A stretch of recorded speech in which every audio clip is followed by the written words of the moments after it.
Mm.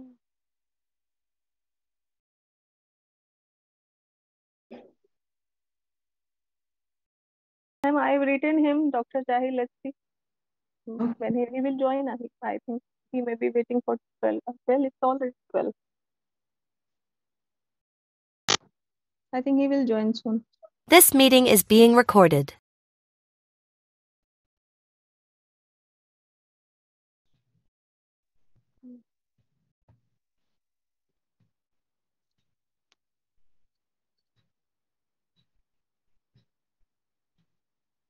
Now we are live on YouTube also.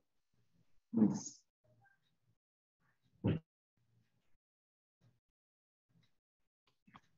Shall we start now? Yes, please.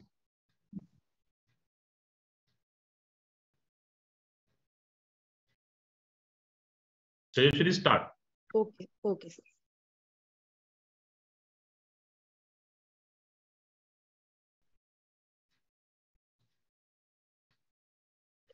Hello, ladies and gentlemen. It gives me an immense pleasure to extend a very warm welcome on behalf of organizers. We have gathered through virtual platform for one-day international online seminar organized by Department of Ancient Indian History, Culture and Archaeology, School of Social Sciences, Punyashloka Ahiladevi Holkar, Solapur University, Maharashtra, India. South region of Asia is very significant in terms of geography, history, culture, and archaeology. The scope of South Asian archaeological study is vast from the Stone Age to the modern times, including archaeology, history, anthropology, art, architecture, numismatics, iconography, ethnography, various scientific aspects, including archaeobotany and archaeozoology, and theoretical and methodological issues. Our goal is to bring light on the recent studies conducted in South Asia region to explore the early historic archaeological facts. The research being conducted in many areas that were not often well highlighted, such as the many states of India, Pakistan, Sri Lanka, Iran, and Japan, etc. This seminar will provide platform for the discussion in between the students, researchers, and experienced academicians on cutting-edge research on related scientific, technical, and methodological fields to focus the area of this South Asian archaeology. And we are came up with the theme of today's webinar, Early Historic Archaeology of South Asia, Recent Perspectives. At the inaugural ceremony on this webinar, we have with us Honorable Dr. Mrunalini Fadnavis, ma'am, Vice Chancellor of Punyashloka Ahiladevi Holkar, Solapur University. She is at Colombo. She will join us soon. Also, respected Professor Dr. Gautam Kamble, sir, Director, School of Social Sciences, respected Dr. Maya Patil, Head of the Asian Indian History, Culture and Archaeology Department. Our chief guest, Professor Dr. Vasant Shinde, former Director General, National Maritime Heritage Complex, Lothal, and former Vice Chancellor of Deccan College Postgraduate and Research Institute, Deemed University, Pune, India. Our learned resource persons, Professor Dr. Muhammad Zahir, Professor Gamini Ranasinghe, Professor Muhammad Amin Imami, Dr. Nasir Iskandri, and Dr. Ayumu Konasukawa. Our esteemed faculty members, respected Dr. Prabhakar Kodekar, Assistant Professor, Asian Indian History, Culture and Archaeology Department, Dr. Dnyaneshwari Hazare ma'am, Dr. Sadashiv Devkar sir, and Postdoctoral Research Fellow, Dr. Asta Debipama ma'am. I welcome again all the dignitaries on this edifying platform. Our head of the department, Dr. Maya Patil ma'am, has a very motherly nature. She is a very dedicated person in her work. She devoted her 100% time and energy for her archaeological study and students. Firstly, I request respected Dr. Maya Patil ma'am for introductory welcome address. Ma'am, please. Thank you, Tejaswini. Good afternoon, one and all. Welcome to you all in a one-day international seminar on Early Historic Archaeology of South Asia, Recent Perspectives, organized by Department of Ancient Indian History, Culture and Archaeology, School of Social Sciences, Punyashloka Ahiladevi Holkar, Solapur University, Solapur, Maharashtra. Today's dignitaries, Honorable Vice Chancellor, Dr. Mrunalini Fadnavis, Madam, our Pro Vice Chancellor, Dr. Rajesh Gadewar, Sir, Registrar Yogini Ghare, Madam, Director, School of Social Sciences, Professor Gautam Kamble, Sir, our distinguished guest, Professor Vasant Shinde, Sir, former Director General, National Maritime Heritage Complex, Lothal, former Vice Chancellor, Deccan College Postgraduate and Research Institute, Pune. Then Dr. Professor Mohammad Zahir, Professor of Archaeology, Dean Faculty of Art and Social Sciences, University of Education, Lahore, Pakistan. Professor Gamini Ranasinghe, Professor of Archaeology, Department of History and Archaeology, University of Jayawardenepur, Sri Lanka. Then Dr. Muhammad Amima, of Cultural and Archaeometry, Art University, Iran. Dr. Nasir Iskandri, Assistant Professor, Department of Archaeology, University of Tehran, Iran. Dr. Ayumo Konasakawa, Associate Professor, Graduate School of Asian and African Area Study, Kyoto University, Japan. Then our all respected professors, teachers, dear student, my colleagues, Dr. Prabhakar Kolekar, Dr. Gnaneshwari Hazare, Dr. Asta, Dr. Devkar, Gnanesh Jharkar, welcome to you all again. Early historic period was one of important period in South Asia archaeology, but it is not very much highlighted. So considering these facts, this seminar is focused on recent development of the early historic period of South Asia. In India, early historic period dated approximately between 6th century BCE to 6th century CE. In India, after Chalcolithic and Megalithic period, second urbanization began. First urbanization was Indus Valley or Harappan civilization. After 16 Mahajanpada, Maurya, Shunga, Kanva, Satvahan, Indo-Greek, Shaka-Kshatrapa, Indo-Parthian, Kushan, Gupta, Vakataka, Huna, Vardhana were ruled here. Maharashtra state was flourished in the early historic period.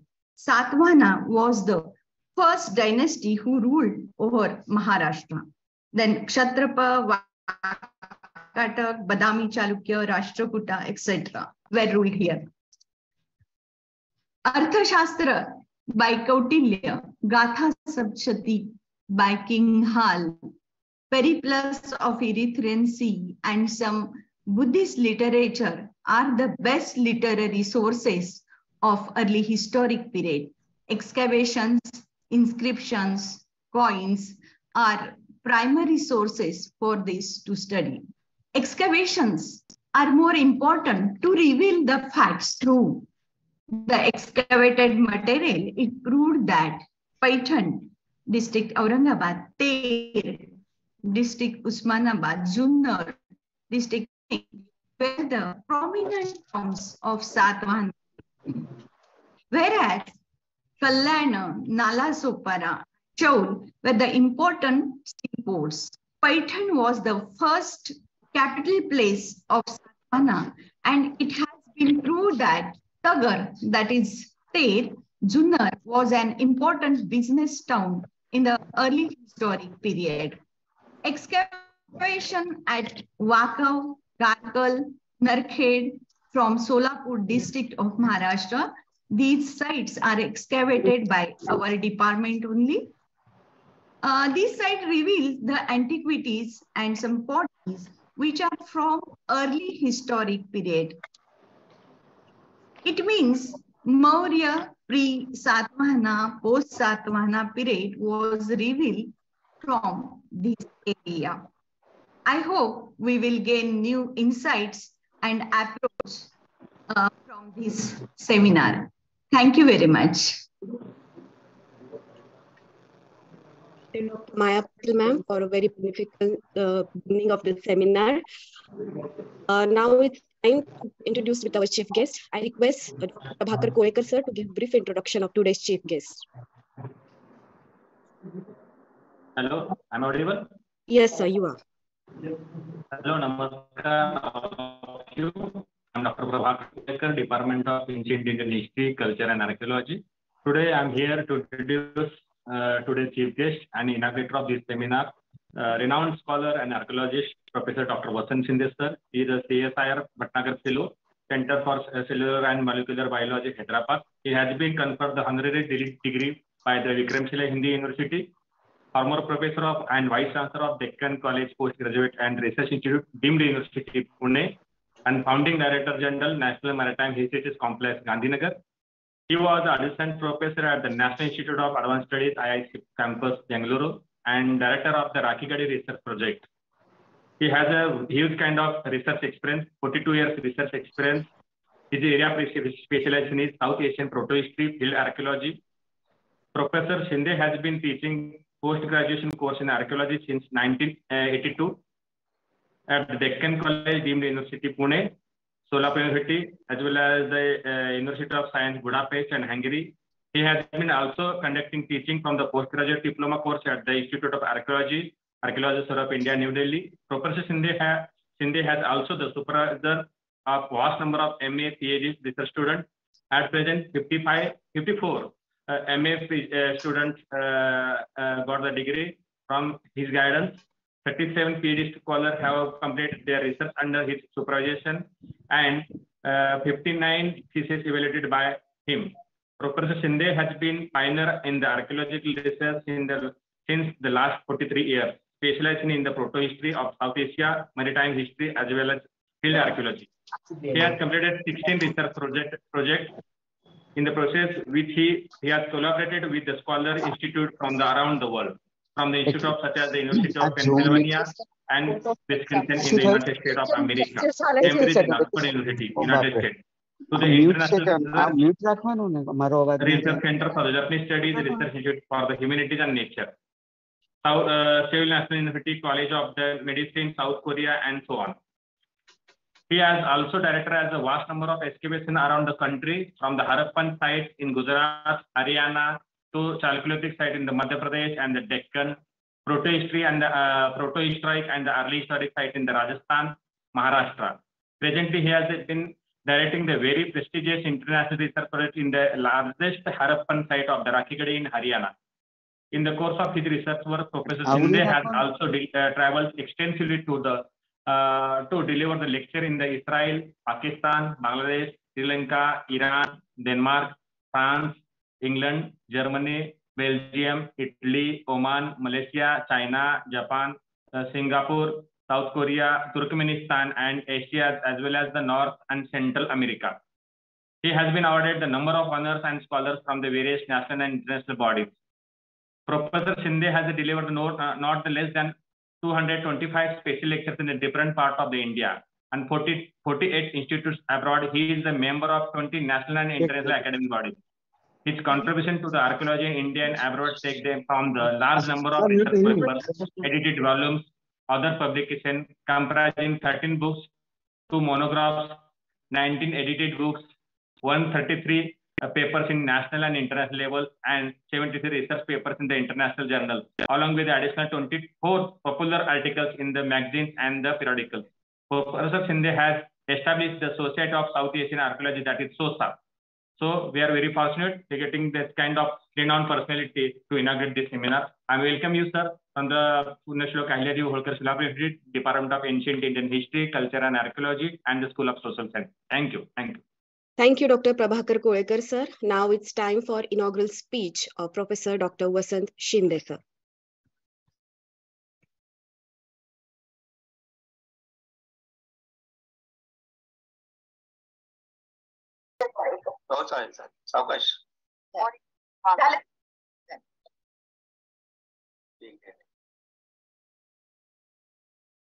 Namaste. I am extremely happy to deliver this inaugural talk. The Vice Chancellor of the Solapur University, Professor Maya Patil, Head of the Department, the staff of the university, students and friends. Firstly, I would like to congratulate the university for organizing this important seminar, which is international. I was also happy to see the participation from a number of different countries, including Iran, Sri Lanka, and other places. Now, I would like to thank also the organizers for inviting me to deliver this talk. I'm extremely sorry that I will not be able to present personally, but I'm glad that I'm able to convey my message to all of you. Now, the early strike phase, particularly in Maharashtra, is concerned. We do see some, important developments in this particular phase. In India, we have two, what we call as urbanization. The first urbanization happened during the Harappan times, and that urbanization was confined mostly in the northwest part of the Indian subcontinent, including western part, particularly Gujarat. But it never percolated down, to the southern part, including Maharashtra. And of course, there are various reasons given for that. And one of the reasons given for the,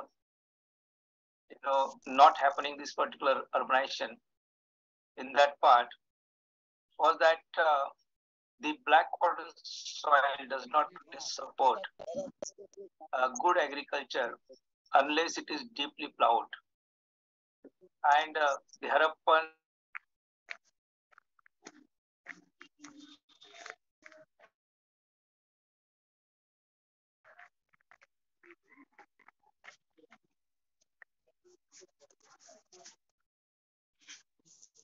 scale by the people.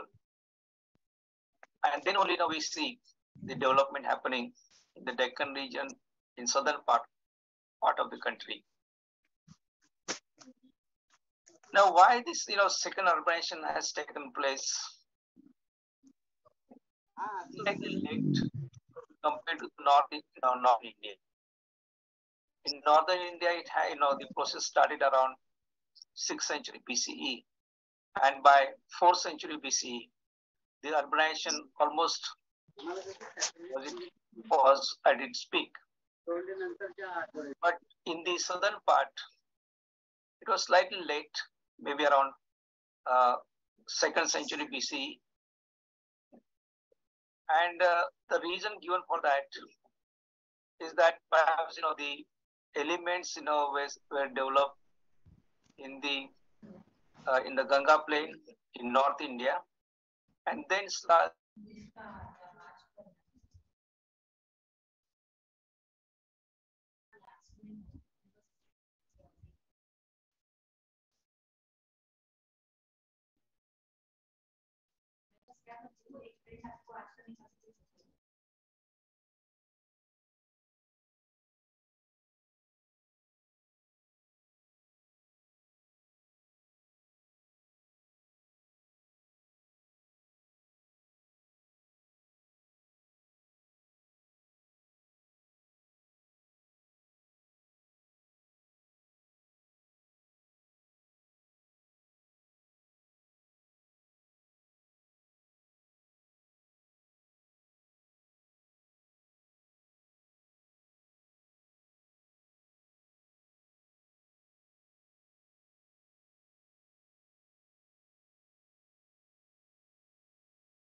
that phase indicates, the gradual growth of the urbanization, in this part also. So it is not that, the entire concept of urbanization has traveled from the northern part of India. The whole country was connected by trade, and a lot of ideas were maybe moving from one region to another region. So naturally, that the concept of urbanization was also spreading on large area. The evidence that we have from the early phase that also indicates a gradual growth, because in the lowermost levels, we do not have proper dates from the lowermost levels. But my guess is that it should be dated to around 6th century BCE. So from 6th century BCE at the site, we do have different stages of development at the site. And by 3rd century BCE, some kind of incipient urbanization has taken place. And by 2nd century BCE, full-fledged, full-scale urbanization has happened in this part. So this is very, very important evidence that we have from this region. Now, before I discuss why Maharashtra or Deccan region attained prominence around that time, maybe 2nd century BCE, I will discuss that. But before that, I would like to suggest the young scholarship here that the research methodology that maybe they are considering, they are applying, that is very, very important. The sources that we use are very important. We have to generate a lot of primary sources, and without primary sources, perhaps the history that we write may be biased.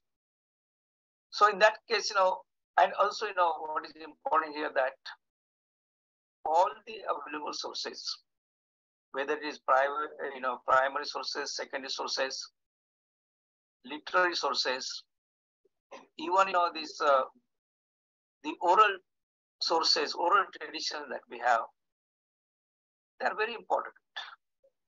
All the tangible, intangible heritage sources are very, very important, and one needs to consider all the available sources.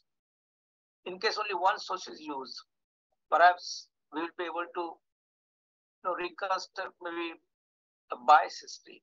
Perhaps the holistic history may not be considered, may not be reconstructed properly. I know there was a very, very important research methodology introduced in 1980s by R.S. Sharma. And that is very important. If you want to really reconstruct a realistic history, then we need to adopt the approach adopted by Professor R.S. Sharma. So what he did, he worked on the Gupta age. And all of us know that the Gupta age, maybe from 3rd, 4th century CE up to 6th century CE. Now that is considered to be a golden age in Indian history. And that this particular hypothesis was based on the literary sources available, because earlier historians have used mostly the literary sources, textual sources, for reconstructing the history of the Gupta age. And overall, the discussion suggests that there was overall development during that particular period. But the problem, with the literary sources is that they do not really reflect the history of the common people. We don't find much information about the common people. We don't find much information about the socio-economic conditions of the period. The emphasis is mostly on the achievement made by a particular ruler. And most of the written records were created that time by the people on the orders of the ruling families, maybe king or queen. So naturally, they will always like to project a very rosy picture of the rule, and that that will be maybe that information will be found in the literature, in the inscription that we have. So definitely, the information that we get from the inscriptions and other textual sources, that is always going to be biased. And therefore, one needs to also, along with these literary sources, to find out, what was the reality. One needs to use a lot of archaeological data also.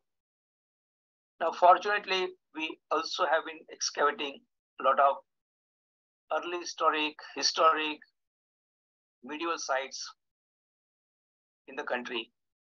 And we have generated quite a considerable data now, particularly on the early strike phase. In fact, that early strike, there is so much work happening in the early strike phase now, archaeological evidence or archaeological work or research, that, we call this particular, there is a separate discipline, in fact, we call it as the historical archaeology. So much, work is happening. So one needs to also take into consideration the available archaeological sources along with the literary sources. And this is what R.A. Sharma did, in fact. And R.A. Sharma compared two important phases of the early strike period, the Kushan period, which was prior to the Guptas, and the Gupta period. And then, he started going through, different sources, particular archaeological sources, one by one. So as I mentioned that, it is always discussed in the books, and the historians also believe that the Gupta age was the golden age. So if it was a golden age, that should also reflect in the archaeological data, because archaeologists have excavated the sites where people lived, in fact, people of different maybe classes, common people, maybe farmers, even the cities were also excavated where perhaps the king or the kingship lived. So naturally, that data that we have, archaeological data particularly, is not biased, definitely, because we have evidence for the common people, for the other classes, for the royal families, etc.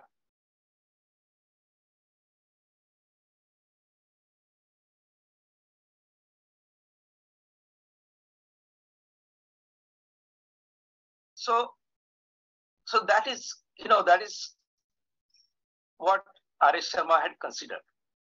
So one by one, he started. Suppose he said that if it is a golden age, that should reflect in the number of sites. Then, he started, documenting. He started, making list of the sites. And he found that, there are large number of Kushan sites in North India. Compared to that, there are few Gupta sites. And he started, immediately started asking questions like, why there are few sites if it was a golden age, and why there are more sites, in fact, in the Kushan period. So starting, he started thinking, was Kushan period much more prosperous than the Gupta period? Because this is what is reflected in the archaeological data. And, also he noticed that, that wherever there's a Kushan level, on top of that, Gupta people have made their settlement. There are only very few pure Gupta age settlements in North India. There are always, multicultural sites there above the Kushan levels. And then, some archaeologists have excavated both the, levels, in fact, the Gupta levels and Kushan levels also in North India. And the data that, they have generated, the primary source that is generated by archaeologists is very, very important. In the Kushan levels, we do find evidence for very spacious, large structures, very well-made structures, we also find, that, Kushan people have made, specialized big bricks, in fact, for the construction purpose. So we know that, the size of the bricks, etc., typical of that particular period. Also, there is development in the ceramic assemblage, development in the terracotta art, and, it reflects, in fact, the overall development in the Kushan period. Now, compared to that, the data that we have from the Gupta levels is not that rich. The structures are not that spacious, not very well made. It also appears that whatever data that we have, on the basis of that, it appears that perhaps Gupta people have not produced their own bricks for the construction material. They knew that, they are on top of the earlier levels. They knew that, people were living before them here. So they dug, below, and, they retrieved some bricks from the lower levels, used them for their own construction. So this evidence was very important. This evidence clearly indicates that the Gupta age was not as flourishing or as depicted, in fact, from the literary sources as, as the golden age. It was not, in fact. So here, R.A. Sharma, after considering all the available sources, came to the conclusion that Gupta age was not golden age in ancient Indian history. If at all there was a golden age, it should be Kushan age, which was a golden age. So here, maybe a lot of historians may not agree with his conclusions. So conclusions are not important here.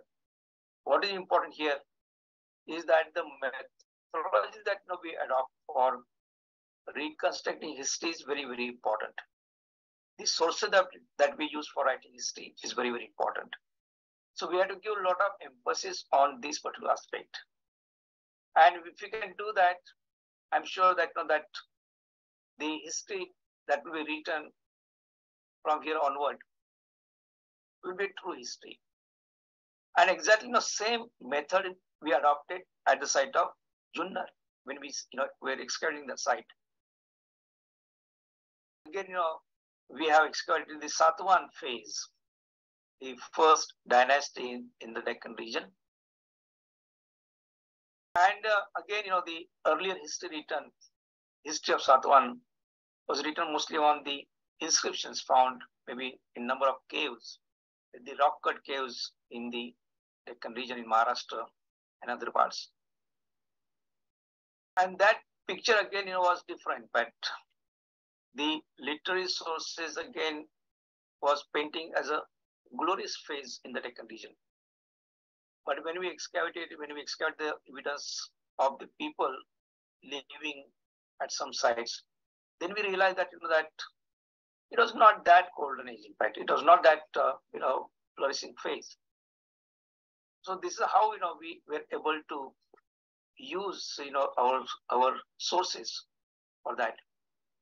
Then the other thing that we also tried to correlate the inscriptional evidence that we have from Nanighat caves, which is very close to the site of Junnar. So the Nanighat has discussed about the site of Junnar. And the caves also have mentioned, maybe different communities living in Junnar. There is also description about maybe the, various performed by people. There is a mention about, maybe vegetation prevalent that time. Also, there is a mention about the settlement of the Yavanas or the foreigners. So we tried, by using this, we tried to understand through our excavation whether we can detect this particular evidence at the site. And we tried very hard. We did not, of course, since the excavation was late, we did not find much evidence in this particular aspect. But what we found here is very, very interesting. On the basis of that, we can infer that Junnar had the colonies of the Yavanas, particularly Romans. In fact, we have found the pottery called red polished ware, which is associated with the Roman contact with the Roman people. And it is believed that this particular ware, red polished ware, is very, very fine pottery of the earliest period. And it was believed that this particular pottery was manufactured by the Romans. And then when the contact was developed, it started coming to Indian subcontinent. And then people started adopting that. And Junnar, we found relatively large amount of red polished ware. And we did some scientific analysis, particularly XRD analysis on the pottery. And that pottery clearly indicated that it was made locally. It was not imported. But the kind of vessels that we find, they're classical. That means it appears that it was not a simple imitation, but it appears that it was probably made by the maybe Romans. So that leads us to believe that perhaps Romans have also made a small colony in Junnar. They also lived there for some time. And when they were living there, in fact, they have manufactured pottery. So this how the synthesis of the data is very, very important. And that leads to identify maybe different activity areas within the site. It helps definitely. So see, I don't really indicate that the literary sources are not important. They are very, very important. But to authenticate that, we have to use archaeological sources. That is very, very important. Now, say Deccan, why the urbanization started happening in Deccan region? There are various factors. First, the iron was introduced in this part, maybe around 12th century BC, 13th century BC. We have a lot of megalithic sites in the Vidarbha region where we find these particular evidence. But in the early phase, we do not find mass production of iron implements. We do find some, maybe agricultural tools introduced by the megalithic people. But the mass production started only after maybe 7th century BCE. And then, of course, perhaps, it was available for the masses. And iron is so important. Even some scholars had indicated that iron has triggered the second urbanization in the Indian subcontinent. It was that important. We do not know much really whether, what role, how much role the iron has played in the urbanization. That's not clear. But certainly it was one of the important factors for the development of urbanization in the Indian subcontinent. And so is the case with Maharashtra Deccan region also. So iron became available. So naturally,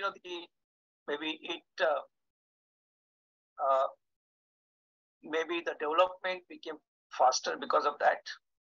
That is indication.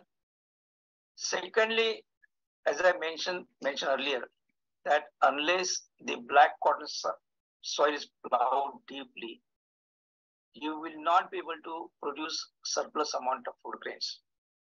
So now the iron implements were available, and with the help of iron implements, the farmers were able to plow the land quite deep. Because of that, the production also started increasing. And the production, the surplus is very, very very much important, required for the urbanization, because in the urbanization, you have to support a lot of people who are maybe doing various kinds of duties for the society. A lot of craftsmanship was developed, the craftsmen's, maybe a section, in fact, division of labor was made, and full-fledged, craftsmanship was evolved that time. And these people were making maybe tools, ornaments for the society. And the farmers, who were producing food grains, they were supplying food, maybe food grains to them, and in return they were getting maybe the commodities that they were manufacturing. So this is how this action started, and then that really triggered a development in that part. So this, and then of course climate also was responsible. That region gets good summer monsoon. So all these factors were important for the development. But the other important factor that we need to give more emphasis on is the development, the trade, contacts.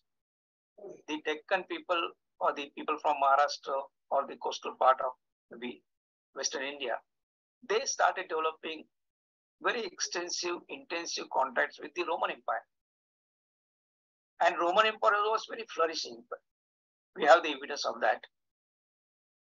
And people here realize that perhaps we can exploit the prosperity that is present in Europe, particularly in the area where the Romans ruled. And then because for the development, generating wealth is very important. The Harappans did that because they established contact with the Persian Gulf, with the Oman region, with Mesopotamia, with Egypt, and they started generating a lot of wealth from that region, and that wealth was used for the development of urbanization. So similar efforts now, perhaps this knowledge was known to the people, even though we don't find the continuity in writing system. Perhaps through oral tradition, the knowledge was passed on, and people have realized that by the by the early historical period, that perhaps this is a very, very important for the development purpose, and therefore they were looking for opportunities, and then they started developing contact, for which they developed proper infrastructure for that. Particularly for carrying out trade, one needs a lot of maybe ports, and in the Maharashtra coast, the coastal part of southern India, it's quite ideal, in fact, for natural ports. So number of ports were developed, in fact, right from maybe Gujarat, from Bharuch, because Bharuch is, was very important. Perhaps the ships were coming, the large ships were coming to Bharuch, and then along the coast, down south, we have a number of, maybe we have Nala Sopara, we have Thane, Kalyan, then Aligarh, Chaur, and there are a number of ports like that. So these, perhaps the ports, the larger ports were anchored, in fact, at Bharuch, and through the small ports, the goods were transported to different small, maybe other ports.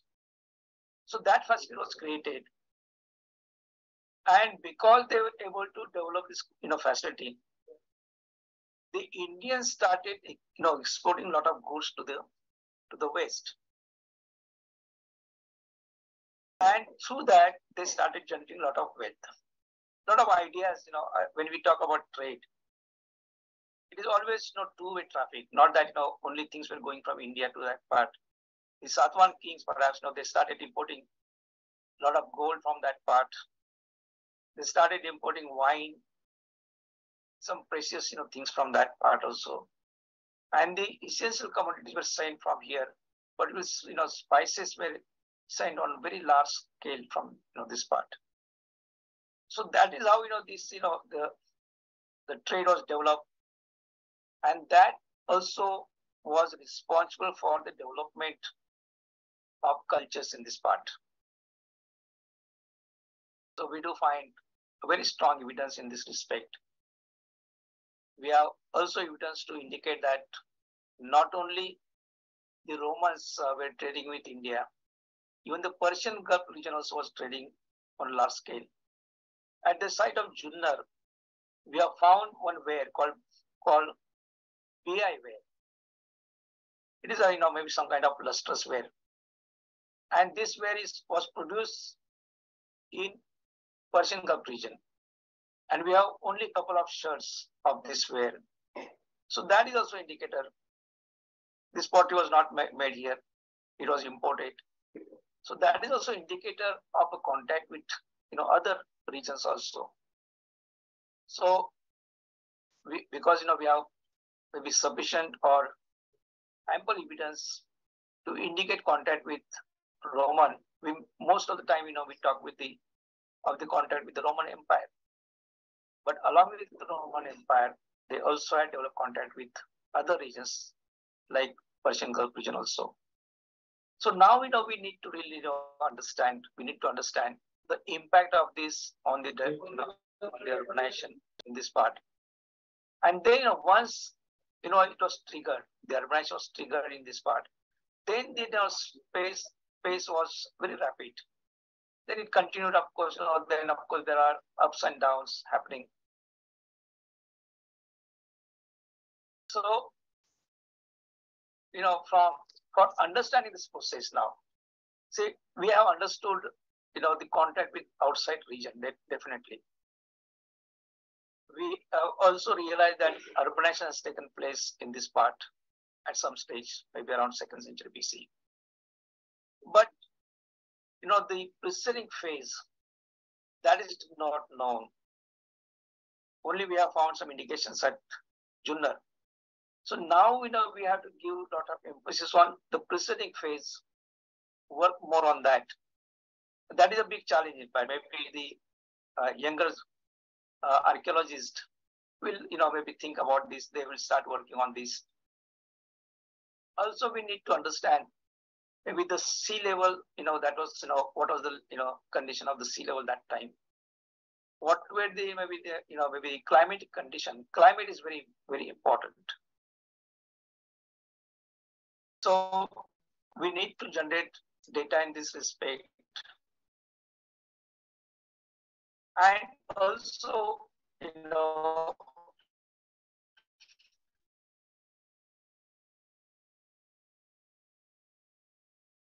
where the urbanization has taken place, how it started. It has started spreading in different parts of the world. This particular seminar, the seminar that perhaps there will be discussion on this, and I'm sure that there will be very useful outcome from the seminar. So I wish all the best for the seminar, for the success of the seminar, and I give my greeting to the organizers for this wonderful concept. In fact, they have thought about for the development, for the discussion. Thank you very much. Thank you, sir. Thank you very much.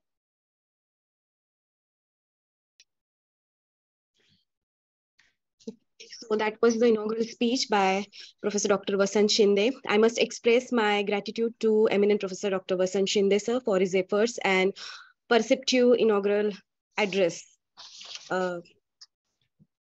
So we are moving forward with our director's remarks. Our director, Professor Dr. Gautam Kamble, sir, is a very loving and supportive person. He always encourages us to do something innovative in our School of Social Sciences while practicing curricular research and co-curricular activities. So now I request respected Director Professor Dr. Gautam Kamble, sir, to give his remarks. Thank you, Tejaswini. Am I audible? Yes, sir, you are. Okay. So now I'm experiencing that how it is difficult to give any presidential remarks after a very good inaugural speech. But I am a director of the School of Social Science, and it is my responsibility and duty to give my I share some thoughts with you and welcoming also you. I extend a warm welcome to all dignitaries and the participants, those are join us on this online platform in our one-day online international seminar on the topic early historic archaeology of South Asia, a recent perspective. At the School of Social Sciences, Punnishloka Ahilyadevi Holkar, Solapur University, Solapur, Maharashtra, India. In every academic exercise, we value holistic approach. We always organize many workshops, seminars, and conferences for brainstorming on various conventional practices and recent trends. In School of Social Sciences, there are 4 departments: Mass Communication, Department of Rural Development, Department of Economics, Department of Ancient Indian History, Culture, and Archaeology. This Department of Ancient Indian History Archaeology offered master degree course, PG diploma course in tourism, certificate course in agrotourism, and many field work and all these things. This department's one of the key feature is archaeological museum. The department had excavated 5 archaeological sites. This department actively participates in wide range of academic, extracurricular activities, research activities, and etc. Head of the department, Dr. Maya Patil Madam, Dr. Prabhakar Kolekar sir, and other faculty members are all committed to the inclusive development of the students. I congratulate them for organizing this international seminar. My best wishes are always with them. Archaeologists are always studying historical change in search of trends and explanations. With various research and study, a distinctive viewpoint on human history and culture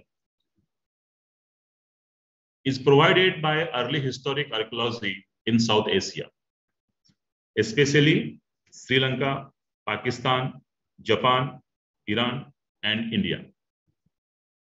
As we all know that archaeology is divided into prehistoric and historical archaeology. Prehistoric archaeology is the study of cultures that did not have a written language. Although prehistoric peoples did not write about their culture, they left remains such as tools, pottery, ceremonial objects, and dietary refuse. However, historical archaeology studies the remains of, you can say, for the remains of cultures for which a written history exists. Historical archaeology examines records from the past that include diaries, court, census, and tax records, deeds, maps, and photographs. Thus, through combining the use of documentation and archaeological evidence, archaeologists are gaining better insights of the past and human behavior in early historic period at South Asia. Understanding how and why human behavior has evolved over time is the aim of archaeology while studying in this particular area. For hints as to why important cultural concurrences like evolution of farming, the formation of cities, or the demise of big civilizations occurred, archaeologists are looking for patterns in the progression of these events. In the end, researchers are looking for methods.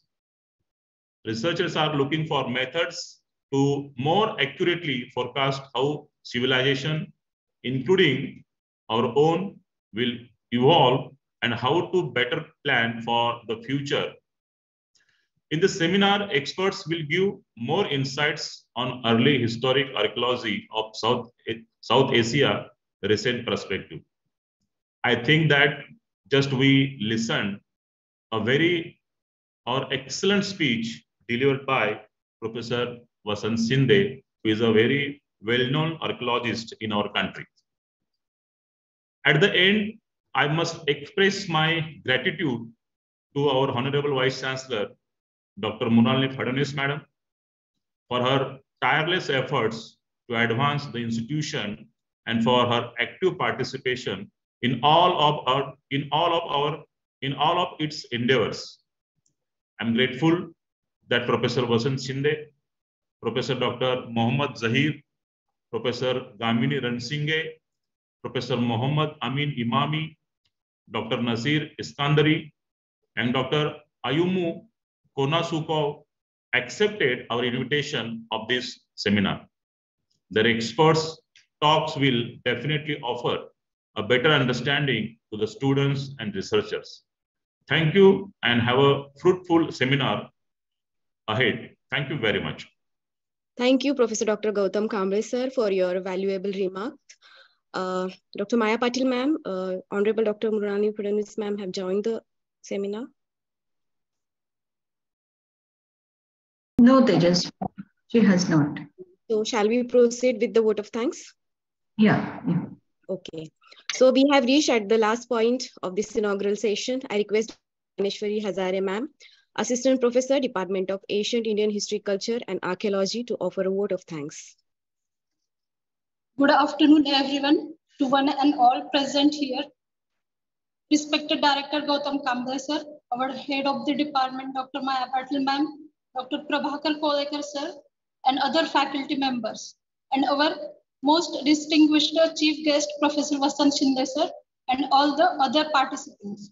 It is such an honor for me to get the opportunity to thank you all dignitaries on this occasion of inaugural session of one-day international online seminar on early historic archaeology of South Asia, recent perspectives, organized by Department of Ancient Indian History, Culture and Archaeology, School of Social Sciences, Punyashlok Ahilyadevi Holkar, Solapur University, Maharashtra, India. On behalf of the Punyashlok Ahilyadevi Holkar, Solapur University, Maharashtra, India, I would like to express my gratitude to all esteemed delegates of the international seminar for their presence and contribution.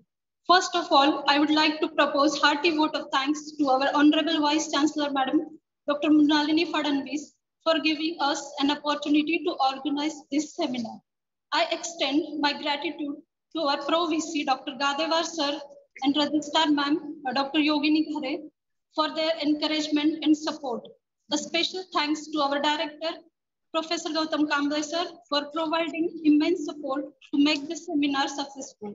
Also, I would like to thank our distinguished speaker, Professor Vasant Shinde, sir, for a very interesting and thought-provoking inaugural address with different evidences from India and South Asian countries.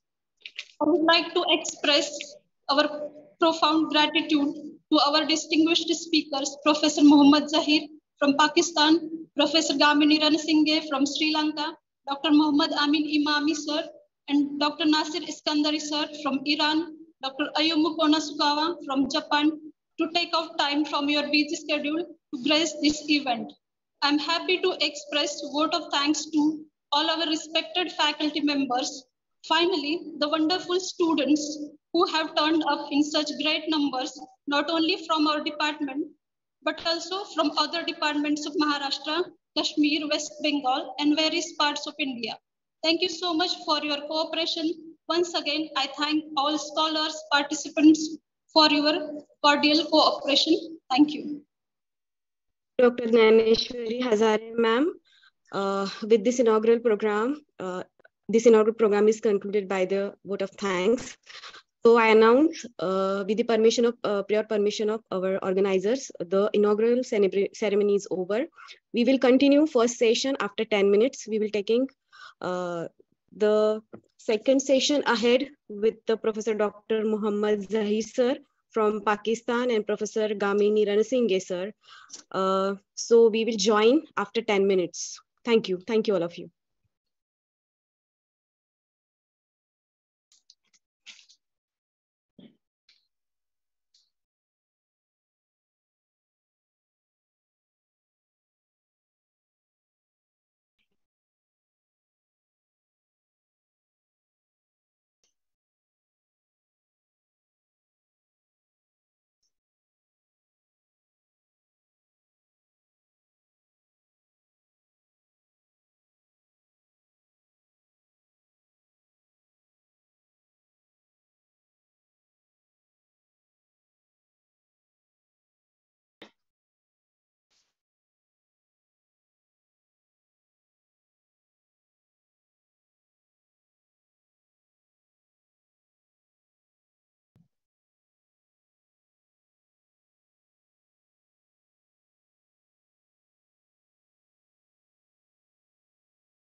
Good afternoon, madam.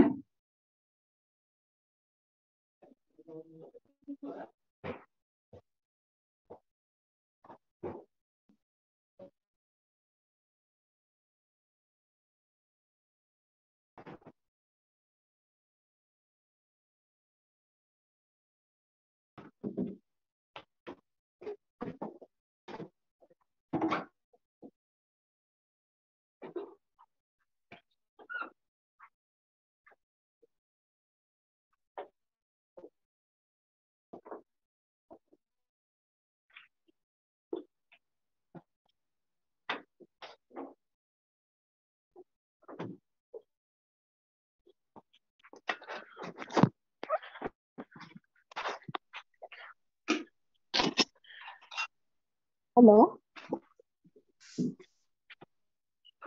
Hello Patil madam. हा madam. हा madam. Madam मी join झाले आहे. हो. किती वेळ झालाय तुम्हाला सुरू होऊन? पहिलं मॅडम जवळपास तास झालाय, पण आता आपलं लगेच घेऊया. एक 5 हा दुसरं session. Okay madam. Okay.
Welcome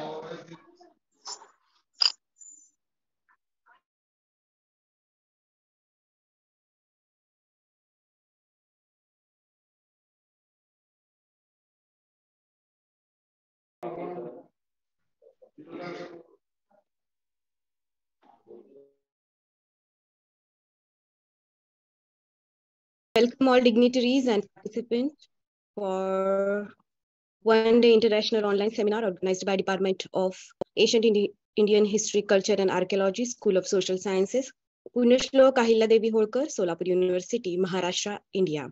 So this is the first session and this webinar dedicated to the theme Early Historic Archaeology of South Asia, Recent Perspectives. So for the first session, we have with us our Honorable Vice Chancellor, Ma'am, Dr. Mrunalini Fadnavis, our keynote speaker, respected Professor Muhammad Zahir from Pakistan and Professor Gamini Ranasinghe from Sri Lanka. Also, we have with us our head of the department, Dr. Maya Patil ma'am, and also Dr. Prabhakar Kolekar sir and other faculty members. So we all are aware that the success of any educational institute depends on the head of the institution.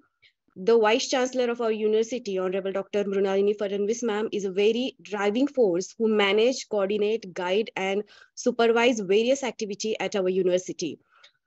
She has a deep knowledge in economics, and she is handling very carefully other societal matters which is related to not only university, but the other factors which is related to the other people who are associated with the university. So I request Honorable Dr. Mrunalini Fadnavis ma'am for her remarks.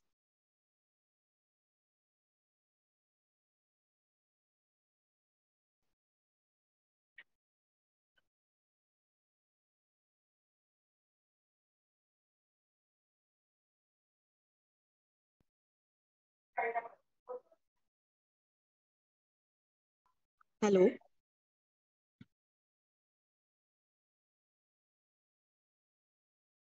Hello, ma'am.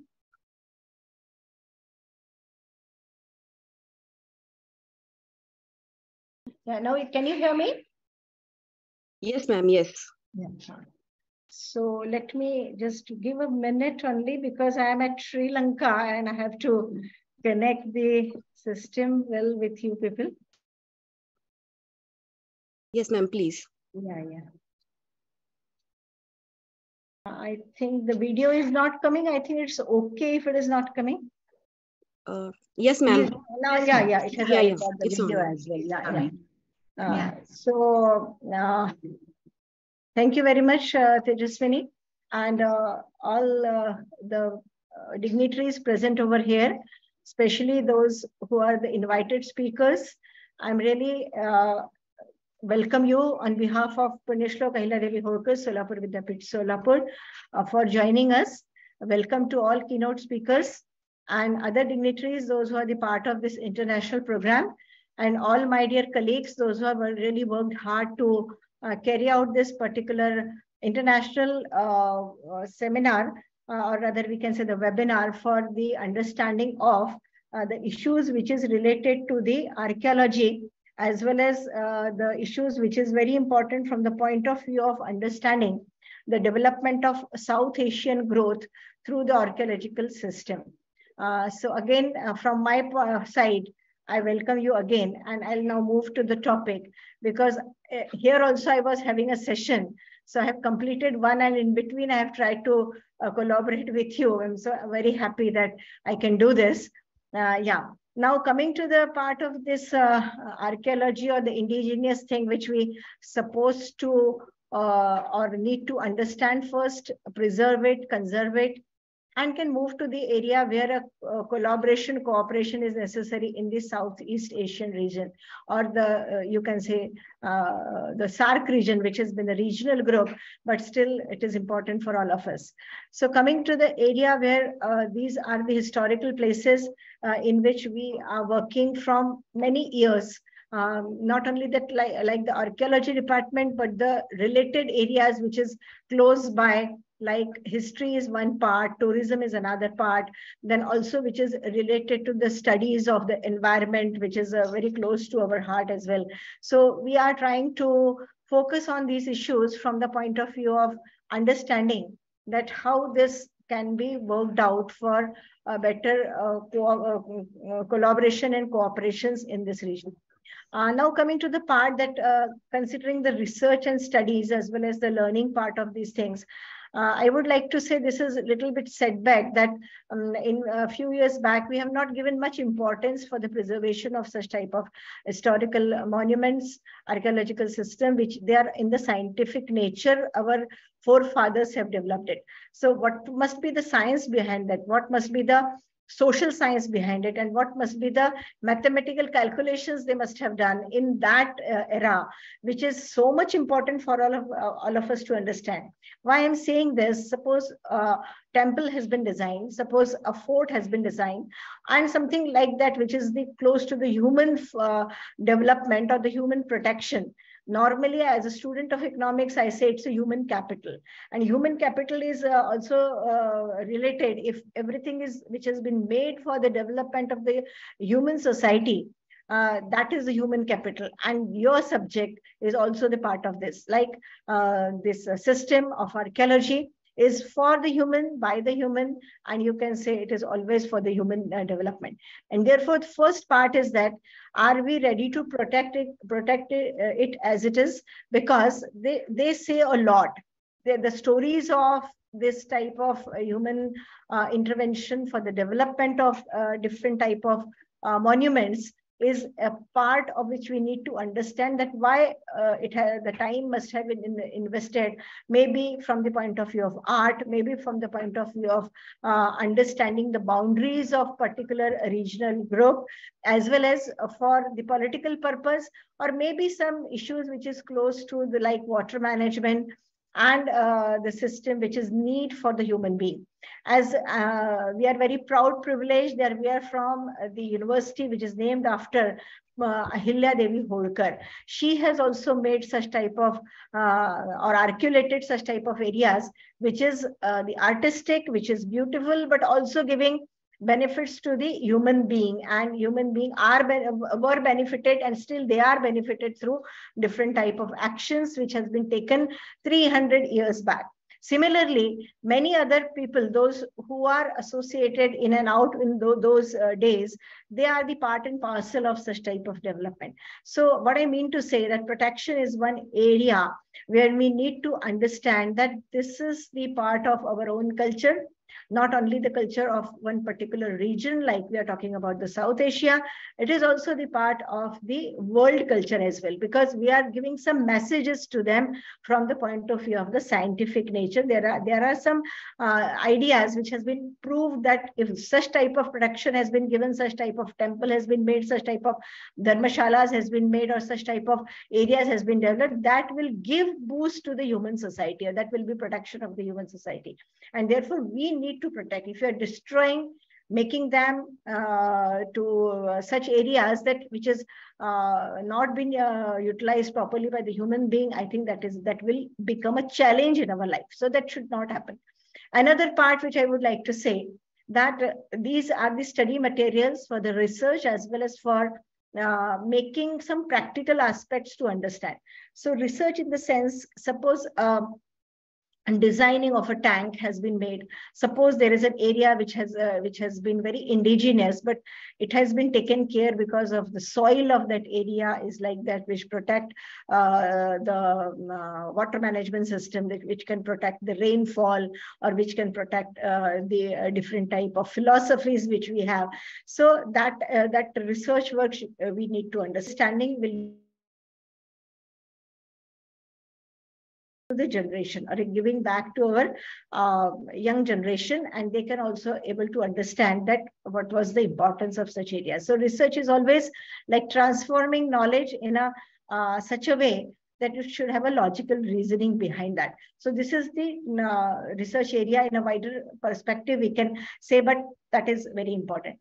Then another part which is knowledge transformation. Knowledge is we keep on rolling up the different type of issues which are very close to our society, And if you are thinking of such areas, some monuments has been prepared, some carving has been done, some coin has been made, or some, the system which is suitable for our own day-to-day life, like potteries are there, like some stone, you can say the making is there, utensils has been made. So these are all the system which was eco-friendly. This is a part of our ecosystem. If we are changing our ecosystem to different areas which is not suitable to us, I think that is also the part of thinking. So continuous research and transforming knowledge will definitely, from the point of view of understanding why we have to keep on putting such type of things for the discussion. And I think that can become a very important part for understanding of the role of such type of discussion. Then I'll come to the tourism part, because tourism is also an area where I should say that a lot of things can be done, not only for the development of that particular area, the tourists can be attracted, but we can generate a lot of employability or the employment potential through different type of perspective which was present earlier, and recently we have to preserve them. So the recent perspective is that again the retention of the different areas will be there, retention of different thoughts will be there, and the tourist or as a study person can able to understand enjoyment is one part, but another part is also like that we can able to understand how there should be a continuity or inclusiveness should be there for the understanding of the perspective. So this historical issues which is close to our part, they can give the enjoyment. Out of that we can go for the commercial purpose. Tourism is nothing but sort of a commercial purpose which has been transformed in such a way, or it need to be transformed in such a way so that we can protect the nature, we can protect these monuments, and we can also able to enjoy, we can also able to study. So tourism is a big potential. We always say if the dollar is the costliest money, we can mint dollars out of this type of development. This is also known as the sustainable development part. May not like this is a one goal or something, but it's a part of nature conservation, it's a part of the monuments conservation, as well as also the part of the understanding of the culture of that particular area. And the last point which I would like to say, there are many points, but as considering my schedule, I would like to say that please excuse me, but I'll just be a little brief on that. Another part is the development of the entire society, because these are the monuments, these are the areas, these are the system which give or the reflect light on the issues of our own culture. Culturally, we are rich. We always says that India is a rich country in culture, like other countries also that we have a different culture, but it has some meaning. If the lifestyles or our thinking or maybe the studies which is moving towards that is related to our own system which we are living as a part of the community or the society, and therefore the culturally rich country like we have, that gives some impression or some idea to the people that yes, this is the philosophy, this is the system which we are following, and that also covers ethics and value. If you're working with someone, so you're getting something, how loyal you are, how you're working with that particular area or the system or the person, and if it is for the good, then I think definitely the building of any thought or the building of any system will be covering through such type of historical issues which is being taught by our forefathers. They are rich in understanding that ethics and culture moves in such a way by that we can protect such monuments, can able to understand why people have devoted so much time, and the recent perspective of this historic archaeology is also the integral part of the cultural system. So culture speaks a lot. Culture may be in the form of so many issues, but the description on different type of walls or the forts, or you can say with the help of paintings, music, or the mode you, whatever you want to accept, that is the one issue. But what we have seen that from thousands years, and some people say it is from like 5,000 years, we are rich in such areas. At present, I am in Sri Lanka. I can see lot of things which has been displayed here and there, all covers the depiction of different type of architecture present over here. So we can say that where we are, or we are studying, or we are understanding the historical archaeology system, that shows that this is the culture of the country. Similarly, we always talk about the India, where richness not only lies that only how much people we are there, how much progress we have done, how much per capita income we have developed, but it is also the richness lies in how much we are in through the protection of our culture. In this way, I think we can definitely think and take a note of all these things, which is important for the development of our own society. Every subject is responsible for the well-being of the society.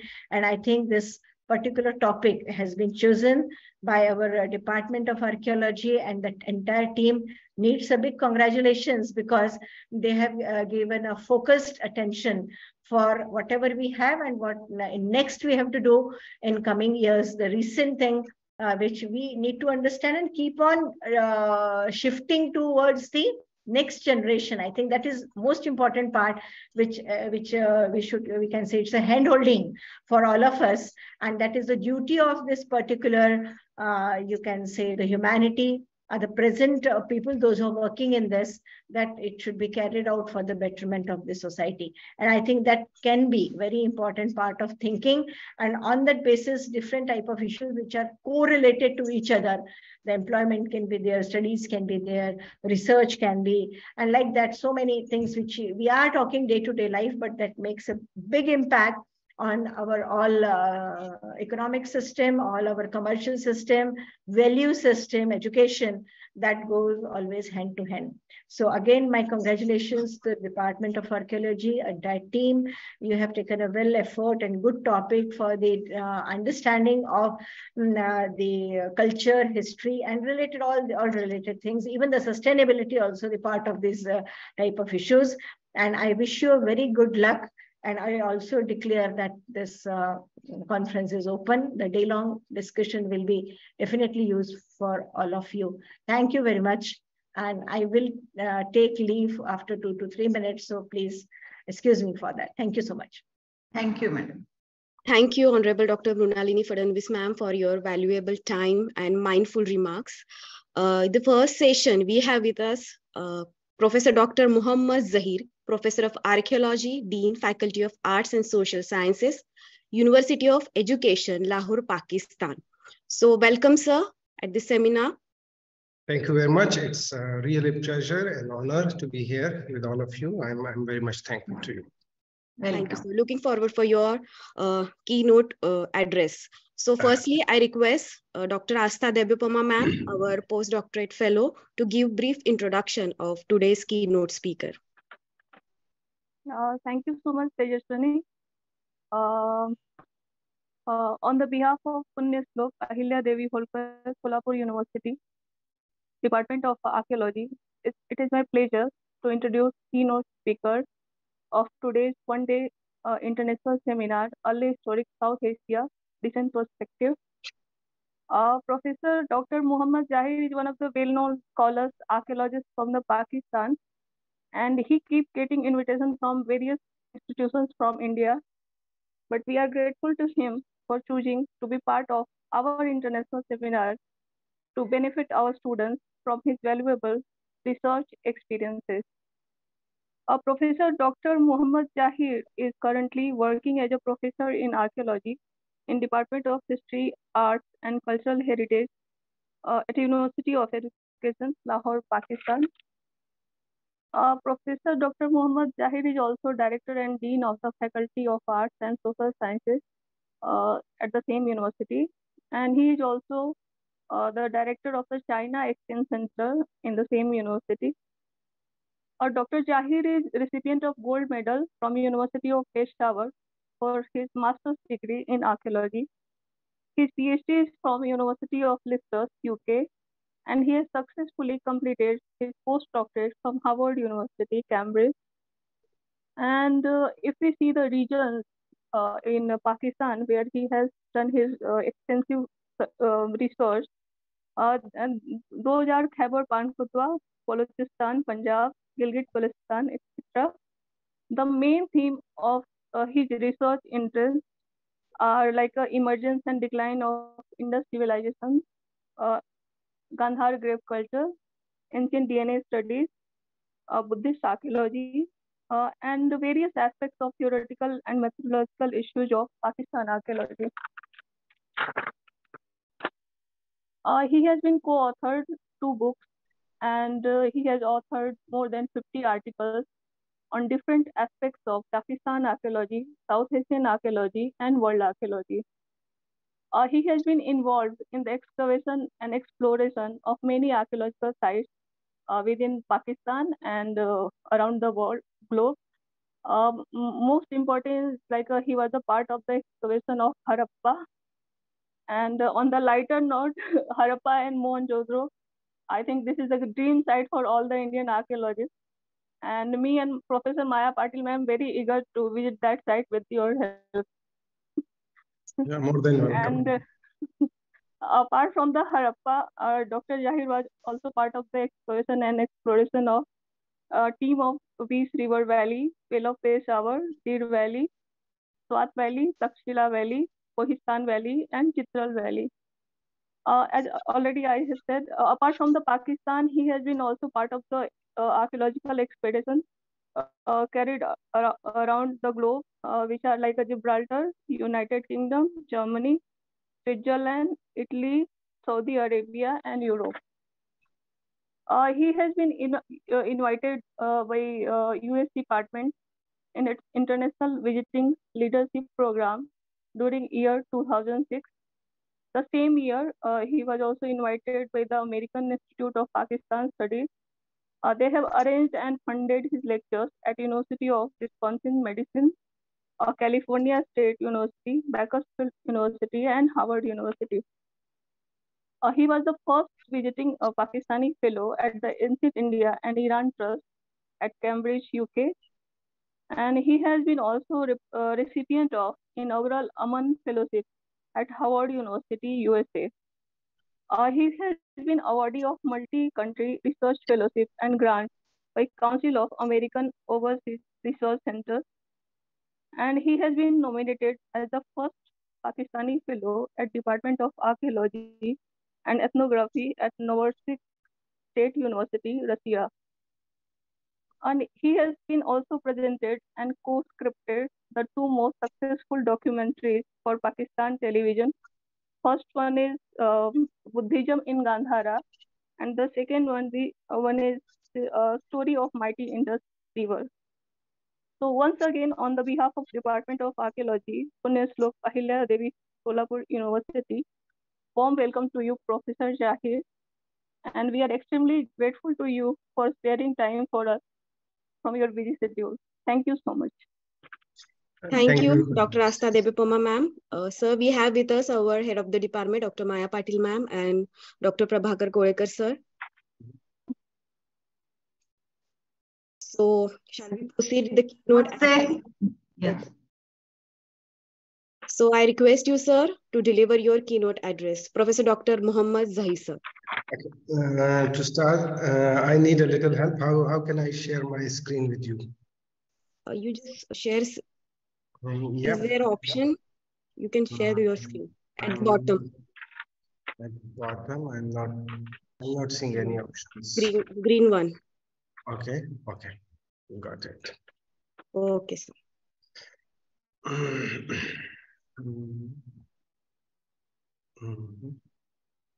Yes, it is visible, sir, to us. Okay, it's visible. Yes, visible. That's great. That's good. So thank you very much. Thank you, Professor Dr. Maya Patel. It is wonderful to see you. We have worked together on an article that we should be publishing soon. I'm also very thankful to Dr. Asta Devapoma. You have been a very good friend for a very long time, and it's really an honor to know you. You have been very much, you are in fact very intelligent yourself, and you are motivating me to work more and more in the field of archaeology. So thank you very much. The introduction that you did, I think it's very long, so you can keep it very short in the future if there is an opportunity. I'm very much thankful to the worthy Vice Chancellor. I have written her name. I'm sorry, I forgot. Moronanini Fadnavis. She is a wonderful lady. I heard her, and I know a lot of the archaeologists in Pakistan, but I know quite a few of the economists, and we have recently started working together, bringing economics theory and methods in the interpretation of the archaeology. So yeah, and then we, as an archaeologist, we work on the economy of the past. So when I be presenting, although I'm not presenting anything within this slide or within this show about the ancient monetary system, but we have been where I'm working, we have found coins, probably gold coins, which possibly predates the punchmark coins. And these coins can be, or maybe, some of the earliest coins in South Asia. So we will be hopefully working with, I'm looking forward to students who can come and join me in studying these. In fact, at our university, since I joined, we have established international system over here where students from SAARC countries are welcome to get admission with us. Their admission is free. Their lodging is free. We will take care of them, So, and we will make their study hopefully fruitful for them. So if you know anybody who is interested in study of archaeology, history of South Asia, we may be able to offer them scholarships. Okay, going back to the first slide, it is really, I'm here primarily, I'm sharing 90% of the data that is not published previously. So it is very new. We have not, at least before coming to this lecture, I was unable to sort it completely. So you will be seeing glimpses of the data set, and these data sets have not been published or shared or presented anywhere in the world. So I wanted to honor Professor Maya Patel and Dr. Asta Dibyapama by sharing our latest data set. So I hope that you will keep it as it is, and please do not, do not publish. Yes, sure, Doctor. It belongs to a lot of people, so please, I'm just the head of the spear. There is a long list of people. Okay, so yes, so let me go to the. So before start, I need to acknowledge the people and the institution who helped me in conducting this research. So my university, my previous university, Hazara University, was very helpful. They offered me funding. They gave me the opportunity to conduct fieldwork, and their students and faculty was always available to me. So I'm very much thankful to Hazara University. I'm also thankful, and I should acknowledge the support of the Water and Power Development Authority in Pakistan, who are constructing major dams along the Indus River, which we called the Indus Cascade project. So Pakistan is constructing huge water reservoirs on the Indus, and it's part of the previously was what is known in India as Kashmir, but what we call it in the Gilgit-Baltistan area. So they have afforded me a lot of support. I'm also thankful to the Department of Archaeology and Museum Government of Pakistan for giving me the excavation licenses, exploration license. I have never conducted excavations in the region. This data set is not about the excavation, it is the exploration of the area, and the Department of Archaeology and Museum Government of the Gilgit-Baltistan, or part of the Kashmir. I'm also thankful to the University of Education, my current employer, for getting me through this system. I'm still working on the data set. I still have running projects in the region, and they are very supportive. My friends, especially Dr. Ijaz Khan, Ms. Faryal Ali Gohar, and my team members deserve my special thanks. I'm also thankful to dozens of individuals and families who helped me and my team to conduct or to for the successful fieldworks in northern Pakistan in the last 10 years or so. My gratitudes are to them. I may have missed a lot of friends, including Asta Gyopama, for her help with some of the issues that I faced. So thank you very much, all of you. So before starting the discussion or the sharing of the data set, I would like to indulge upon the discourse within the Pakistan archaeology, especially to the early historic and the historic part of our archaeological heritage. So most of the discussions in Pakistan on early historic and later historic periods is about Buddhism. So everything revolves around Buddhism. Almost all the faculty members who have conducted their PhDs in Pakistan have got their PhDs in Buddhist art and architecture. And most of the students, the research students that we have in our departments across Pakistan are studying Buddhism. And it is one of the most what I can call is the beloved subject of the Pakistani archaeologists and art historians. There a considerable part of our attention of the archaeologists in Pakistan goes to the early Islamic and medieval period. We are very much interested in the Mughal period architecture and art, and it is reflected in our studies or in our publications from Pakistan. The publication and research works are mostly confined to the description or explanation of the art and architecture of Gandhara and the art and architecture of the Muslim period. So there is biasness within the attention, and this biasness is not that it is intentional, but it may be unintentional, or it is that within the Pakistan, we have the northern areas or the ancient Gandhara region, where thousands and thousands of Buddhist art material who also adore some of the best museum in India and in the UK and in Japan and in the US. So it attracts a lot of people, and most of these scholars in Pakistan, they study the art and architecture. So most of the research project, in fact, the excavations are linked with the study of the art and architecture of the Gandhara and Buddhism. There are limited excavation, especially considering the two periods that we have. One is the Hindu Shahya period. It is the period when Mahmud of Ghazna invaded in the Indian subcontinent in the 10th century AD, or the end of the 10th century AD. So there was a dynasty who was ruling in northern Pakistan. It was called the Hindu Shahya dynasty. So it is not very much studied.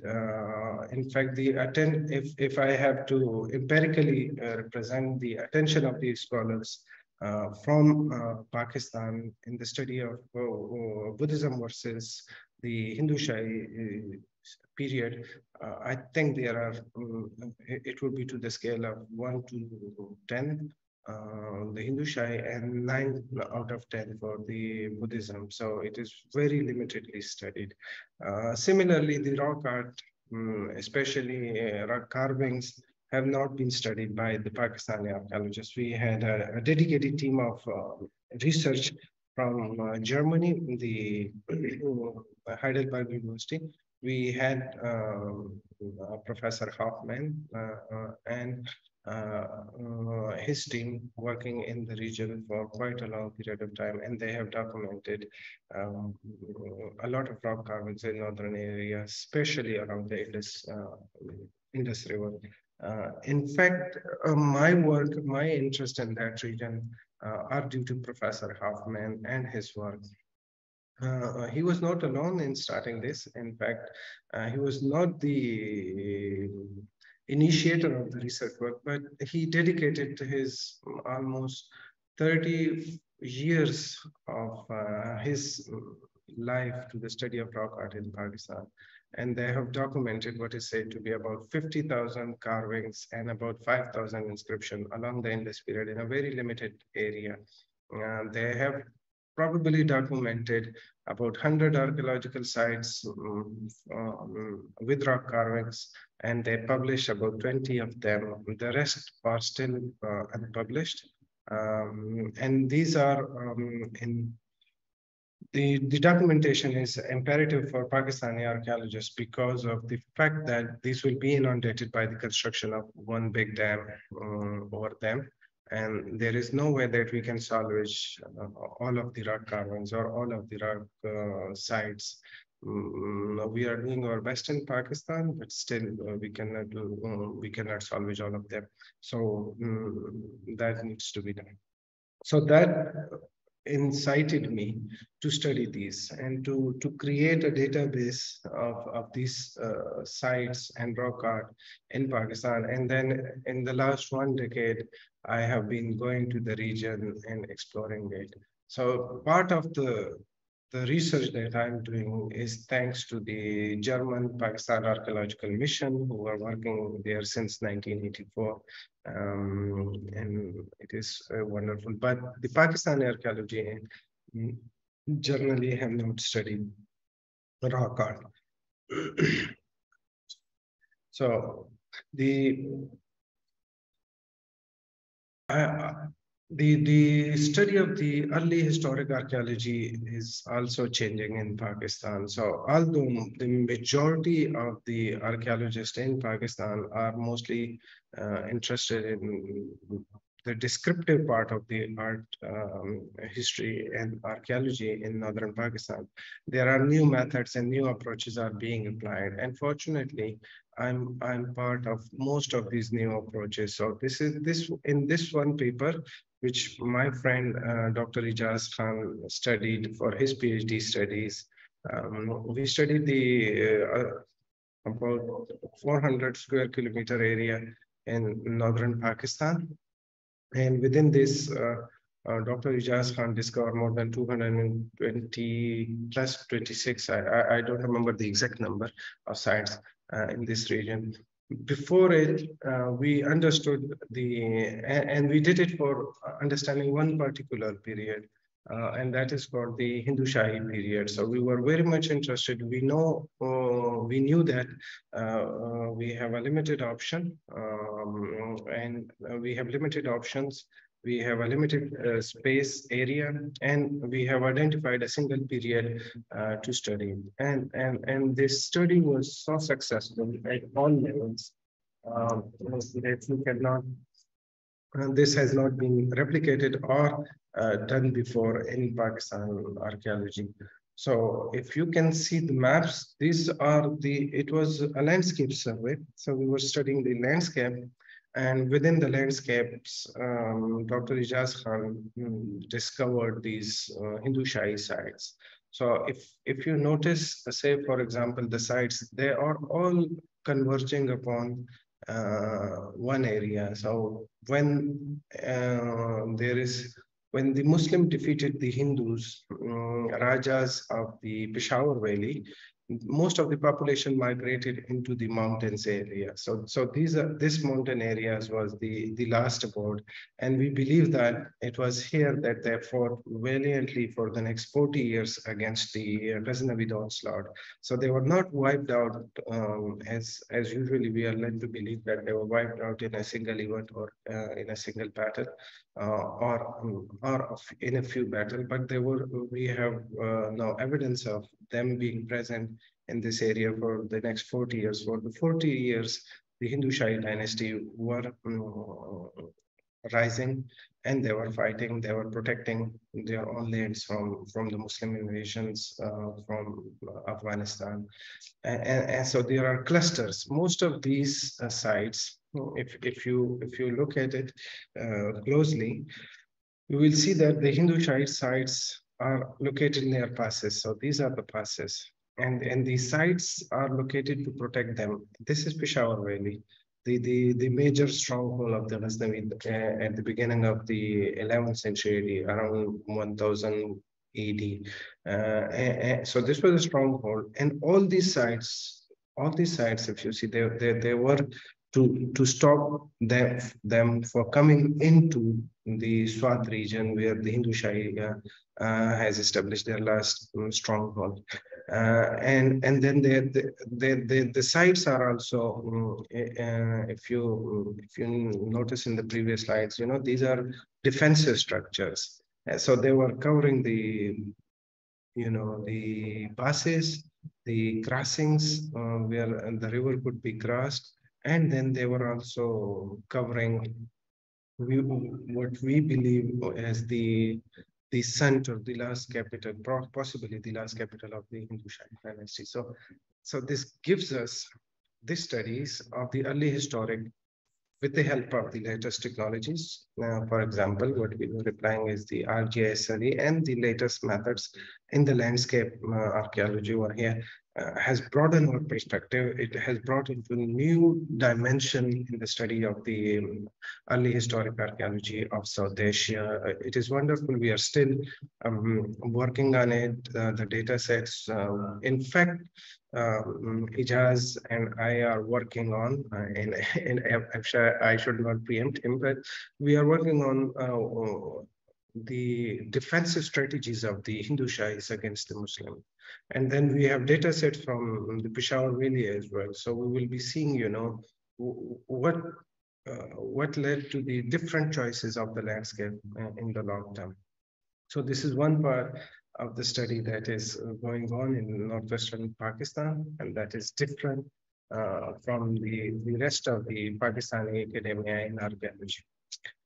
Then we conducted a very small survey in Balochistan. So this is the Loralai district in the middle of the Balochistan province. We conducted what we call it the transit survey. And to honestly, it was conducted by one of my MPhil students. And the data sets, the methods were very robust. So once the methods are robust, and the theoretical frameworks that you utilize are up to date, then you can take advantage of it, and you can then your interpretation are on a sound basis. It has a lot of interpretative value in it. So although this was a very small scale survey, we were doing it in a very small area in Balochistan. But this gives us a lot of data sets that we interpreted. And if you know that, say, for example, this the Google Earth image. So we walked into transects in this region, and sometimes the sites were very big. So this site is being converted into an olive garden or something like this, and it is being destroyed completely. Due to the law and order situation, the government in Balochistan is not in fact, it is very difficult to fight against the destruction of the archaeological site. And I believe that the same is happening in India, in Sri Lanka, in most part of the South region. Afghanistan is possibly the worst case scenario. But over here, people need lands for agriculture. They also need lands for settling down, for construction of their house, and there are antiquity dealers over here. So we found few sites, and within those sites, we came across a particular type of pottery designs. What Marshall or Wheeler call as the rope design. So we investigated this. We took this as the representation of the Buddhist presence in Balochistan, and this has not been argued by us. It has been established in the past by past researchers that this type of pottery is probably linked with Buddhism, which was linked with Taxila. So we are discovering similar kind. In fact, the first time the discovery of this type of pottery was made in Taxila. We had extensive evidence of it in the Peshawar Valley. We also had extensive evidence of it in the Swat Valley as well. So it was relatively believed that it is linked with the Buddhism. We took that, and with the help of material culture, an interpretation of the archaeological record. Although, if you know that we were, if you consider this map, we were working in a very, very small area. But if you consider our interpretation, we are interpreting about a very large area, and it is because of the fact that we had very sound data sets. And there was a lot of literature. People have worked in that area. So we re-investigated the literature, and there was some work on the coinage of that area, that particular era. And from that era, we established, or we postulated, that there was a kingdom possibly in northern Balochistan, or most part of the Balochistan and some part of the Sindh as well. It also crossed over into Punjab as well, and some of the tribal areas in the Khyber Pakhtunkhwa, the previous northwestern frontier province of Pakistan. So we postulated that there was a kingdom in the 1st, 2nd century AD, and it lasted for. There are possibly records from numismatics about possibly, if I'm not correct, if I'm not wrong, sorry, there are about 10 kings of the dynasty over there, and this kingdom, which is called as Paradan, because they were trading a particular material, possibly mercury. They were trading in mercury. So this whole kingdom was known as the Paradan. It is not discussed in the literature. It is not discussed in the normal literature produced on Balochistan or on Pakistan archaeology. And we believe that this was a very successful kingdom, initially Buddhist, but later on the kings were initially Buddhist, but later on the kings converted into Hinduism, who had robust relationship with the Taxila Valley, and they were also in contact with the northern Pakistan as well. And it is believed that they have some connection with, so possibly with the Scythians coming over here. I don't know that, but people believe that there was some connection over there. And this kingdom was very much in contact with the rest of the world through trade. It was here from that the ingredients for perfumes produced in Rome were obtained, and they were controlling the trade of possibly mercury or other metals as well from Balochistan. So very prosperous, very. We do not have evidence of in warfare. There are at least one side which is believed to be a Buddhist stupa site. They constructed, in fact, they undertook humanitarian activities. So they built water reservoirs for travelers, etc. And there are inscriptions from that region as well. So this is another example of what is going on in the early historic archaeology of South Asia in Pakistan. Now this map represents. I worked in this area, the Diamir district. I also worked in a particular region over here, which is called the. Or in fact, it is here. Yeah. So in this area, I work here, especially in the Yasin Valley of the northern Pakistan. So it is the ancient Silk Road is believed to have passed along the Indus River, and then there were multiple pathways through which the ancient trade routes went from South Asia to Central Asia and to eventually to reach China. So the Silk Road and the Silk Caravans and the Silk, we have a lot of literature on it produced, and most of the historical annals tell us about the presence of Chinese there, the invasion of Chinese. In fact, if you search me on the academia.edu, you will find my article on the Chinese in Chitral, where we are talking about an invasion, a particular episode in the history of China and South Asia, where Chinese army invaded South Asia. And they were they invaded this region, and then they come over up to here. So they established camp over here. We have historical, possibly literary evidence of the presence of at least 3 settlements of the Chinese in this region in the early historic period.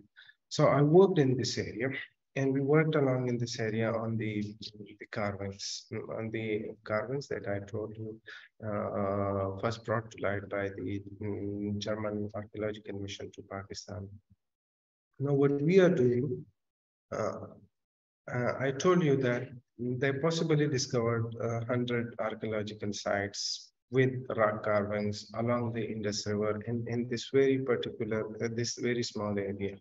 Okay, so from here to here, this is about 100-kilometer area. They discovered about 100 archaeological sites with which they counted to be around 50,000 numbers.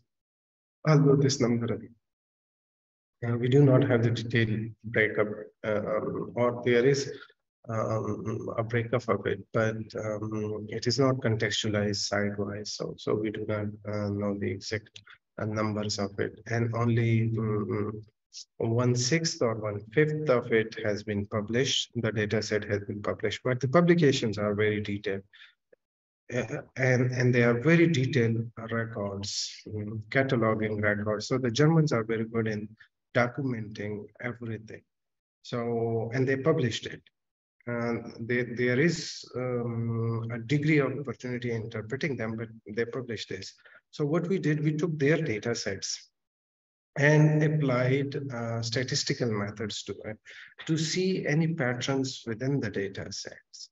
So we are applying statistical and principles of economics onto the data sets, and the data is producing wonderful results. So on the basis of it, we are now interpreting it. In fact, these were published with me as the lead author in South Asian Archaeology Journal, and it has been received very well across the world. And the reviewers or the editors are very happy because it has got the originality to it. So although a site has been published, the data sets were there. We took the data set and use it to come up a new interpretation, to investigate the same data set more rigorously, more vigorously for arriving at a new interpretation of the data set. So that is something new happening there. Now, I worked in this region, and in this region, in northern Pakistan, this is perhaps the earliest record of the sites within the Chitral region. So this is the Chitral where we conducted archaeological sites, and this is this small region where the Germans were working. So this, and then there are a few sites here and there, but the majority of the region has not been explored extensively. In fact, there has been no excavations since the Gilgit manuscripts were found, I think in the 1920s, so no proper excavations. We are now trying to get funding to start excavations on Buddhist monasteries in the region, which might be and the Wabda, the Wabda who is constructing dams over there is very helpful and very supportive of getting funding for excavation of these sites before they are inundated by the construction of these large dams. The large dams are needed for the Pakistani economy and for the management of the water resources as well as the food security of the Pakistan. So although ideally we are not in support of the big dams, but we do not have any alternatives about it. So this was the given situation. Okay. So, and the point that I would like to make is that especially this area, so the archaeological investigation along the Indus by the Germans for almost 4 decades were concentrated. Okay, somebody's mic is open. So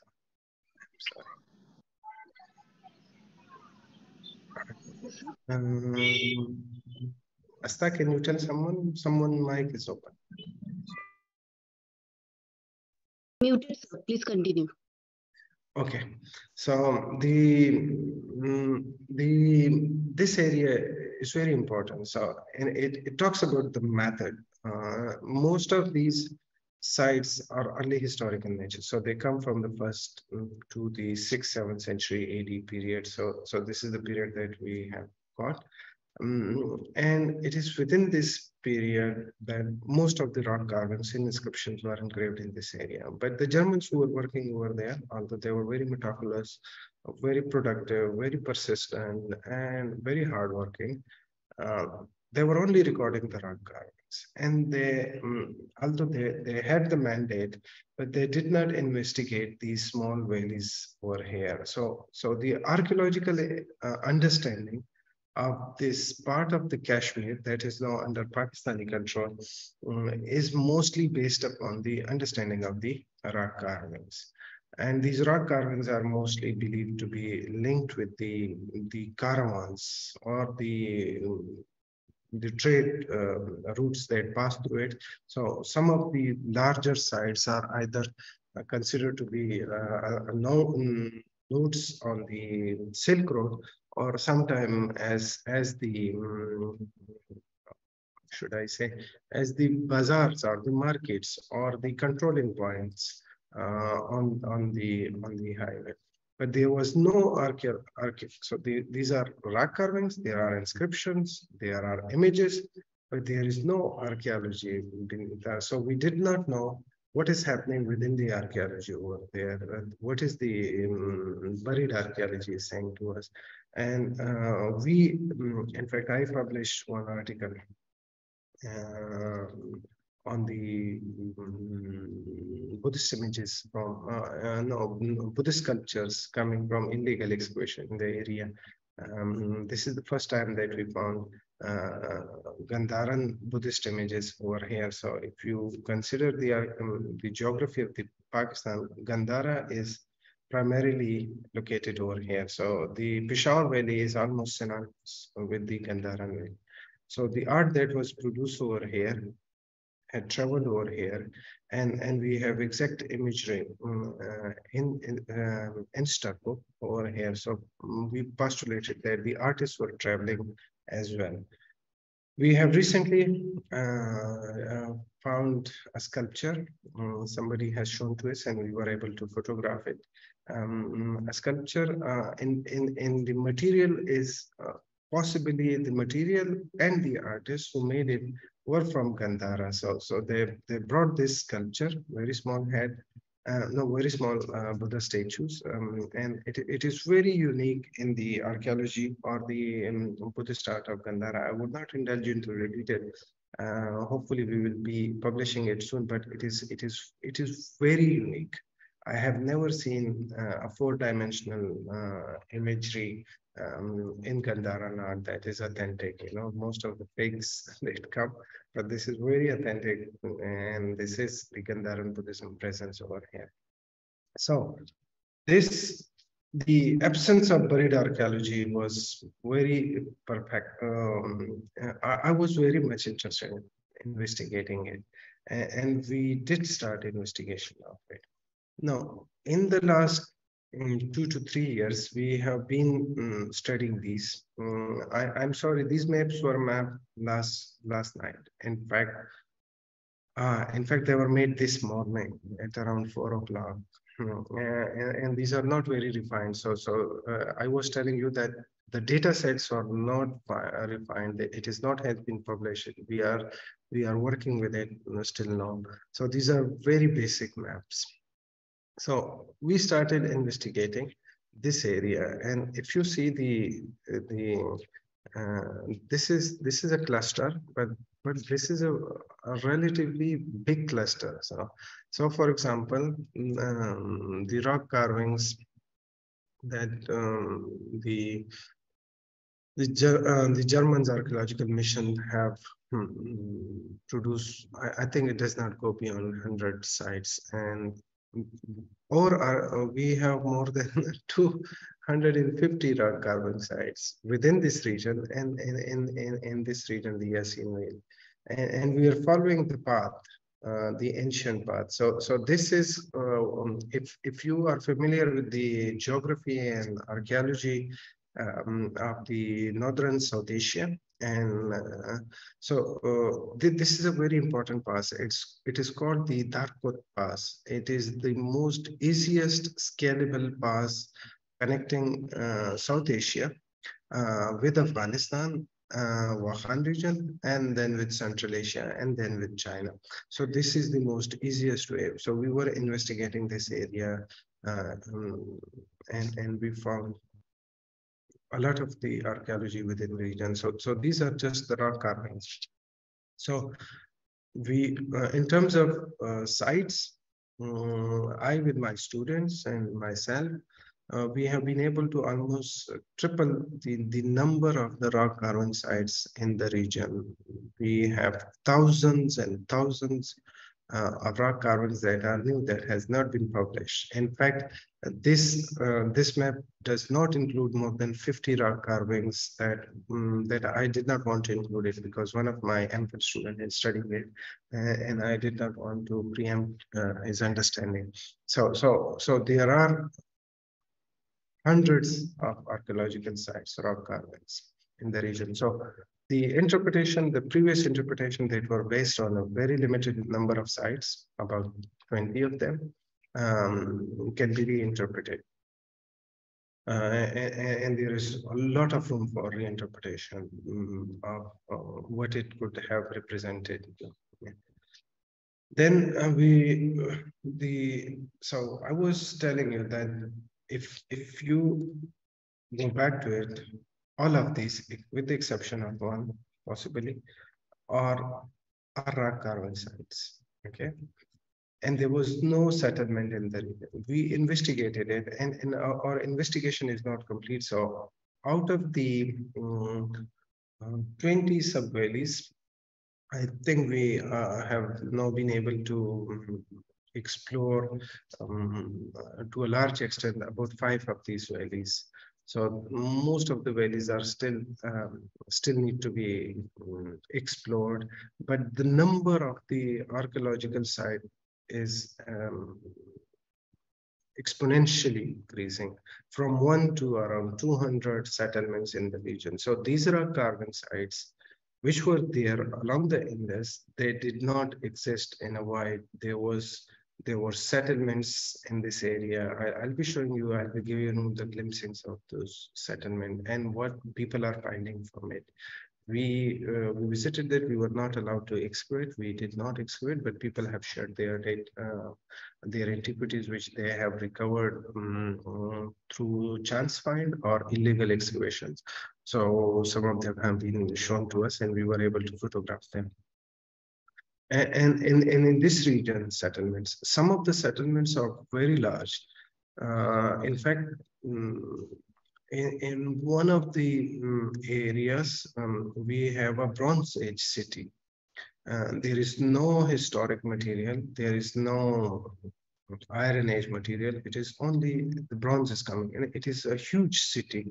And from this Bronze Age, possibly Bronze Age, we do not have, we are still studying the pottery here. In fact, my new appointment has made it a little difficult because I have moved from my place at Hazara to the University of Education in Lahore. So from there, the illegal excavators have shown us, and they have reported coinage in gold that is a particular weight and a particular shape, but it does not have any legend or any stamping on it. So in my opinion, it predates the punchmark coins, but we do not have the corresponding data set until now. We have not published it. It has not gone through the peer review process, so we are not very sure. Hopefully someday we will be able to, we have samples from there and we may be able to radiocarbonate it. So then things will be clear, but it certainly looks to be predating the punchmark coins. I'm not sure whether this predates, this predating is in hundreds of years or just a few years or 1,000 years. I'm not sure. So with improved methods and improved adaptation of the or investigation of the landscapes, we are able to transform and challenge the understanding of the present understanding of the archaeology within the region. And within, although megalithic cultures or megaliths predates the early historic period, mostly in South Asia. And it is still the case in the northern Pakistan. But we were able to identify archaeological sites that have beautiful megaliths. And some of the megaliths, in fact, the stones, the standing stone have early historic carvings. So this is a very interesting area and that needs to be investigated. One of my students who is doing his PhD with me, hopefully we both be, if he comes into his senses and start a serious study, we will be studying it, these megaliths in its entirety and its detail. So we were able to document about 18 megalith sites. These are, and this is the biggest number in terms of Pakistan. In Pakistan, there are very few megalithic sites, non-megalithic sites. So the number of megalithic structures is quite big in this region. And these are all located on the ancient highway leading to Central Asia. So most of the sites that we documented comes from around the Indus Valley or around the Indus River.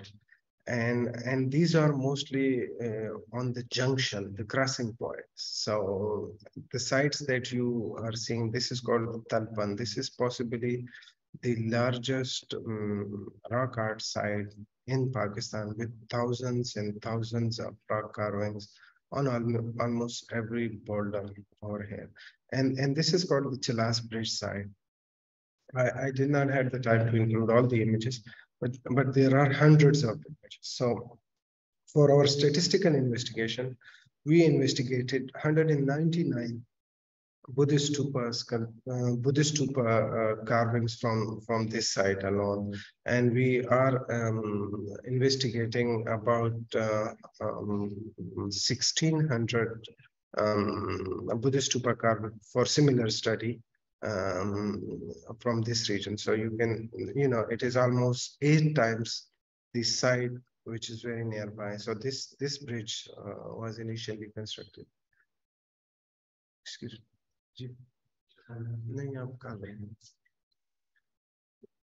So this is a very important. I wanted to give you a glimpse of the landscape where the sites are located, and rock art. No, the rock art is very different, and you can choose any of the period, any of the because it is so vast and it is so interlinked. So if you see, these stupas, they brings into our minds, the Sanchi stupas, stupas from India, and possibly some of the traders or some of the early Buddhist pilgrims or the early Buddhist traders who came from India.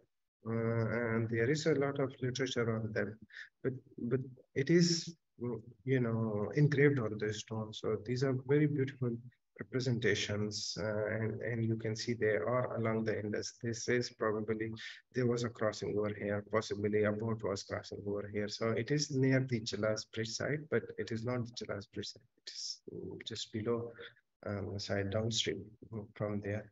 And so it's a very beautiful.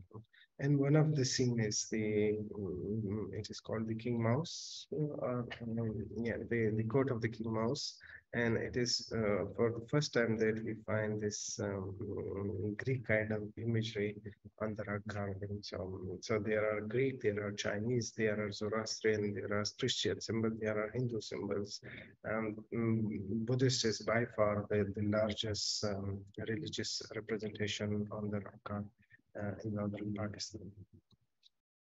So some other example of the rock art, these are very beautifully done, very well executed, and they still survive. We are very fortunate to have them, and I'm very fortunate to have seen them for almost a decade. It's like a pilgrimage site to me. So every year I go, I must go to this site. This very beautiful site. It's the Talpan site. It is this side. And so we are talking about this region. So, but then when we were investigating, when we were investigating these rock carving sites, we were also looking for artifacts on the ground. Now, as I said before, the Germans have done a brilliant work, but they were only interested in documenting the rock art. We started looking around the rock art sites, and lo and behold, that we found Paleolithic stone tools. We also found hammers that were used to construct or carve these images over there, and they were still in their, possibly in their original places. So if you can see, this stone, the color or pigmentation is the same with it shares with the rock art, where the rock art were constructed. So it is in this condition for possibly, it was in this condition for thousands of years, and we removed it from its original context for our study. So it is now at my office at the Hazara University. No, and then comes the representation of the prehistoric imagery. So in what we call the prehistoric imagery, we have larger than human size representation of what can be called as demons, or the local people will call them jinns or devs. So these, and then the hand and footprints. We recently, I'll be showing you one picture later on. We recently discovered a site where we have found hundreds of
the This meeting is being recorded. over here.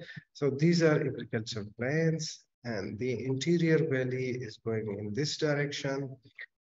The road, the current road or the caravan road passes through it. It leads to another valley, which leads to another valley, and then it connects with the international route. So this was an important thoroughfare, possibly in the past when we investigated this valley. After we mapped this, we created this map.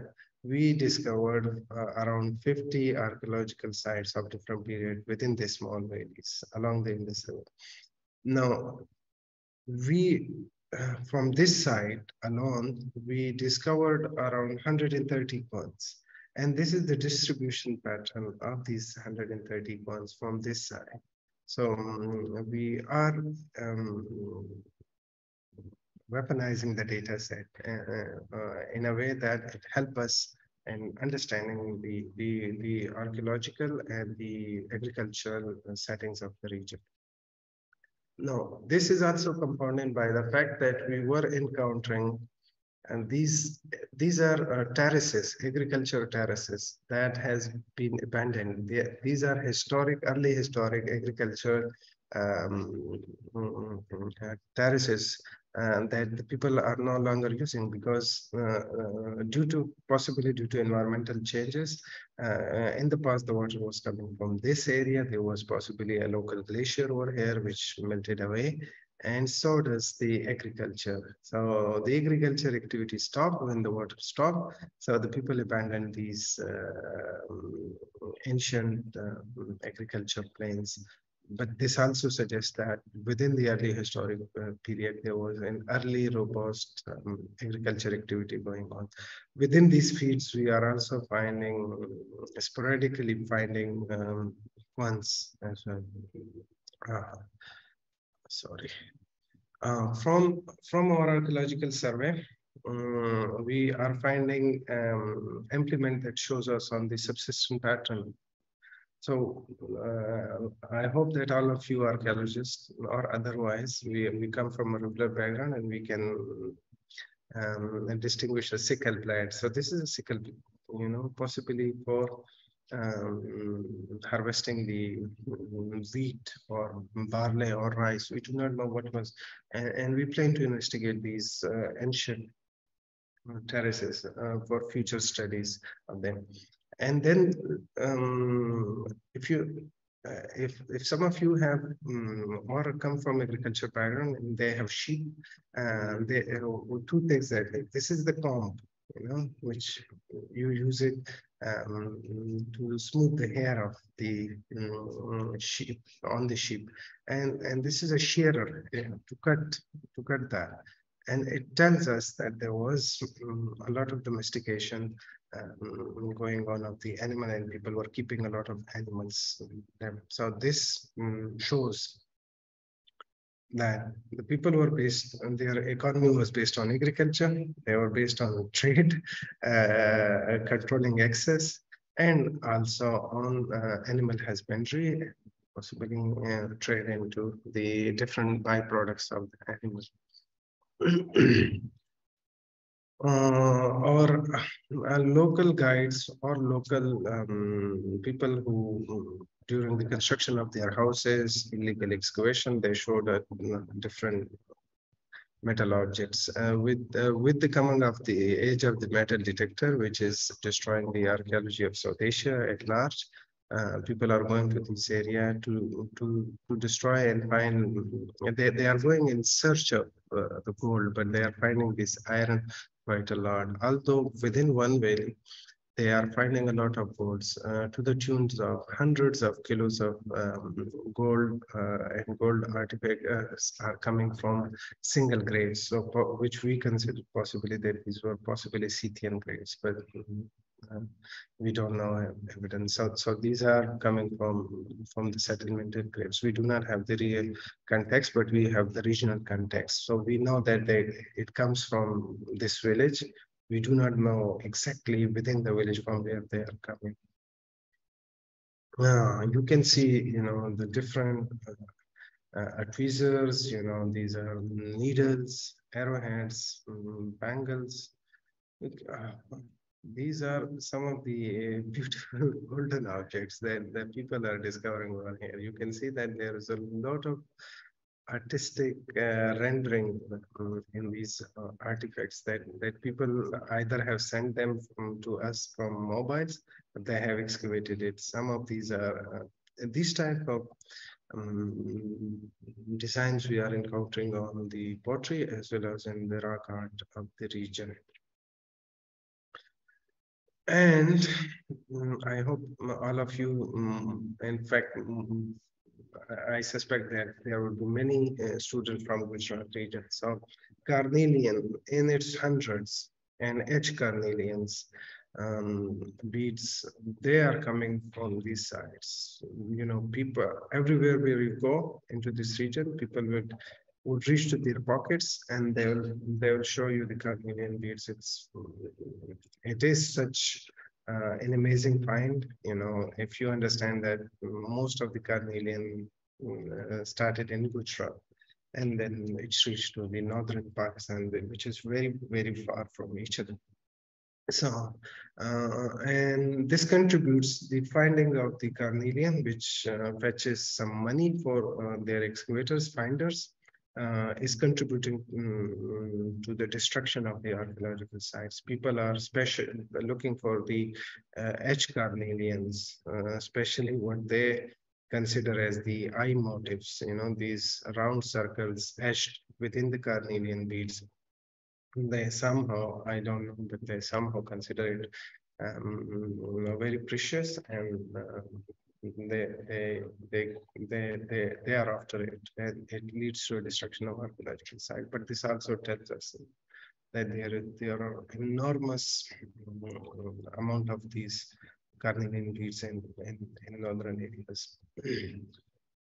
And most of you would recognize these. These are paste beads. And I could not count them, so I just photographed them. I mean, I'm very sorry, but they just showed it to me, and I had only a few minutes to you know, to prepare them for photograph, and I just photographed. So it's mesmerizing. You know, they come from single context. They are not coming from the entire village or entire site, but they come from single context, probably from a single individual. So the burials, they were very rich. I have been excavating archaeological burials in the nearby areas, but I have never encountered this amount of beads in the graves that I excavated. So, and some of these materials, then they have clearly linkages with Central Asia. So there is a presentation. These are bronze emulates bronze stamps. The imagery is quite unique, and we are finding similar imagery on rock art as well. So it's very interesting, and instill a lot of passion into us to study that. So you are possibly the first archaeologist to be seeing it. We were given these photographs by the owners who hold them on to, or I don't know their status, but they have shared their data sets with us. So these are wonderful. We find, you know, ibex and marcos within. I think this is the largest object represented within the rock art of the historic, the Bronze Age, the historic, and the early historic rock art of the South Asia, northern South Asia. So some of them, the materials, so these are shells. They possibly originated in the Indian Ocean region. These are tusk beads. And this is, I forgot what is the name of it. So this is also what we call moti. I don't know the English word for it. I'm sorry. So these are also, they have been traded from the Arabian or the Indian Ocean region. We don't know from where they are coming. What was the source of it, but they were coming over here through trade route, and people were using them. I have encountered them as part of the dress, possibly, or as part of the hair dress. So I have in my excavation in the Chitral region in northern Pakistan. And metallurgy and metal objects are quite numerous. Very beautiful gold and bronze and iron and silver objects from this region. Very beautiful. Then there are bells, possibly Buddhist, finger rings, we don't know, but these are mostly, I think that they come from the 8th or 9th century AD context. And this is the first time that I have seen a threshold coming from archaeological context. So this was explained. Then we have stamps, different stamps, beautiful stamps from the region. People showed us too, and we recorded the sites. So people have kept a record of where they are finding these sites. They are also possibly early historic. We don't know the exact dates. And then the sculptures. So you can clearly see the Indian and the Gandharan and the Tibetan influences on the art of the northern areas of Pakistan. This is, again, I'm saying this is the first time that you will be seeing so many sculptures, free-standing sculptures, although small in their sizes, from northern areas of Pakistan. We did not, until very recently, we did not know a lot of sculptures. In fact, I have documented the number of the Buddhist representation in Gilgit-Baltistan, and I think there was only 1 or 2 sculptures previously known, the Buddhist sculptures from Gilgit-Baltistan. So these are quite unique. And then again, somebody's mic is, I'm sorry. So we have this glacier project. We are studying the glacial archaeology, and as you know, with environmental change, the glaciers are melting, and under these or from near these, we are finding a lot of archaeology, including rock carving. So these are very high altitude. This is about 20,000 feet. This is the sites that I was talking to you. If you see there, the footprints are there. There are so numerous. We could only photograph this face of it, and there are almost 8 faces of it. So huge site, and near the glaciers. Just so the glaciers are extending it. It is September, I think. No, it is August, just before the start of the fresh snow in this region. So this is permanent snow in this region, and these are very ancient. Some of them, we believe that they are from Neolithic, if not from the Bronze Age. And then I'm not at the liberty to show you the details, but I want to you. This finding is one of the most exciting find of my archaeological career. We found a cave around 11,000 feet high. Within the cave, we found human remains. These are some of the wooden boxes that contain the human remains. And with these human remains, which have got, possibly ochre, they also have, skins attached. Some of the bones have skins attached. You can see they are still attached. And we found quite a lot of the wooden tools, so we found wooden arrowheads, wooden bows, wooden spears, and all these exciting evidence that has not come to light from anywhere in South Asia. We don't know the age. We are trying our best to get a radiocarbon dating ancient DNA analysis of it, but interestingly, it took us quite long, almost the whole day, to reach to this site, and we had only 30 minutes to be there. And then I realized that, there was some fresh rain last night, so we realized that there were the footprints of the snow leopard within the cave itself.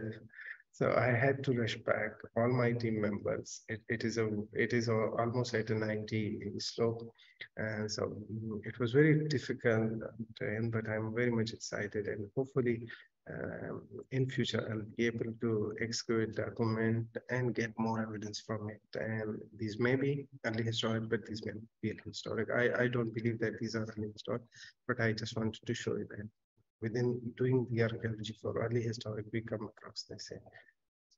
So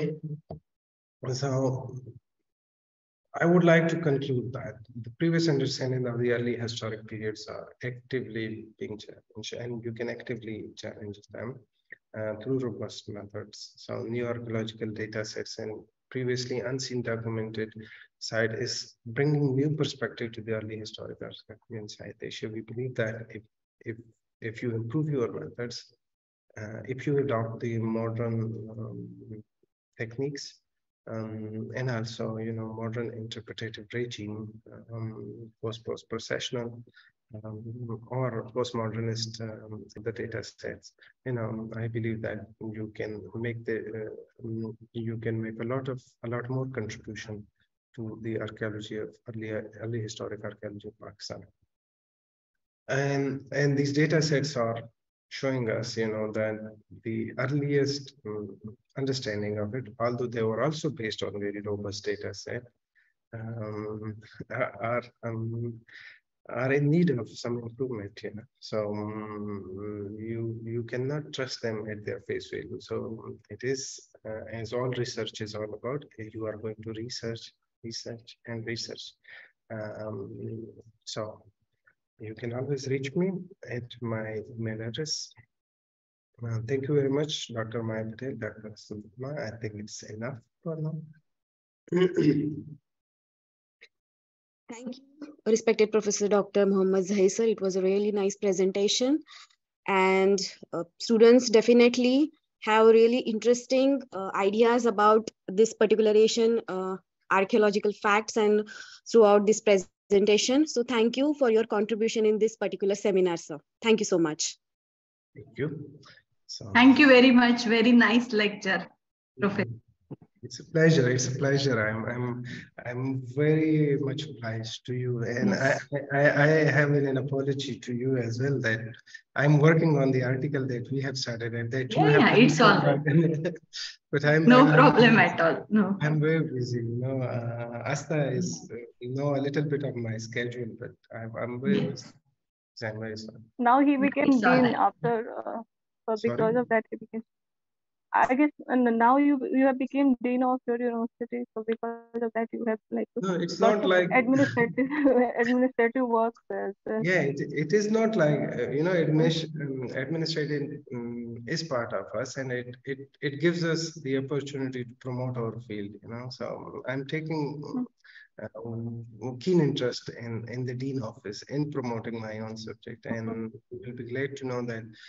We have recently received 14 students in our PhD and MPhil program from China. We have also got one student from Iran. And I have been able to start an internationalization of my university, being part of the internationalization of my university. So it's great. It has it takes its personal toll on me, but you know me, I'm a workaholic. So I work. Thank you. Ma'am, what about the question answer? Dr. Zahir will you be? I have to leave. I can take questions, but I'll be leaving. I'm leaving today for Peshawar, so I'm in Lahore, so I have to travel a lot to see my family. So if there are questions, I would like to answer. So, ma'am, can we take the questions now? One or two. So we can invite. Yeah. We can also, if anyone has questions to if they want to ask to Dr. Zahir, please ask. You can ask, or you can write down, or you can also unmute yourself and you can talk to him. Yeah.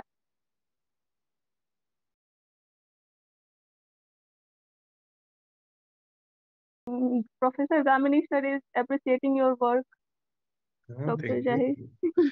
He's known to me. He's a good friend. He's a dear friend.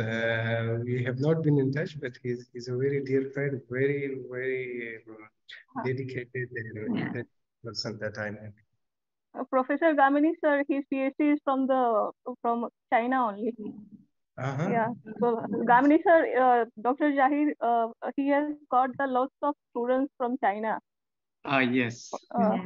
He's a very well-known person. I know him. He's a giant.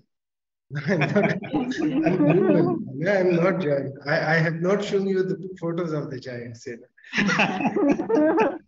Actually, I think there is no Gamini question. Okay. Okay. So thank you Okay, very no, much. there is one question by Dr. No. There is one question by Dr. Nasir Eksandri from Iran. Question is, there is that question.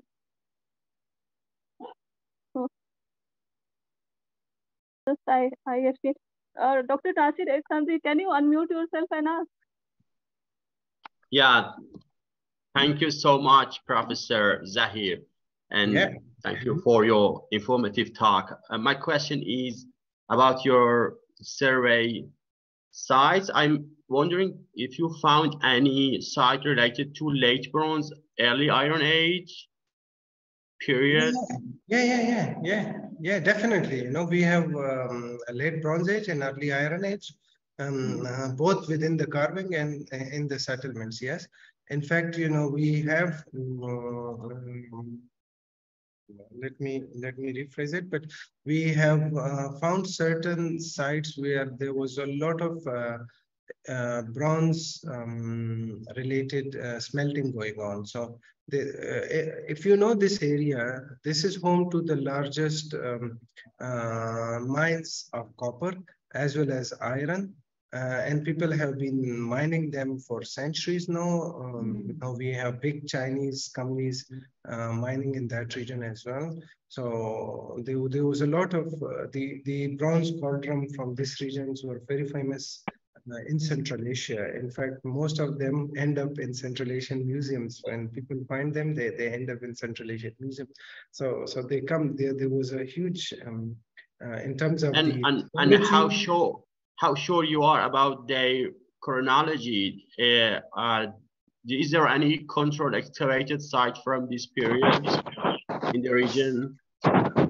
Yeah, Professor Iskandari, there are three things that we are doing. One, I have been working in northern Pakistan for the last 20 years or so. So I have excavated a lot of archaeological sites. I have a lot of the materials from Paleolithic to the historic period have gone through. I was involved in the Bronze Age and the early Iron Age graves excavations in northern Pakistan, which is we call the Gandhara graves, and they were linked with in the past with the Aryans invasion. So I have excavated a lot of these graves myself. I excavated Buddhist archaeological sites as well. I have excavated the city of Peshawar, which we believe was the early, the earliest living city in South Asia. And our excavation, along with my professor, Dr. Ihsan Ali, was termed as the deepest excavation in the world at the time that when we were doing it. It was a huge trench. And I also worked on the Indus period side. So personally, I have the right credential as an archaeologist to distinguish or to make an educated guess about a certain site. One. The other is the material coming from there. We really have metal objects coming from sites that help us, So for example, in one particular site, the metal objects are all in bronze. There is not a single iron artifact coming from there. Then there is the pottery, We are finding pottery. I did not show any of the pottery over here. Then there are inscriptions. Then there are the rock carvings, True. So these Thank you so much. Thank you so much. Yes, thank you. Tejaswini. Okay, ma'am. So we are proceeding with our next speaker, respected Professor Gamini Ranasinghe, sir. So welcome. He is a professor in archaeology at Department of History and Archaeology, University of Jayawardhanpura, Sri Lanka. So I request Dr. Asta Devapama ma'am to give his introduction. Thank you so much, Tejaswini.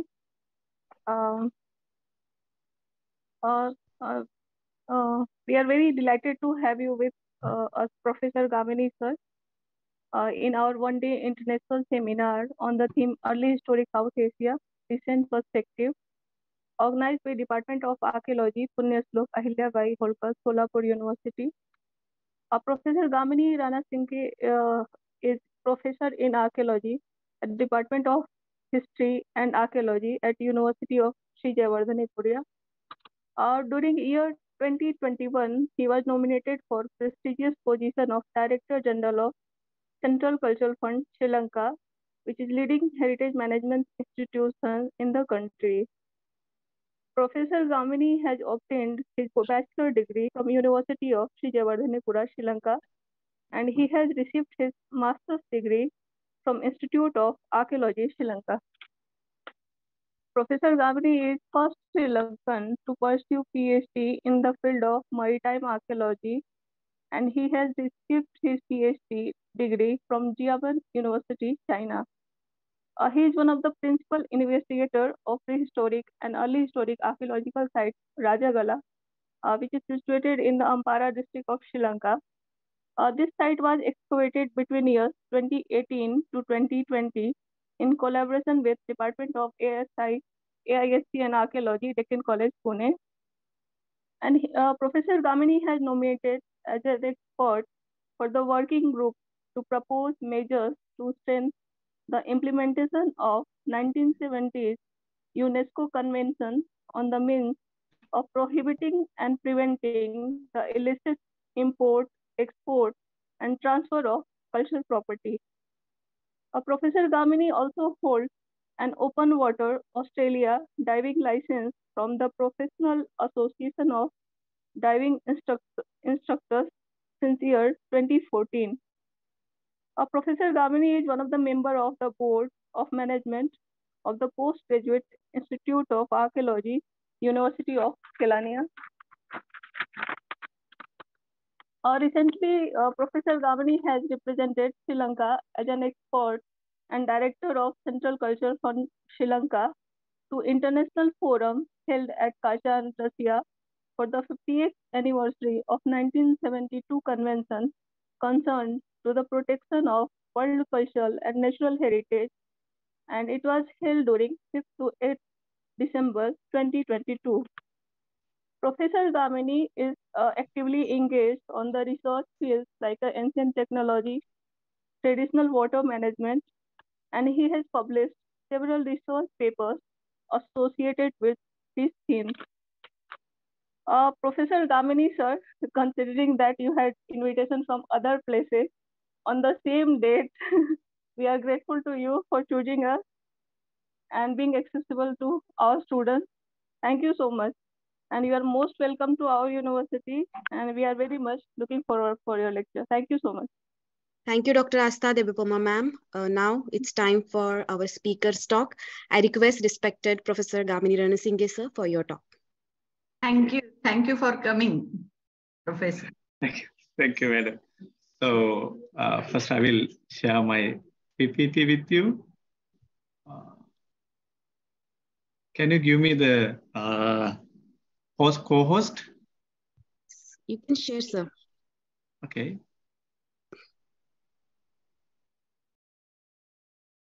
Green button is there. Right. Right.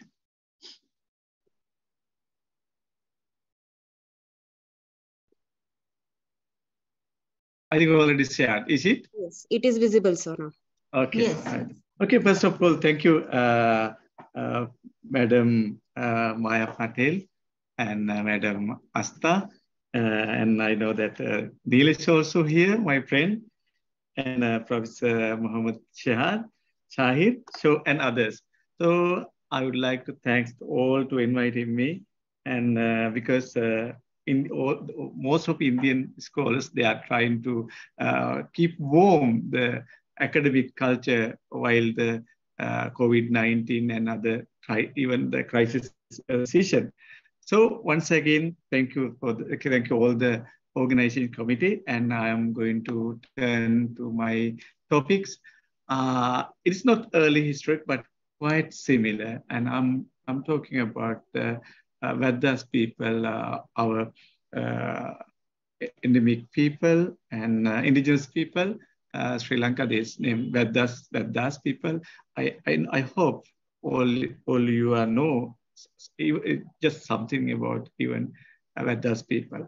So I'm totally concerned their hunting system, because 1.5 decades ago I started research with our indigenous people, and I always concerned to the hunting and their traditional living system. Today, I'm going to share my experience with the field work and their hunting lives, and how they hunt the animal, what kind of technique they are using. So first of all, I need to introduce a brief introduction for the Vedas people. According to the Sri Lankan literature, they are come from in historical period, but according to the archaeological evidence, it can be lined to the prehistory. Now we have only one indigenous group that who following the hunting and gathering the ancient economy system. They're trying to adapt to the agricultural system with the patronage of government, irrigation system and other things, but still they are more than 50% of their consumption belong to the hunting and gathering. And at this moment, they are having huge problem with the adaptation of mass community, and they are having many trouble to continue their traditional lifestyle, especially hunting. You know, the India and Sri Lanka, we have the same culture and the wildlife law and regulation and many things there. And human rights and animal rights, many rights also there. Now, among the rights, they are in the cage. So there are many interesting things about the Vedas people in Sri Lanka. However, this is the only one tribute or the one group that can be seen in Sri Lanka who come from prehistoric time to the present. And anthropologically or the archaeologically, we can believe that there should be some remains of prehistoric people in Sri Lanka with the Vedas people. According to DNA, also proved that there is relationship between megalithic cemeteries, the people, and the prehistoric, also the Vedas people. There should be there the relation, because until 1940, totally they were in the natural caves in especially eastern province and the middle of Sri Lanka.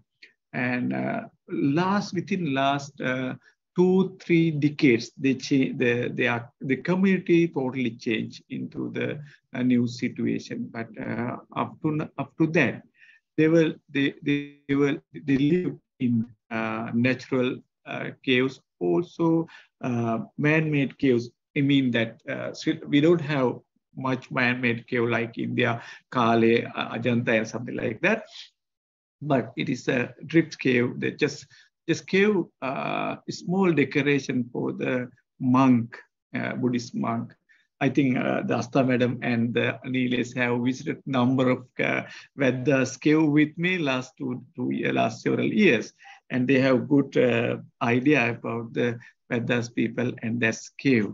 So some Vedas people still try to live in the middle way. Middle point mean that in the forest and the peasant community and peasant settlement, and at least 10% elder Vedas people still they are following their ancient system, especially collecting bee and the vast bee honey and other thing. Also, they are engaging with collecting forest item like that, medicine and some fruit jams and something like that, annual seasonal food and other things.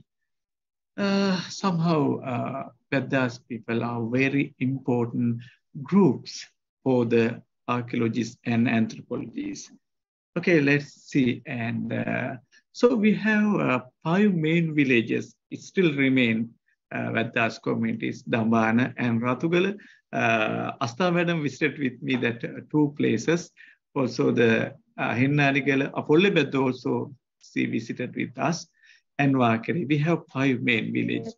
And yeah, and the most of village is still not much contaminated with the new technology and other things. And it's mean still there is some opportunity to read and do some research about the ancient hunting and gathering groups in Sri Lanka. So this is several villages, and Nilesh, I think he can identify the third picture, this one.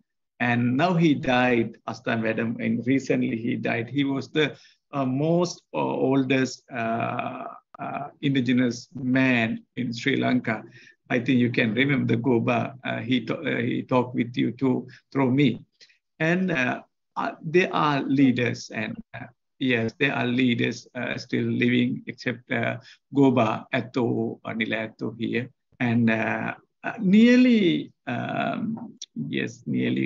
1 year I have spent with them over last 15 years, because some village I have spent nearly 1 month, 2 months continuously, and I mainly concerned to the trap, but many things I collected with their medicine and lifestyle, digestion system, and rituals, and many things. I have wrote one book, also still not published, with the they will work in the CCF Central Cultural Fund. I don't have much time. I'm starting work 8 o'clock in the morning, and I'm finishing work nearly 10 midnight of the day. So now nearly 2 years.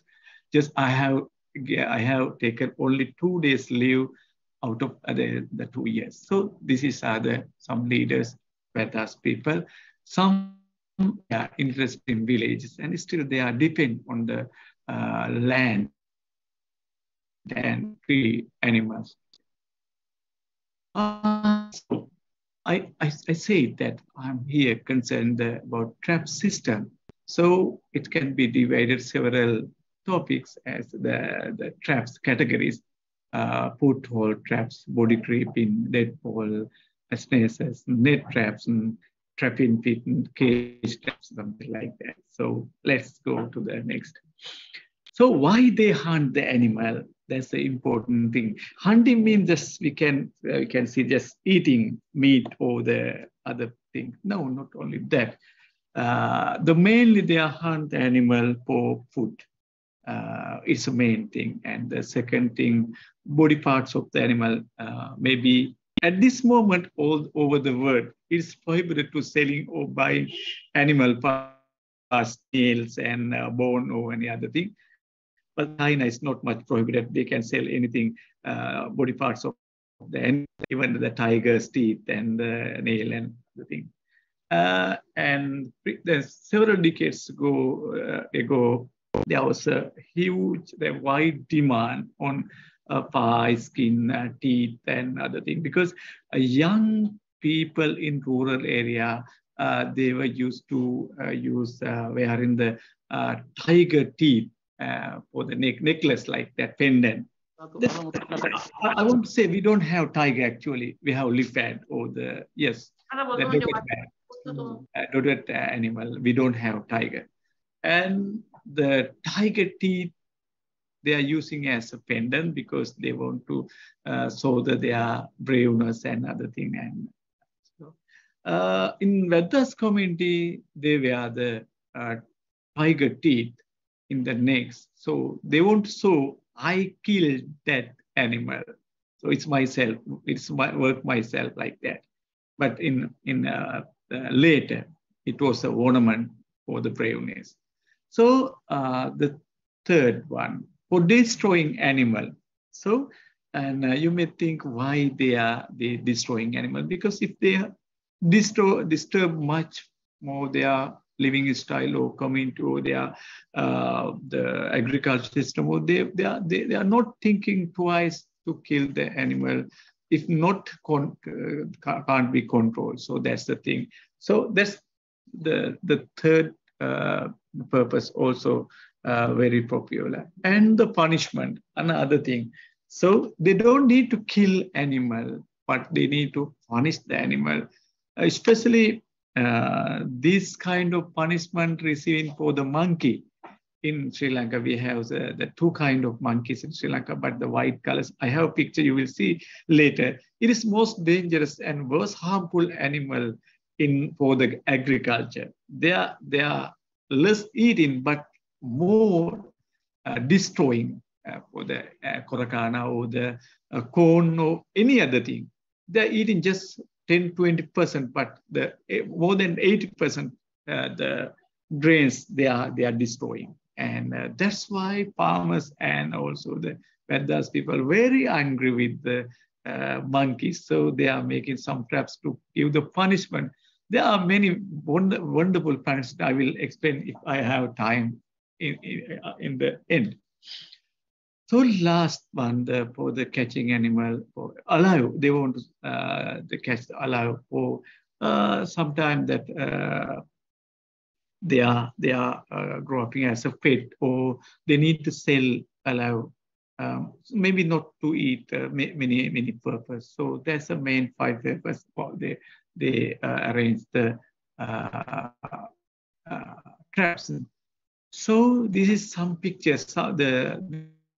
This is old, nearly 20 years, and oldest camera. I got that, and I did some experiment with these people. This upper two I saw in here. Actually, they are not PAHSUS people. They are my student. They are now graduated, and they are having high position in Sri Lanka. But lower part, that totally indigenous people in Sri Lanka, but they are half civilized, but still continuing their ancient lifestyle. But unfortunately, this person died because of the unauthorized, illegal gunshot. You know, the self-firing gun we have. So last time, I think Asta Madam can remember, we found the one, this illegal gun in the Rajagala. So he did, but he helped much for my research, because he's the most knowledgeable person at community who can prepare the traps and the very practical traps. I lost that human resource, and some of PAHSUS people who still continue their lifestyle.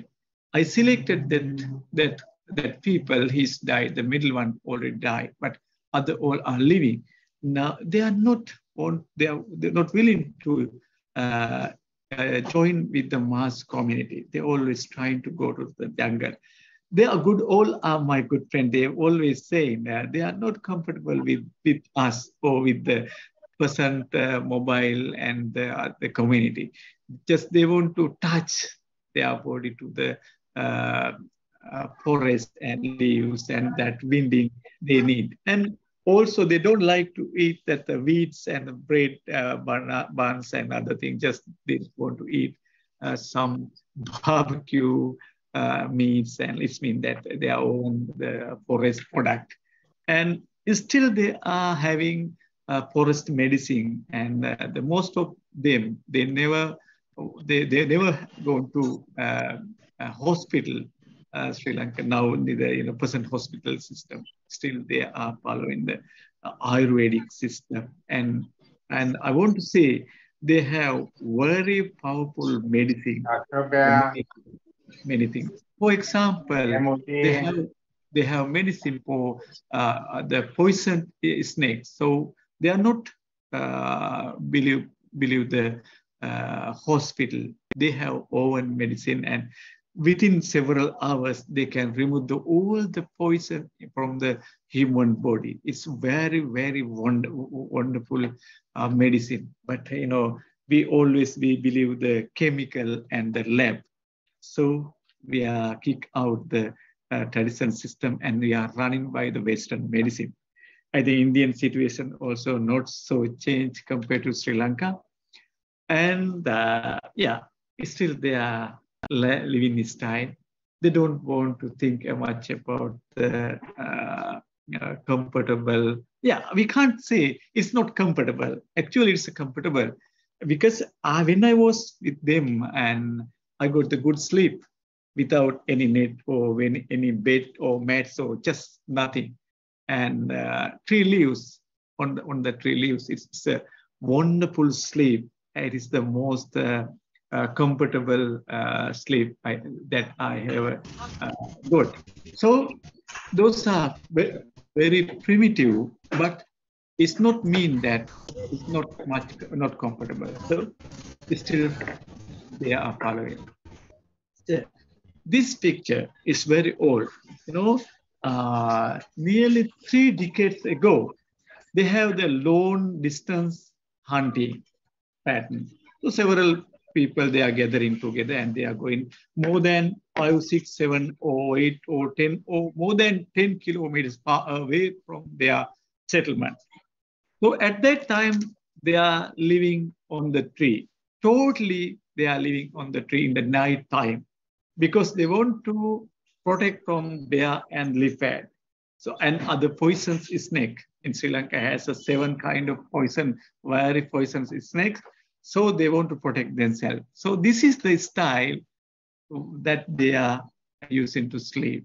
It's wonderful. And it's still some Vedas people following the same method. Even I have slept 2 nights in this way. So it is quite dangerous, but very interesting. I can't forget in my life that kind of experience.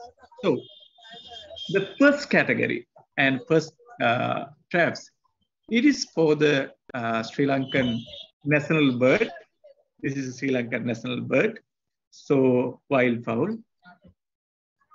That this animal, this bird, we can see over the island everywhere. So the Vedas people are mostly targeting animals. Every day killing number of wildfowl. So more than 50 kind of traps they are using for catching this kind of birds. Not only wildfowl, also several birds are there in Sri Lanka, including peacock.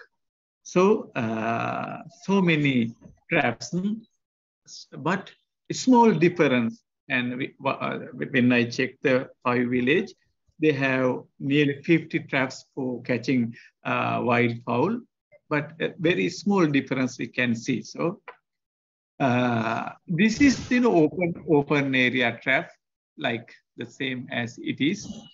Also, these traps also they use this Sri Lanka superfowl, and we call this haban kukula, also iguana, we call talam, and some our national bird. So this Vedas people making the traps, catching for this kind of bird and lizard, that iguana. It's a very, very practical traps. And within less than 1 second, it's activating itself. Just if it touch the 5 grams, it's enough for 5 grams. If touch this stick, so it's collapsed on the animal, and it can't get rid from this trap. Totally deathful attack. So maybe you will think why the bird are killing. So don't ask from me why they are killing. And it is a lifestyle. However, we are like or dislike that's their lifestyle, which is coming from more than several thousand years ago. And you know, I said at the beginning, they try to adapt to the person economy system, agricultural economy system, but they were failed. But they're trying. So the parrot, we have green parrot in Sri Lanka. The main target, because they would like to eat that parrot meat much compared to them other birds. I don't know why, and I can't ask them deeply why they are hunting much that animal bird. However, so they are using this self activating traps. So they are making net here. And you can smell here. So after that, they are sowing some grains. We have the paddy or corn or any other grains. Then the group of parrots, they are coming to eat and they are going here and there. Somehow, one parrot, if touched to the snail, just 5-10 gram enough, that the nail activating and the net collapsed down. So they can't get rid. Definitely all the parrots which belong to this net, definitely they have to in the cage. So the next one, this is a cone, and we call the irungu. This cone, we have one cone, one tree. So they use small snail and making small traps you can see around the cone. So maybe 5-6 traps they are making. And when the parrot coming to eat that cone, their legs catching any other snail, so they have to catch here. They can catch alive, but I'm not sure it can go. It can get the free from the Vedas people. 99%. He can't. He will. It's the last song. So, and it's a quite glue traps. It's not much interesting. The Vedas people using the several kind of tree glue glue, making mixing each other, and it's making like a liquid, gum liquid. And they are rubbing this kind of tree, and they're keeping ground, paddy ground or the corn ground or some water source. So then they are hiding some places until they are time. So birds, small and many size birds are coming and they are sitting here, but they can't get away because of the glue and like this. So they have to wait until the Vedas people come into them. And I want to say one thing, that birds will not have a chance to fly again. So there's indigenous people, and I think not only Sri Lanka, but also the Nilgiri, other people in the forest people, or their main consumption belong to the forest. So there's a forest law. However, whatever our mind, that's their economy system. So when I was with Vedas people, I got the very sorrowful and unforgettable, very bad experience in my life. This trap system. I hadn't time or chance to get rid of at least one bird from them. It's aggressively, they will counter-attack me, but then I keep silent, and because I was a researcher, I can't disturb the economic system or the life system. Just keep away, and I can see only watch what they are doing and what is happening. So this is a very sorrowful trap system. Yeah, I will go the next. And the trap mean if the destroying something is not funny. and not happy, but it is their lifestyle. So still the Buddhist people following this, the picture one, it's a drawing one by myself.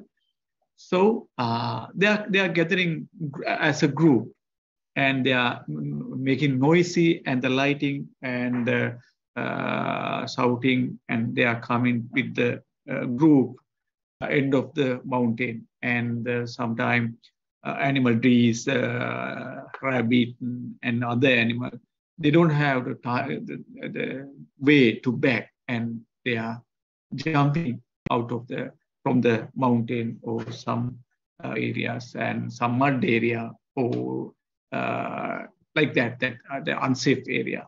So easily thus people can hunt them. This kind of hunting system we can see over the world.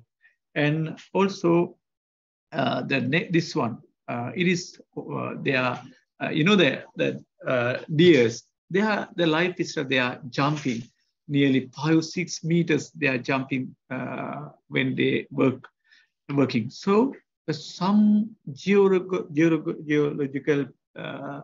places are there with they have to jump automatically. They are jumping on this road. So the Vedas people can very clearly identify this kind of very dangerous places, and they are making this kind of very soft-ended stick everywhere.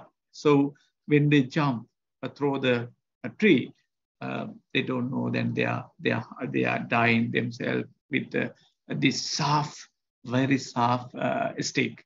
So it's okay. Let's go to the next one. This in Sri Lankan language we call the habak. I have recorded more than 75 kind of habak system, but those are not much difference each other. This kind of habaks is in Sri Lankan people use for this kind of habak for attack to the European people over the last 500 years. And when they come into the Kandy era, so middle of country, they prepared a large number of traps around the road. Okay, so the thousands of Europeans died because of this kind of dangerous traps. So thousands of kilograms they are keeping here, but the only 50 grams enough to activate all the traps. So when the people or animal or anyone crossing this stick or snail, so if touch, just small touch, it is the last second of the animal. So within 1 second, this several thousand stone or the parts of trees coming on the head or the backside. So definitely that death accident we can see within the 1-2 seconds. So sometimes 2 animals or 3 animals also the same place we can see having the trapping here. And Vedas people are very clever making this kind of traps. According to Sri Lankan literature, we have several records related to this kind of trap. And the catch, the died, the human attack. So they died. Even that Vedas people, when they preparing this kind of trap, they are going 2 people, at least 2 people. They are brother-in-law like that. So it means that if I want to go, if I want to make this trap, I'm going with my sister's husband only. My sister's husband. We are not going with other people because other people can't be trusted, and because if any time this trap can be activated, and the other person can be he can activate for the death. So that's why they are going with the brothers or the brother-in-law like that. We have number of stories, folk lovers related to this kind of trap. And we have this kind of the true story in the history. So this is the kind of that trap. This for the porcupine and red deer and very small animal. Maybe not only one animal kinds, but the whatever animal, whichever, if they are in the trap, so definitely they will get the kitchen. So that's the law of the forest. So this is very small. You can see that is the activated item. So if touch someone, maybe the bird, a small bird also enough to activate this trap. Yeah, let's see how this activated.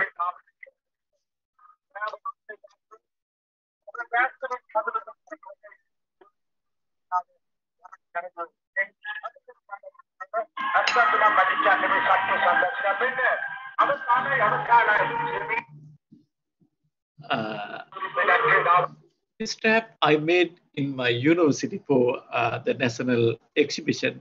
It was more popular, and I think all the Sri Lankan television channels came here and they captured the ancient technology. That's the first time in Sri Lanka presented the most of PAHSUS people and indigenous people hunting system in Sri Lanka. So I'm going with you to the PAHSUS village, how to kill the two kind of animals in Sri Lanka, a squirrel and the giant squirrel. Is a national animal in Sri Lanka. It's previously you saw the national bird. This is a national animal, and we call the Dodlena. It is the giant squirrel. So the squirrel is very small. Don't ask me why they're killing the very small animal. But within the more than 10, 20 squirrel can be hunted by the PAHSUS people. They are using this kind of traps. Usually that the squirrel, they are using this kind of ways for their general life. So they are preparing the activating trap system here. The one stone also here. So although it has a very sharp teeth, but with this technology, it can't get rid from this threat. So it's a miracle. And other thing, you can see there's so many snails here and traps here. If the animal come from the tree or from the earth, however, the several animal this kind of animal can be trapped here. So there's some technology, how they collect their food from the environment. So this kind of traps, they are making, especially chain cultivation, dry cultivation. That we have the dry cultivation. I think India also, I have seen that dry cultivation without a special irrigation system in the jungle. We are making the agricultural work activities. So this kind of traps used for this kind of agricultural land, especially the harvesting time of the corn. This is the time for hunting this kind of animal. Sometimes more than 50 to 100 squirrel are trapping from this through this kind of traps. And now I'm going with the porcupine. I think they are also very, very common animal, and they have several kind of traps. I think more than 10 traps I found. So I would like to share with the 3 traps here. So this is the one kind of dangerous traps. So the porcupine crossing his road through here, the stick, if touched just 5-10 grams, that traps activating with the snail is going up with this heavy stone. So the porcupine neck, most probably the neck, the catching here. So this is new. They use the new technology, the iron net. They use the iron net like this shape iron net. They put their hole, the hole. So if they are putting that one in the night time. So night time in the evening, that porcupine go out for eating something, and in the early morning they are coming to their nest. And now so this iron net. Yeah, someone has a microphone problem. So so it's porcupine should be go to the this iron net. So unfortunately, it has this kind of nails everywhere. So when it is reached to his hole, that iron net is very small. So it can't come back again. No reverse gear because of his own skin and the nail. So he have to be there until the hunters is coming. So this is the net, and I have the video, so I will go to the video directly. The fishing net. They use the fishing net like this.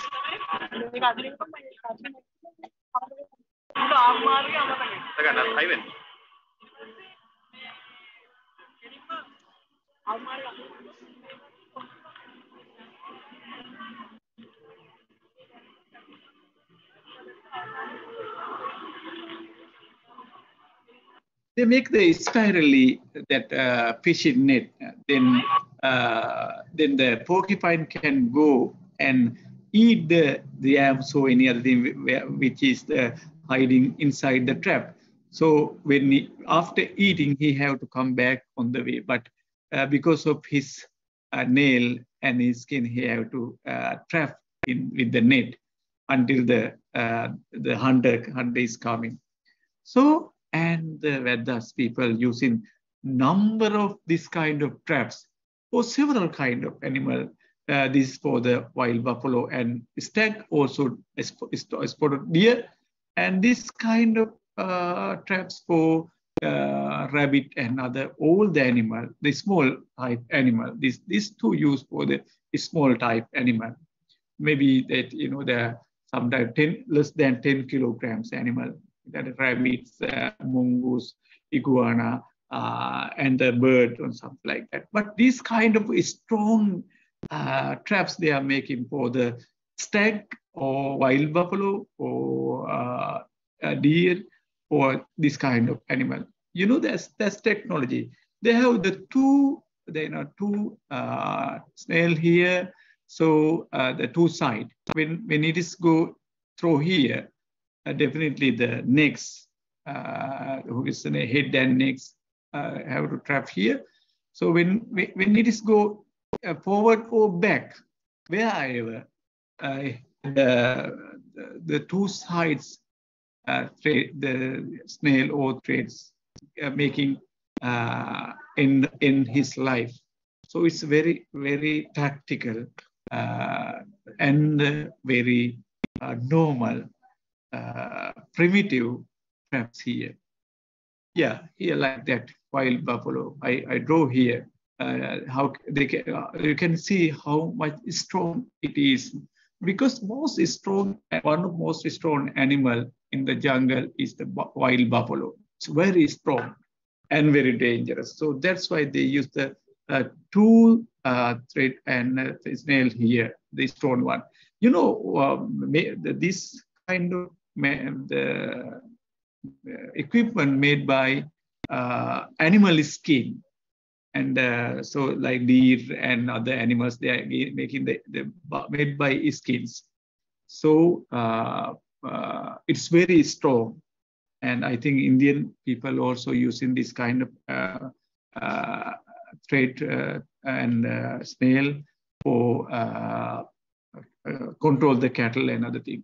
So a monkey, I said at the beginning, monkey is the very, very, very harmful animal for the farmers, not to the Vedas people. It is a king coconut over the coconut. We have coconut in Sri Lanka. And they are making a small hole. It can be just very difficult. It can put his hand inside the fruit. And after getting the coconut, and he can't get his hand out of this hole. So, but he's very, very, very, the greedy food animal, and he never released it hand what inside there. So easily he can catch alive. And what happened then? After catch alive, the farmer is tying his leg and hand together and rubbing some turmeric yellow color. And after that, they are making the black dot over the body. It's like leopard, Sri Lankan leopard. Yellow background, the black dot, it is like leopard. So after drying that painting, removing he's releasing the group. So that monkey running to join with their own group. And the group running to avoid his, his company, because they think it's coming leopard, because the monkeys are very, very, very, very afraid of leopard, because leopard hunting, always hunting the monkey. So at least 2-3 weeks that hunter or the farmer can get a rest from the monkeys. So at several times I have participated with my grandpa and other my friends in my childhood. We call that the game of, that we can translate into that game of monkeys and leopard. So early we are preparing to the game early morning, and normally I can climb any kind of tree. So I am making myself the coconut. So we are waiting for the monkeys. Normally around 8-9 o'clock they are coming early morning. So we are making that trapping, and over the day we are playing with this game. So it's not good at this moment. It is the animal right, okay? But I'm saying that 35, 40 years ago, Sri Lankan culture. So it's our culture, because I was born in very rural area. Still it is rural area. I'm a villager. I'm a farmer. Still I'm a farmer. And I have large experience with this animal hunting. I have hunted thousands of animals by myself. Now, I am not doing anything, because I don't have to explain anything, but I did very, very wrong thing in my childhood. I have killed thousands of animals. In my life, I will not do again. And this traps totally for the monkeys. I see it. These were the people. Also, he's a half farmer, half hunter. And he making this trap only for catching monkeys, because the monkeys are very dangerous and a very harmful animal. This community, they are eating flesh of monkeys. So they are hunting monkeys for for food, or for punishment, and destroying every purpose there. And another interesting traps for monkey. That the monkey come in here and very lazily he sit here, is putting the 2 legs under this arrangement, and you.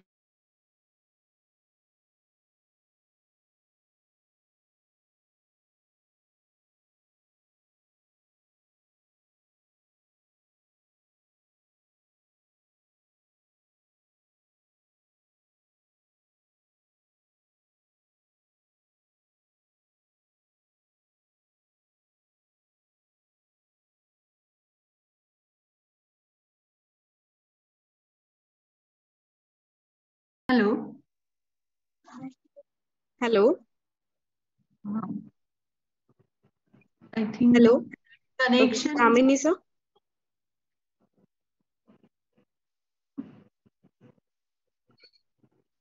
Hello, Yumi, what happened to Gamni's connection? There is a technical problem from his side. Yeah. Net connectivity or something else. I think that. Yumi, are you there? Yumi Mazurika?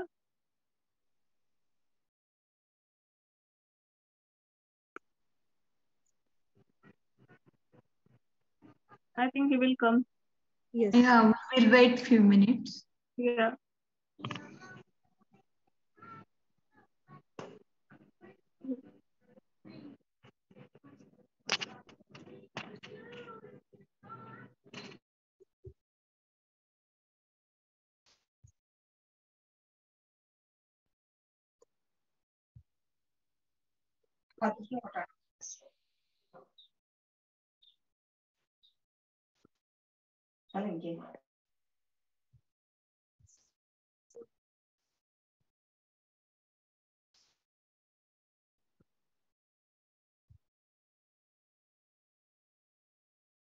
Asta?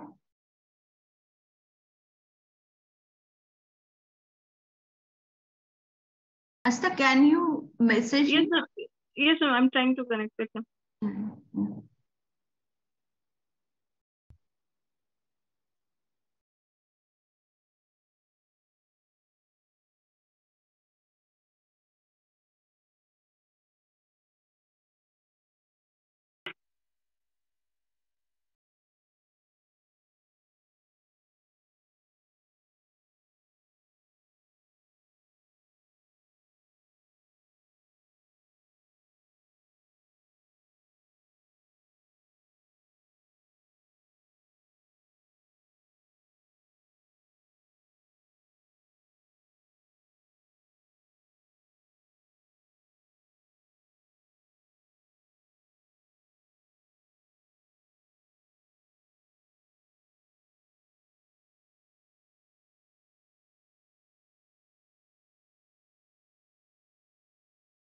Just talk with Gamini, sir. He will come soon. There is some technical issue. He will come soon.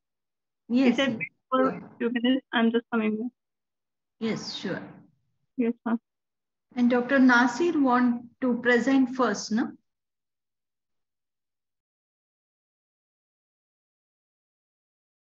Dr. Nasir? Yeah. Yeah, you want to present first, no? Before. Yeah, I want to present first. Yeah. After.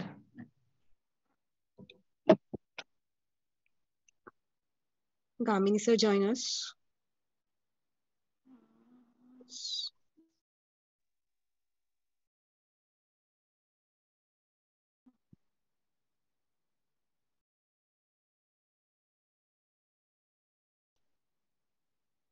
Yeah, there was a technical issue. I'm very sorry. I'm coming again. Yes, sure.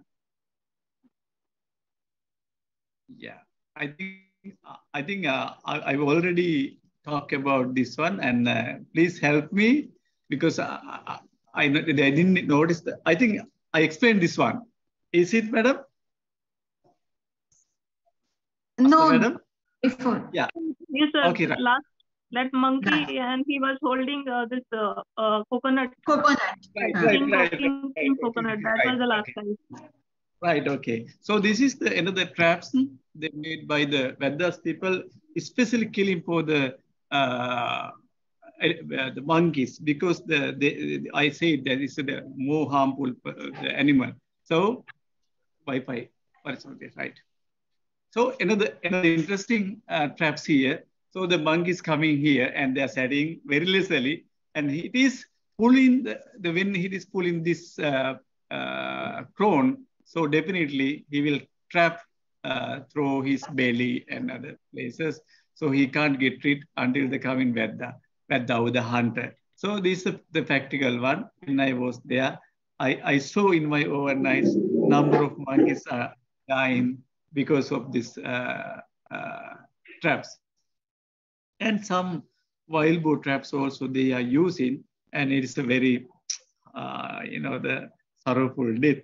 And they are making very sharpness stick here in the pit, and they are making some arrangement here, throwing the grass and other thing. Also, they are making putting on the middle some yams and other thing. And so the pigs are another dangerous and a very harmful animal for the farmers. We have the two kind of very bad, we can't say bad, but very harmful two animals are there in Sri Lanka. One, monkey, and second, wild boar for the farmers, because they are destroying many things compared with the eating. So this traps for totally for the rabbit, because the rabbits are very like to eat that fire, the how to say that the small firefly. So they are thinking here like the group of firefly, they are jumping into the pits, and finally it will be dead. And because the rabbits are the making very harmful thing in the Hurakana and the grains, many grains in the within the 1 month or less than 1 month for the agriculture. So they are eating, and they're destroying the harvest. So that's why the farmers and hunters concerned to kill the rabbit, and thousands of rabbits killing per year in Sri Lanka is still now in the rural area. Also the in the kind of traps for catching wild boar.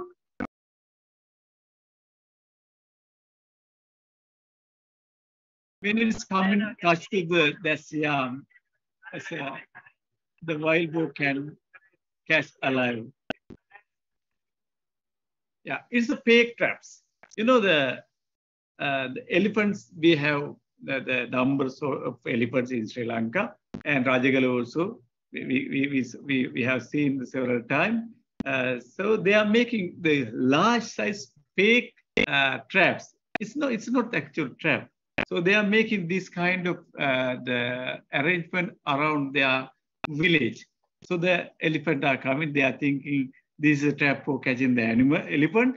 So they are escaping this settlement. So this kind of track, also the fake traps. It's interesting, and because they don't want to the harm to the elephant. So they want to avoid the elephant problem with through the friendly way. That's why they are making this kind of fake traps. And this is also the kind of trap to avoid the elephant from their settlement and community. They are making they are using the tree tree parts, and they're making small lamp inside, oil lamp inside this one.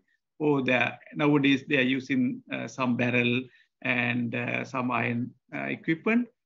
Over the night it's lighting, and with the winding wine, so it's moving here and there. So like they're using that, they're making the light torch. So the animal are not coming to their farm land or also their settlement, especially the elephant. They are not crossing this light border. So this kind of traps.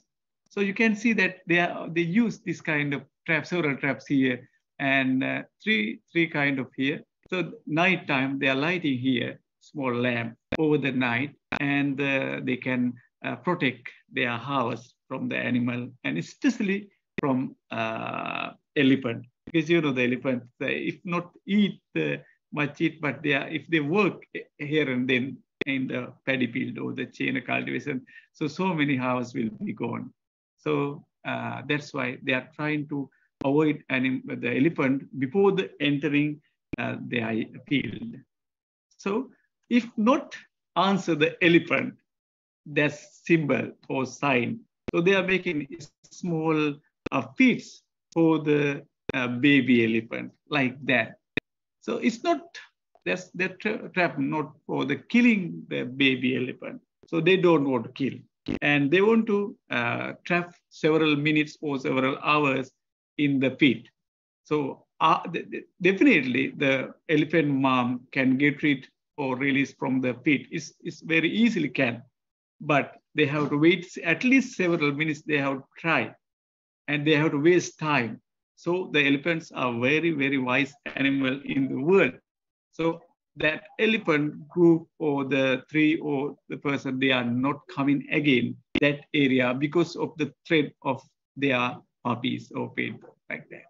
So this is the trap to the punish or the give the some message to the elephant, don't cross this border like that. So that's kind of friendly way, no harm to anyone. So the baby elephant will not get any injuries, maybe just a small thing, but not the deathful injuries. And the crocodile kind of they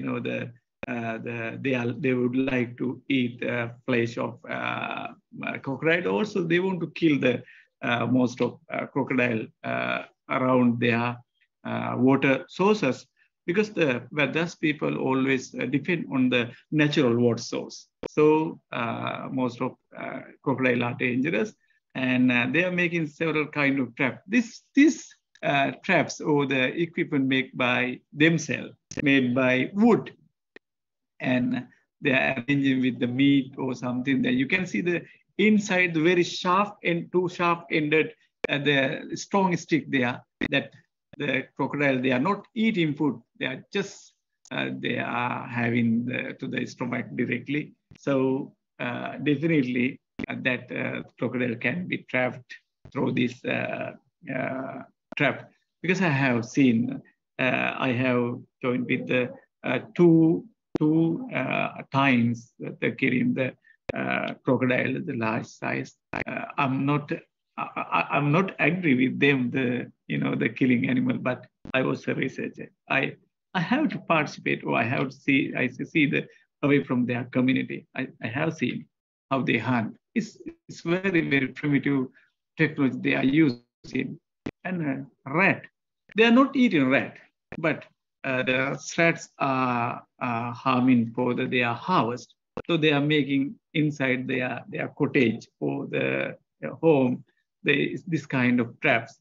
So you can see that inside that pot, they are making dry fish or any other yam or grain. So they are keeping inside. The traps coming here, and when the keep their hand or leg on this end, automatically this pot turn onto this pot. So that rat should be alive until the early morning. The hunter is coming. So most probably they are bring that rats to the far away from their settlement and they release. But the some of people, they are killing rat. So we can't say don't do. And still they are following some traditional technique for fishing. So this is also the area, the village we went with Nilesh sir and Asta madam. So you can see their fleet is very, very primitive. They gathered several tree parts, and they are going to hunting, the fishing with the two people. So very, very simple. Their life's not very complicated at all. They are living with the nature. It's still this kind of general life we can see in this village. So you can see how simple they are catching fish, and they are made by the streets around their village. And you can see how much they're catching there is some important message for you. You can see there's small fish, they can go throw away from this trap, and the large scale one can in the trap. So it's a preservation of the next generation.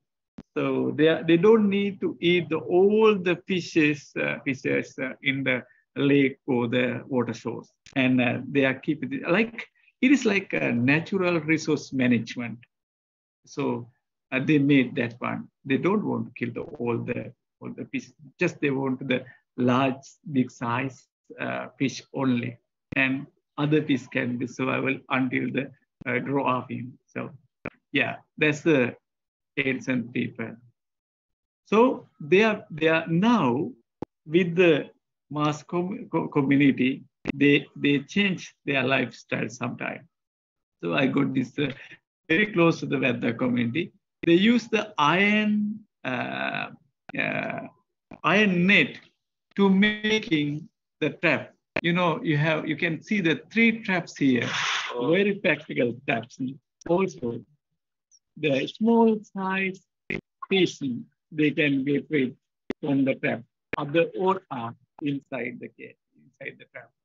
So this is not the ancient one, but they use the ancient technology because those days they make by the wooden, but now they use the iron net.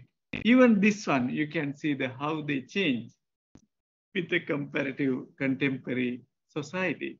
They use the mosquito net for trapping fish. You can see how many fishes are there inside the trap. So more than 1,000. More than 1,000 fishes are in the net. It's very simple one. So this is the ancient technology. The main features of ancient technology is very simple. So not only Vedas people, it's still the villages in Sri Lanka, rural area, they follow in those kind of trap system. There are so many law and regulation to avoid prohibited to the killing animal, but it's still rural area.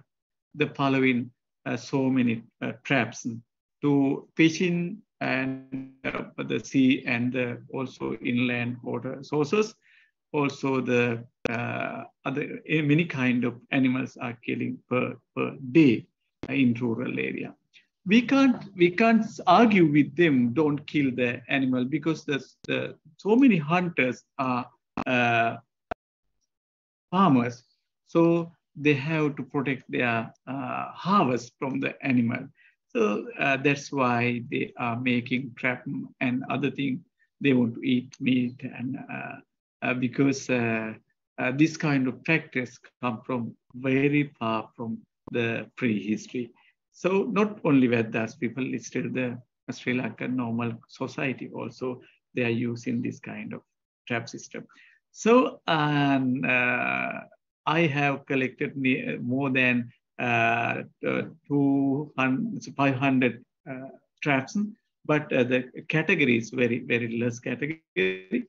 And the more than 75 traps belong to Vedas people, and other things belong to the other community. And however, rural or the urban, still they are using many kind of traps Sri Lanka. The most of traps come from prehistoric time, is no argument. Okay, thank you so much, Madam Patel, Madam Masta, and Nilesh sir, and others. And if there anything, I would like to give another several minutes to answer. And once again, thank you so much for inviting me. Thank you, respected Dr. Gamini Ranasinghe sir, for your simulating expert talk. Ma'am, can we take questions? Patil ma'am? Yes, sure. I guess Shilpa Wadekar, she has some questions. Shilpa Wadekar, can you unmute yourself and ask? Yes, ma'am. Namaskar, sir. It is very wonderful and knowledgeable presentation. Sir, thank you so much. My question is, did you get any evidence of the animal skull used in medicine system by a communicable physician of community? Thank you. Yeah, right. I give the one example. You know the elephant teeth. So they are using for the so many medicine. They are rubbing and they are get the cream they use as a medicine. The skull they are using.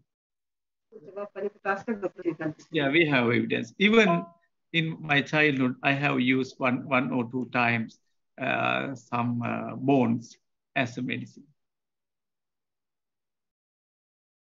I think China also they use that oracle bones they are using as medicine. Some oracle bones more than 4,000 years old, but still they are using in the rural area because I was there nearly 4 years. I have seen in the rural people they are using.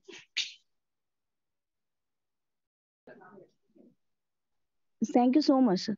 Yeah, welcome. Okay, any other questions? If anyone has, we can take 1 or 2 questions. No, it's okay, madam. Yeah, I can give time. Don't worry. Thank you, sir. I don't. Yes, anyone?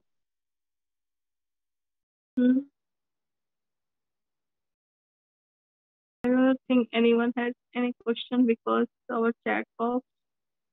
Maya madam, Asta madam, she went with me at the several places Vedas village, and she met the leader of the Vedas one time.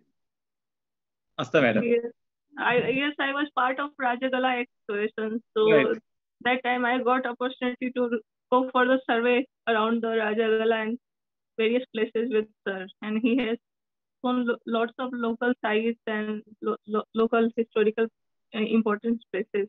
So it was wonderful. I think lots of appreciation. Thank you so much. Yes. Wonderful talk. So there are lots of appreciations and that kind of comments are coming, but no questions. Right. Wonderful session, sir. Okay, there is one question. Are they from whom? Satyajit Sinde. Can you unmute yourself and talk to sir? Satyajit Sinde. Yes. Good afternoon, sir.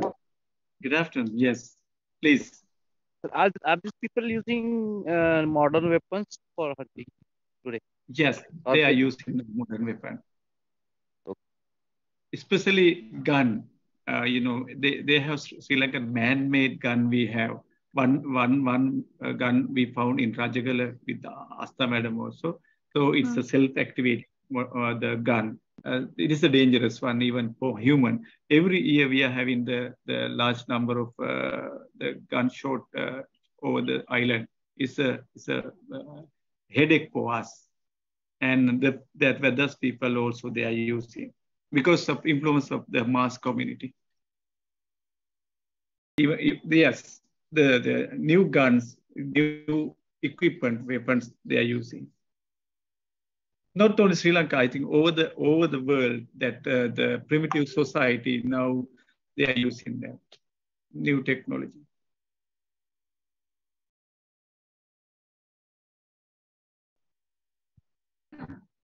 Thank you very much. Thank you. Tejaswini. Thank you. Now I request Dr. Dhaneshwari Hazare ma'am to offer a vote of thanks for this first session. Thank you. We are grateful to our keynote speakers, Professor Dr. Mohammad Zahir sir,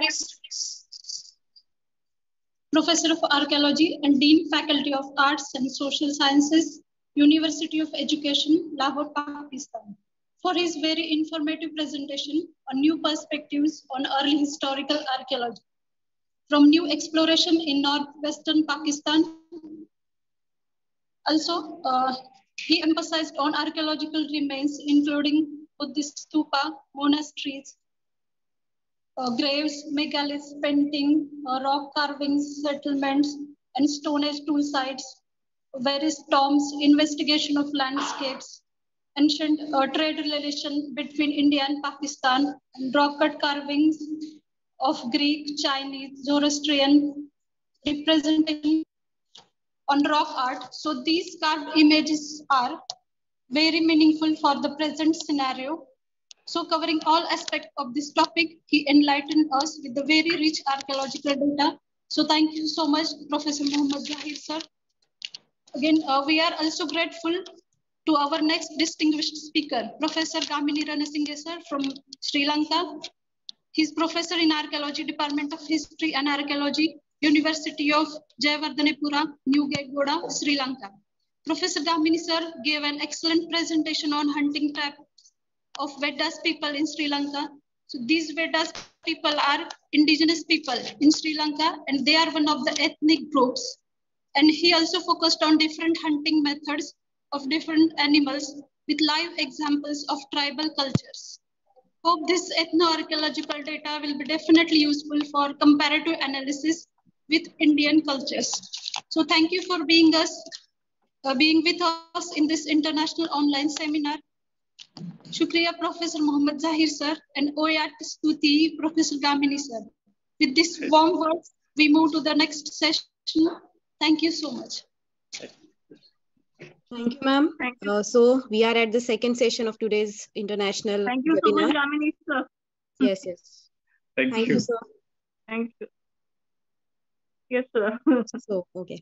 So at the second session, we have with us our eminent learned resource persons, Dr. Muhammad Amin Imami, Associate Professor of Mineralogy, Department of Conservation of Cultural Properties and Archaeometry, Art University of Isfahan, Iran, and Dr. Nasir Iskandari, Assistant Professor, Department of Archaeology, University of Tehran, Iran. First of all, I request Dr. Gnaneshwari Hazare, ma'am, to give brief introduction of these resource persons. It's a great pleasure for me to introduce our next distinguished speaker, Dr. Nasir Iskandari. He is an expert in the field of archaeology. He has completed MA and PhD in archaeology from University of Tehran, Iran. Now he is working as an assistant professor in the Department of Archaeology, University of Tehran, Iran. He had a distinguished career in archaeology. He is well known for his work in the field archaeology, including excavation and various explorations. He has uplifted many new dimensions in archaeology. 28 of his research articles have been published in national and international journals. He published research articles on petroglyphs, Bronze Age sites, settlement pattern of Bronze Age, and development of pastoralism. Also, he presented several papers in national and international seminars. He organized the second international conference on the archaeology of Southeast Iran, Jirot, Iran in 2017. He has rich experience of archaeological field research. He excavated 8 archaeological sites in Southeast Iran and organized 2 archaeological surveys in Shahadat and Golbab district, Kerman province of Southeast Iran as a director. Besides this, he is an inspiration to young archaeologists, not only in Iran, but also various parts of the other world. So besides this, he is also inspiration of many young archaeologists. In this way, we have very renowned personality with us. Last year also, his presentations have been highly appreciated. So now we are very happy to have you here for this international seminar. Thank you, sir. Thank you.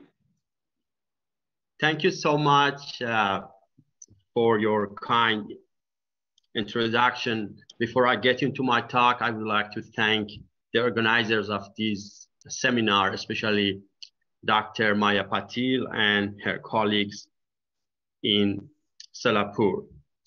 And just let me know how can I share my PowerPoint. Please click again. You will see the share screen option over there at the bottom.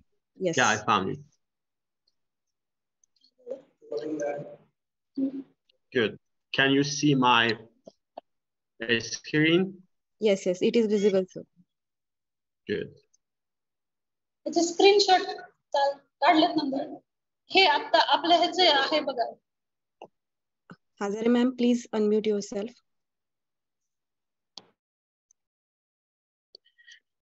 Okay. Once again, I want to thank for your invitation. Actually, it's for the second time that I have been part of this scientific event, and I'm deeply thankful for this opportunity that was given to me. As you remember, last year I talked about the prehistory of southeastern Iran, focusing on the metallurgical potential of the area. But this time, I would like to talk about the urban center of Konar Sandal, Jiroft, and focusing on its urban layout and site formation processes.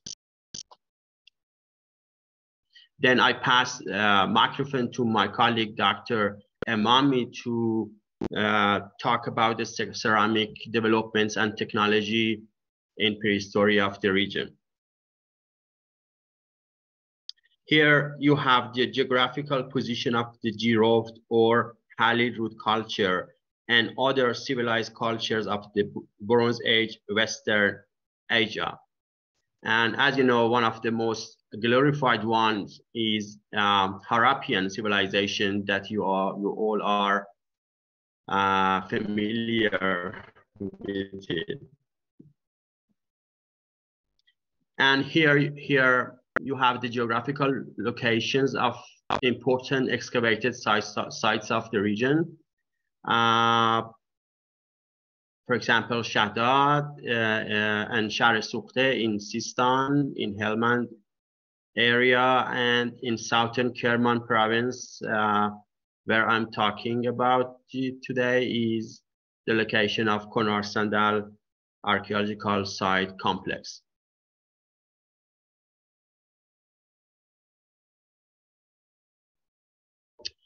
And this map showing the location of the southeastern Iran and its strategic position in Western Asia that has given it this chance to connect the East to the West, and has played this role from at least a Chalcolithic period.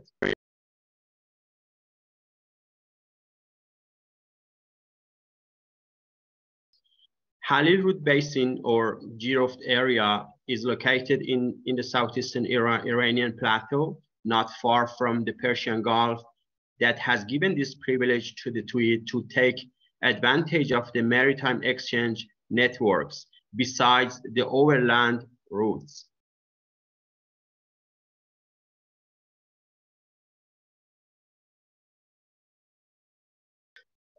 In my previous lecture, I talked about contacts between Harappan civilization and Jiroft or Halil-Rud civilization, but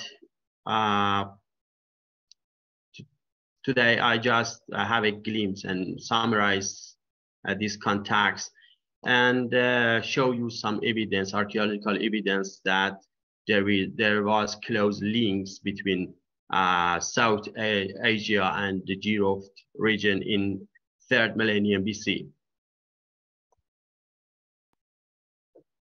Here you have a copper stamp seal that was published by Professor Pittman and also other colleagues, and showing the iconography of the seal, showing an antelope with winding horns with dots in front and below, and a possible crocodile on the top, and reminding some motifs comparable with those were found from Banawali in India and Lothal in India. These stamp seals were found on the surface of Konar Sandal site. And another seal clearly linked to the Indus iconography was published by Pittman and republished by Vidal and his colleague. It's a white marble cylinder, the cylinder seal that shows a sequence of heads of 3 unmistakable prominent Indus animals: zebu, bull, unicorn, and buffalo. And Professor Vidal believes that this seal was not imported from South Asia and was produced in Jiroft region because of its drilling technology, and he believes the seal might not be an import, but rather suggests the local material translation of an Indus cognitive and symbolic template. Beside these seals, we have other materials that shows these connections. For example, an etched carnelian bead, the typical Indus material, was found in southeastern part of the site where the metallurgical area is located in, and this certainly was imported from the South Asia. And also we can refer to some colorite objects that were found in South Asia, for example, in Mohenjo-Daro. Besides this archaeological evidence, we have some written text from Mesopotamia that mentioning Meluha and Marhashi, the toponyms that are referred to Indus Valley and Kerman region. They were allies campaigning against Akkadian kings in late 3rd millennium BC, that clearly saying Meluha and Marhashi were close allies. So I get into the area to talk about the sites and the culture. Here you have the location of Tape Yahya, the well-known site excavated by Professor Lambert Karlowski in 1960s and 70s, where he was lucky to find a workshop of colorite production. That was a very important discovery at that time, because the finished colorite vessels were found everywhere in Western Asia, from Mesopotamia to South Asia, that showed that Girov region could be the possible production centers for these distinctive vessels in 3rd millennium BC, where he found many unfinished vessels and working tools and a workshop.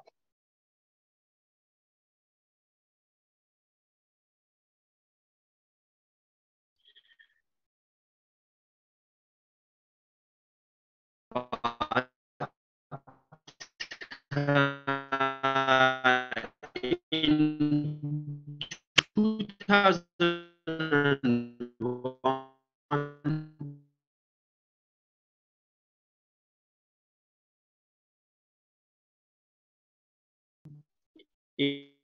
illegal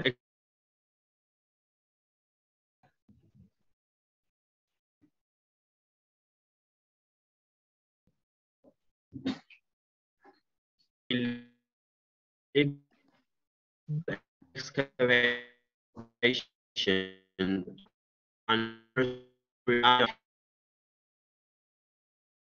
I think there is problem in connectivity.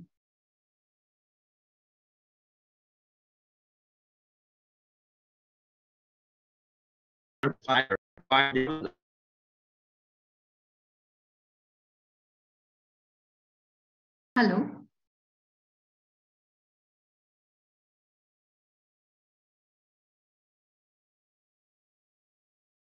Net problems there.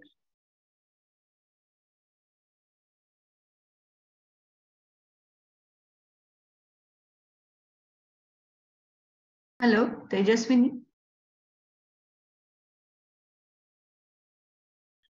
Can you hear me? Yeah, I'm back. Yeah, Sorry yeah. for this technological problem. I was just disconnected for a moment. So just let me screen. No worries. No worries. Yes. Okay, my screen is shared right now. Can you see it? Yes, sir. Good. Yeah, here you have a selection of the colorite vessels that unfortunately were found from plundered cemeteries of the valley.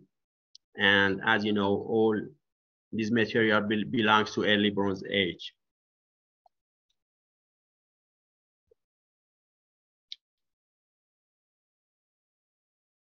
And Here you have the valley of Girov and the location of the Konar-Sandal complex sites in the middle of the plain. And this aerial image showing the location of Konar-Sandal sites. After looting was halted in 2001, archaeological excavations began at Konar-Sandal South, Konar-Sandal North, and the cemetery of Matutabad.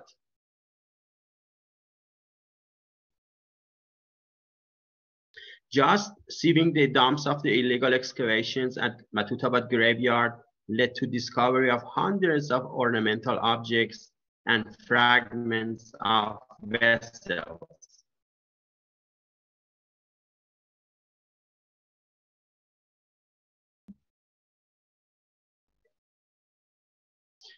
Different ornamental objects, for example, carnelian, lapis lazuli, golden beads, and also all types of intercultural style or giraffe style chlorite vessels were found just by sieving the dumps of the soils. Here you have the most important classes of the giraffe style carved chlorite vessels that were found at Matutabad, plundered Matutabad graveyard.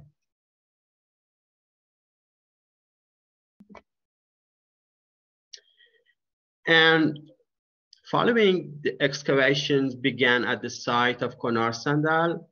Excavation at Konar-Sandal South have revealed the character of a 3rd millennium BC urban center consisting of a large mud brick citadel, which was surrounded by a massive defensive wall in the center of a large lower town. Here you see architectural remains from excavations at Konar-Sandal South, including private houses, shrine, and administrative buildings.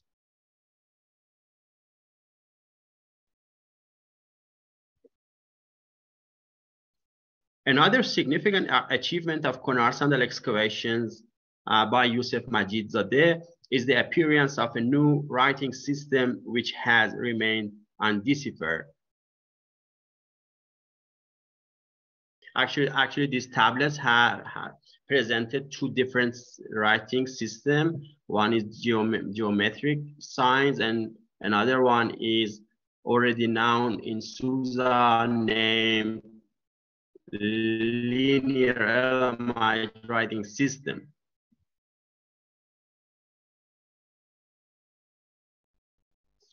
Also, many seal impressions were found. Part of them were studied and published by Professor Holly Pittman. Findings are indicating a specific Giroftian style in Glyptic art, whereas there are some connections with Mesopotamia and absolutely South Asia. Among seal impressions, this door sealing of city seals is very distinctive. It proves close relation between Mesopotamia and the Giroffe region in early Bronze Age 1 period, before mentioning in any written text. As you know, the first time in Academian period, the name of Marhashi came to the tablets. And it's at least 500 earlier that we have this close connection between southern Mesopotamia and the Giroffe region.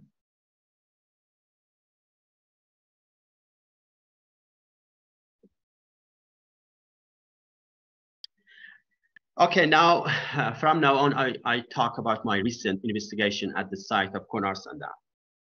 After 2-decade interval in the Konar-Sandal investigations, we carried out a 2-month season research at the site in 2020.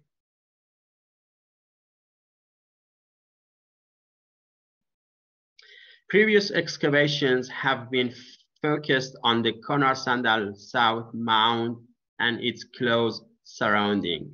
This aerial photo shows some functionally distinguished areas of Konar-Sandal South. For example, you You see the royal citadel, the defensive wall, private houses, the metallurgical workshop, industrial areas, and also the archives of tablets, and also areas for stoneworking and bead making.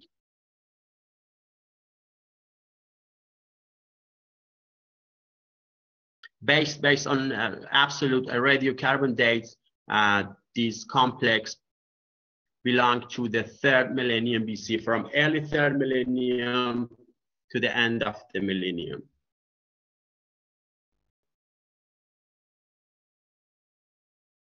Our recent research deals with the full extent of the Konar Sandal site, unlike the previous study that were focused on the mounds.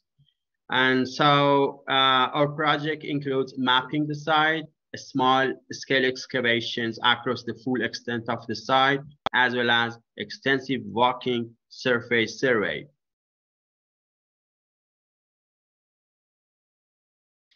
Actually, our main goals were to determine the extent of the site as an early urban center, and to explore the segregation of the anatomy of Konar Sandal large site.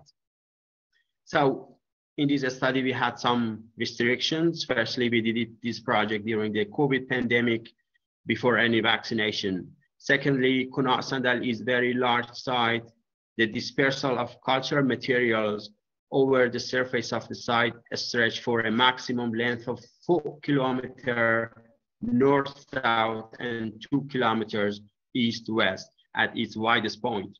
Given such a large area, choosing the location of soundings based on archaeological scatters visible on the surface was sometimes problematic. And in addition, modern village of Konar Sandal has been formed on the ancient site, as you see here. It was not an easy task to convince the villagers to open our trenches in their property. And here you see a house on top of a mound. Anyhow, we opened 30 test trenches, mostly 2 by 2 or 2 by 3 meters in size, across the site. Some of them were excavated to the depth of 4 meters. This map showing their locations. And here you have some pictures of trenches and working pictures.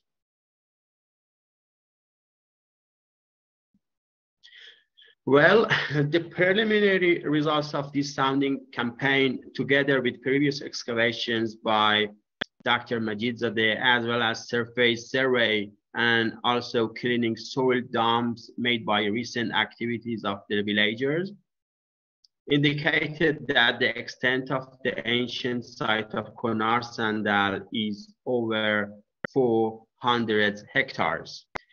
And absolutely this size is not belong to 3rd millennium BC. It includes occupation at least from 5th millennium BC to the Islamic period. Now we try to estimate the extension of the site in each period. It is difficult to talk about the Chalcolithic period in the site because the occupations of this period were covered by later periods, besides alluvial deposits and modern village and gardens. However, based on available data, we can mark some points as Chalcolithic settlements without any size estimation. The pattern of separate occupation is suggested for the Chalcolithic period Konar Sandal, and more information awaits further exploration and excavations.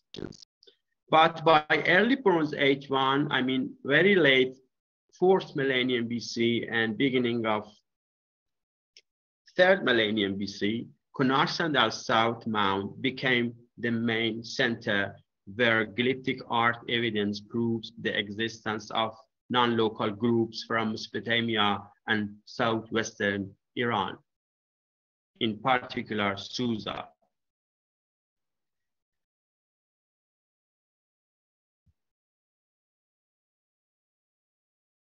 In the light of our present knowledge, an integrated urban phase was prosper in site during 3rd millennium BCE. The evidence shows a centralized urban character, which is comparable with the southern Mesopotamian ones in terms of organizational and physical models, I mean. I will discuss the segregation of the site in the next slides. And the Konar Sandal South City was abandoned and collapsed in the last century of 3rd millennium BC, possibly in correspondence of important climate changes like the so-called and much discussed 4.2 mega drought that variously impacted southern Western Asia civilization like Harappan civilization, as you know. It seems that after Hittite, Konar Sandal moved and shifted to the north east and appeared as a small site by early 2nd millennium BC in Middle Bronze Age, after the crisis that they faced at the end of the 3rd millennium BC. But they adapted and could survive, at least in settlement, in a small scale settlements. But by the end of the 2nd millennium BC, in early Iron Age, I mean very late 2nd millennium BC, I'm talking about it based on radiocarbon dates. The site of Konar Sandal appeared as a very important and large site once again, over 100 hectares that has been formed 2 kilometers to the north of Konar Sandal South.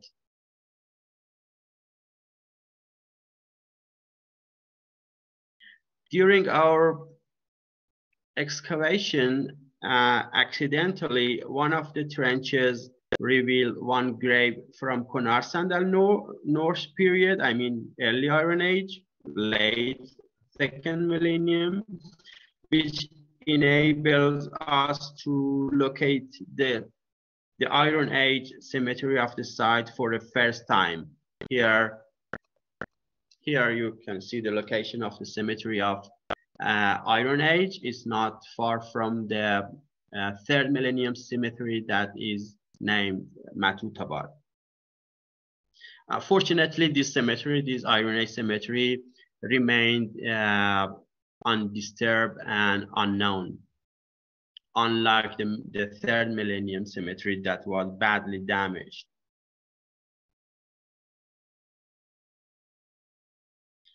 Okay, now let me talk about the urban layout of the Konar Sandal in 3rd millennium BC. As I said before, apart from sounding, we carried out an intensive survey which allowed a better understanding of the growth of the settlement and, more importantly, the functional division of the site.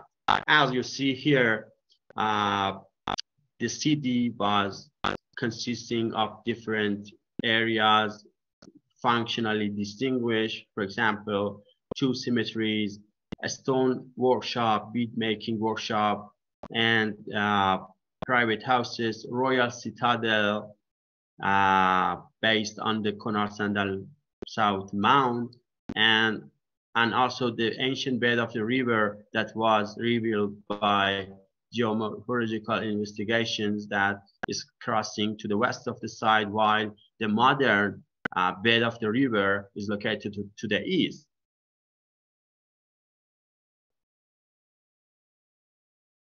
And also one royal graveyard, a small one with a few royal tombs, were found accidentally 4 kilometers to the northwest of the Konar Sandal by Dr. Majid Zadeh. During our surface survey, we found many workshops, stoneworking workshops, Here you can see the surface of the workshop with hundreds of fragments of colorite and broken beads and unfinished beads. For example, here you have the drills, stone drills, metal drills, and the beads are different type of beads. Here you have the finished ones, unfinished, and broken ones.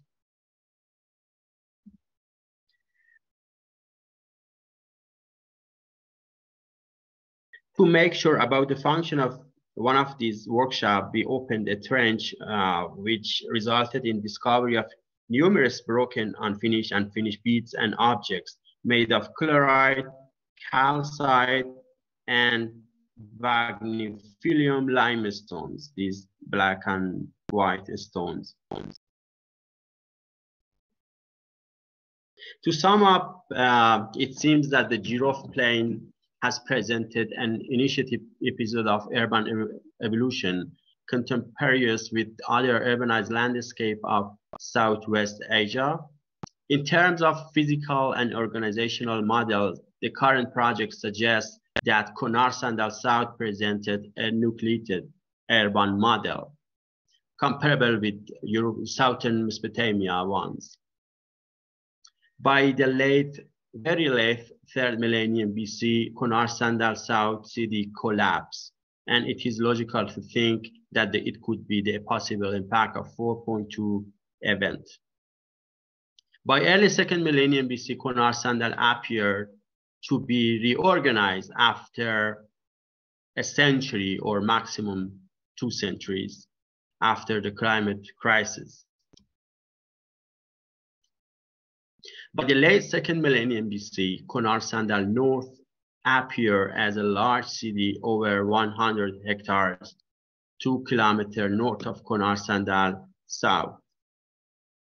And I close that there are numerous unanswered questions about the Konar Sandal site waiting for further investigations. And thank you so much for your attention. And it's one of the chloride objects that were found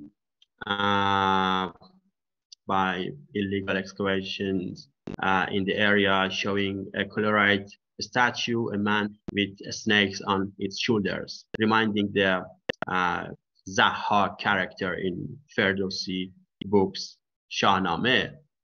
And I'm sure this character is also existed in Indian culture. So thank you so much. Thank you, respected Dr. Nasir Iskandari, sir. It was a very informative presentation.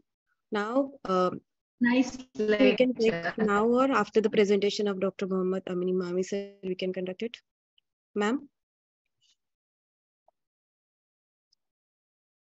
Yes, sure. What should we do? Take it now or after the presentation of Dr. Muhammad Amin Imami, we should conduct the question for both of these resource persons? Yeah, after presentation. After presentation. Okay. With our second resource person, respected Dr. Muhammad Amin Imami, sir, Associate Professor of Mineralogy, Department of Conservation of Cultural Properties and Archaeometry, Art University of Isfahan, Iran. Firstly, I request Dr. Dnyaneshwari Hazari, ma'am, to give his introduction. Good evening, sir. It gives me immense pleasure to introduce our distinguished scholar, Dr. Muhammad Amin Imami, sir, of this one-day international seminar. Dr. Muhammad Amin Imami, sir, currently he is working as Associate Professor in Mineralogy and Crystallography at the Art University of Isfahan, Iran. It is our privilege to have you as a distinguished speaker for today's special session. Our speaker has great depth of experience in archaeological field because he has worked in the fields of crystallographical phase and characterization through refining method over the past 13 years. Also, he is member and referee of 8 journal editorial boards. He is fluent in 5 languages such as German, English, Persian, French, and Spain. For his incredible work, he has received prestigious Outstanding Scientist in Isfahan Province Award 4 times and Students Award from AAA Germany. He is also recipient of a grant for scientific collaboration and IDEX Fellowship from Centre the Researcher France in 2020. He is a member of numerous organizations, associations, and international union, including International Union of Prehistoric and Protohistoric Sciences. He is a strong proponent of advancement of archaeometallurgy education throughout the American education system, as well as for the use of archaeometry in providing solutions to some of the world's greatest problems. He has received 3 fellowships from reputed institutions. One of them is an International Excellence Fellowship at the IRA MIT Institute for Archaeometrical Research. Besides from his talent and advocacies, he is also a prestigious author of a number of papers and edited books on the subject of archaeometallurgy and archaeometry. Some of his better known titles including The Temple of Tepti Ahar and cathodoluminescence microscopy for interpreting the fabric and heating process of ancient pottery. Preliminary study on the technological features of pottery from the Kur River Basin. He has 48 publications in various international and national journals and 36 publications in Persian. He has more than 80 conference proceedings. He has successfully completed 12 research projects and he has a vast experience to this field. He has chaired many sessions in international and national conferences. On a final note, he's fascinating individual and we are grateful for his presence among us today. Thank you, sir. Thank you so much. Thank you, Dr. Naneshwari Hazare, ma'am. Now I request our learned resource person, respected Dr. Muhammad Amin Imami, sir, proceed with his presentation. Thank you so much. Could you confirm that you can hear me clearly? Yes, we are. Yes, sir. We are able to hear you clearly. Wow, thank you so much. Very interesting, and thank you for the nice introduction for Dr. Hajare. And I appreciate you, Dr. Campbell, as well as Dr. Patil, Maya Patil, who I see you luckily for twice, because last year I was also here. And so sorry for all this information, because I sent my complete CV and I didn't know that Dr. Hajare should read all of them. For the next time, I will be shortened, and it was not important, many of them. But would you please give me the opportunity to share my screen? Yes, there is one sign in green, share screen. Okay. I got it. Good. Do you have it?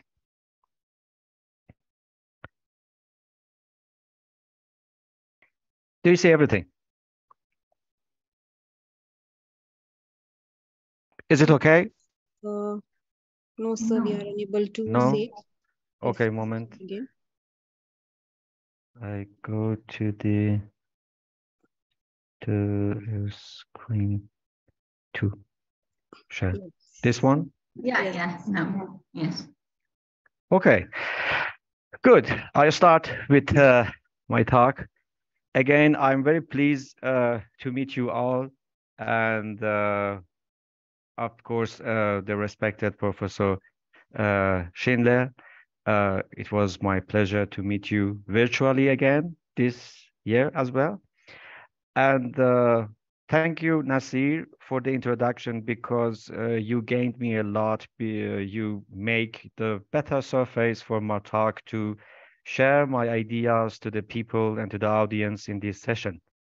I would like to talk about the pottery production and evaluation. And for me, is very interesting, this material, because I would like to introduce you at the end that the pottery is not a very simple case. It's actually a material between alchemy and the archaeology.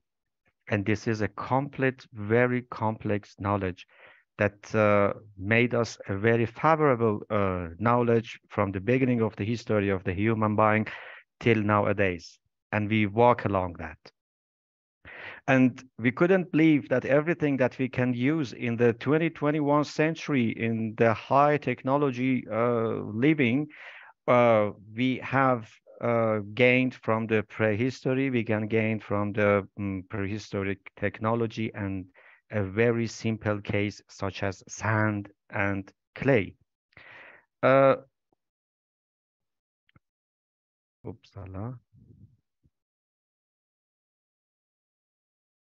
Okay, oops. Now, the pottery is interesting because the pottery is a mirror. The pottery is a case and is a mirror, is an object which reflects us everything about the religion, about the tradition, about the culture, about the technology. The pottery is a book of history, the history of the human mind. And this is very knowable that we know that in every archaeological expedition and in every archaeological activities, one of the prominent cases that we can find is the potteries. And the potteries with the typical type, style, and the stylistic features, as well as the writing and decorative parts, can provide us many things about the religion, tradition, culture, and technology. And nowadays, it still remained. If you arrive everywhere, if you get a short trip or long trip to visit somewhere, you can look to the potteries, you can look to the dishes, and you can understand about how the life has been worked in this region or worked just now in this region. And we always said, and from the Egyptians and as well as the Mesopotamians, and till the Islamic periods in our holy book, Quran, it is said always that the God has made the human being from the soil. And this is actually a sign of the precious material of sand, because our soul and our body is made actually from this material. The pottery production in Iran has a very, very long tradition. I try to find my mouse. Did you see my mouse or not? I made it. So laser point. Ah, here, you can see that. Definitely, yes. The pottery production, Dr. Campbell or Dr. Patil, could you please confirm that you see my mouse? No, sir, it is not. Yes, now it is visible, sir. Here? There is a pointer, red color Yeah, pointer, there's a point. right? Yes, okay. Yes, yes. Yeah, You yeah. can see that. Yeah. Good. Yes, the pottery production has a very long history in Iranian plateau, and you can see this Iranian plateau in this picture. And we have different kinds of the potteries. Normally, the potteries in Iran, they will classified according to the characteristics, the colors, and the decoration to the red or beige or white. And sometimes they have been built for making foods or wine or preserved wine within it. And sometimes they have used as material culture or archaeological metallurgical objects or metallurgical vessels, which have been used through the history. And just now, as I told you at the beginning, in the new century of the technology, we use them again. And on the other side, many of the potteries, they had the functionalities as the ornamental objects, such as coffin. And in the southern part, we came for the first time to the very, very prestigious and glorious objects, such as celadons, which are the sign of maritime trade of the goods from Southeast Asia to Persian Gulf and also to the Iranian plateau. And on the other side, we came across the southeast of the Iran to the very nice, interesting pottery types with the ornamental objects and the figures of animals and also the lines on the surface, which have been very interesting activities or sign activities or interesting history behind themselves. And come to the eastern part of the Iran, and this is the born place of the golden glaze or glyph materials that which have been covered by silver or by gold, and the very interesting glaze activities that have been proved and evaluated through the Islamic period.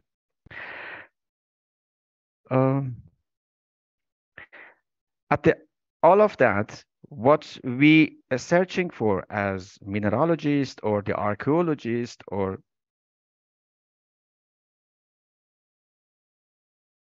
the we are collaborate with them to find something about the materials and about the things that said if a case is experimentally made or if the objects have been made accidentally. This is the two questions that normally the archaeologists would like to know about that. And in this case, we come through the knowledge of archaeometry. Archaeometry is a complex interdisciplinary knowledge. This is the actually a combination or the collaboration between archaeologists, human scientists, engineering, medicine sciences, and also the natural sciences. And through this history and through this combination of the knowledge and helping of the scientists, we would like to know about many things about the past. And these things can be exampled for a very simple paint. This is a body, a handicrafter or a pottery maker who makes a pottery in this picture. And after 3,000, 4,000 years, what we can get as archaeologists is one of the piece of these vessels. This is the pieces that we can excavate it. And nowadays we are make a magnification, great magnification of this pottery through the microscopic investigation. And we got, for example, this picture. And you see, within this picture, you see actually nothing. But we trying to make from this picture, this daily life on the left side. We try to reconstruct the daily life. And this is very important to knowing about the materiality, about the raw materials, about everything that an old technicians have put in a material, in a ceramics. And I can interpret something about the technological aspect of that. In this regard, archaeological potteries, they have been focused or they have been studied in 4 directions. How the clay materials or the clay raw materials have been originated, and which kind of color or decoration or which type of stylistic features have been carried out on the surface of the potteries. On the other sides, what kind of different additives and mixtures have been used within the pottery. This is the processing. This is the processing processes. And on the other side, how a pottery sherds or ceramics have been tempered and also have been fired. And all these aspects you see in a very nice timeline drawn in 1980 by Marino Maghetti in one of his publications. And you see that someone tried to find a good material, at another time try to make a shaping, a well shaping for different purposes, of course. And after that, the material will be fired. And what we have just nowadays is these crush parts. And these crush parts, which is under the earth, and in many cases, through the archaeological expedition, we can have this, and they came through from the earth through the light. And if we have this, we try to get back the history of these pieces. From these pieces, for the first, I would like to know about the temperature of the firing. Second one, I would like to know about how they have been made, they have been processed, they have been colored. And on the other side, at last, I would like to know about the origin of the material and the reservoir, perhaps. This is the different strategies that we can use for studying ceramic and pottery as archaeological objects. We would like to know about the natural clay which have been used, which kind of the clay, and if the clay have been processed or grinding, or what kind of process the people have been done. We can see that under the microscope as well, and I will show you in the next slides. On the other side, I would like to improve the raw material. And I would like to know about that, how the people in 7000 BC, how they have improved the material. Was it okay or not? Is it okay for making a pottery for a dish, or for making a pottery as conservator vessels or containers or something as ornamental materials? And on the other side, what was the fabrication of the clay? What was the process? The process of shaping, and on the other side, the process of painting on the surface. Which kind of the color have been used? If all these colors are authentic with my region, if they are from the region, if they are the natural tradition of the region, or they are imported and also exported case. On the other side, at least I would like to know about the firing and about the temperature.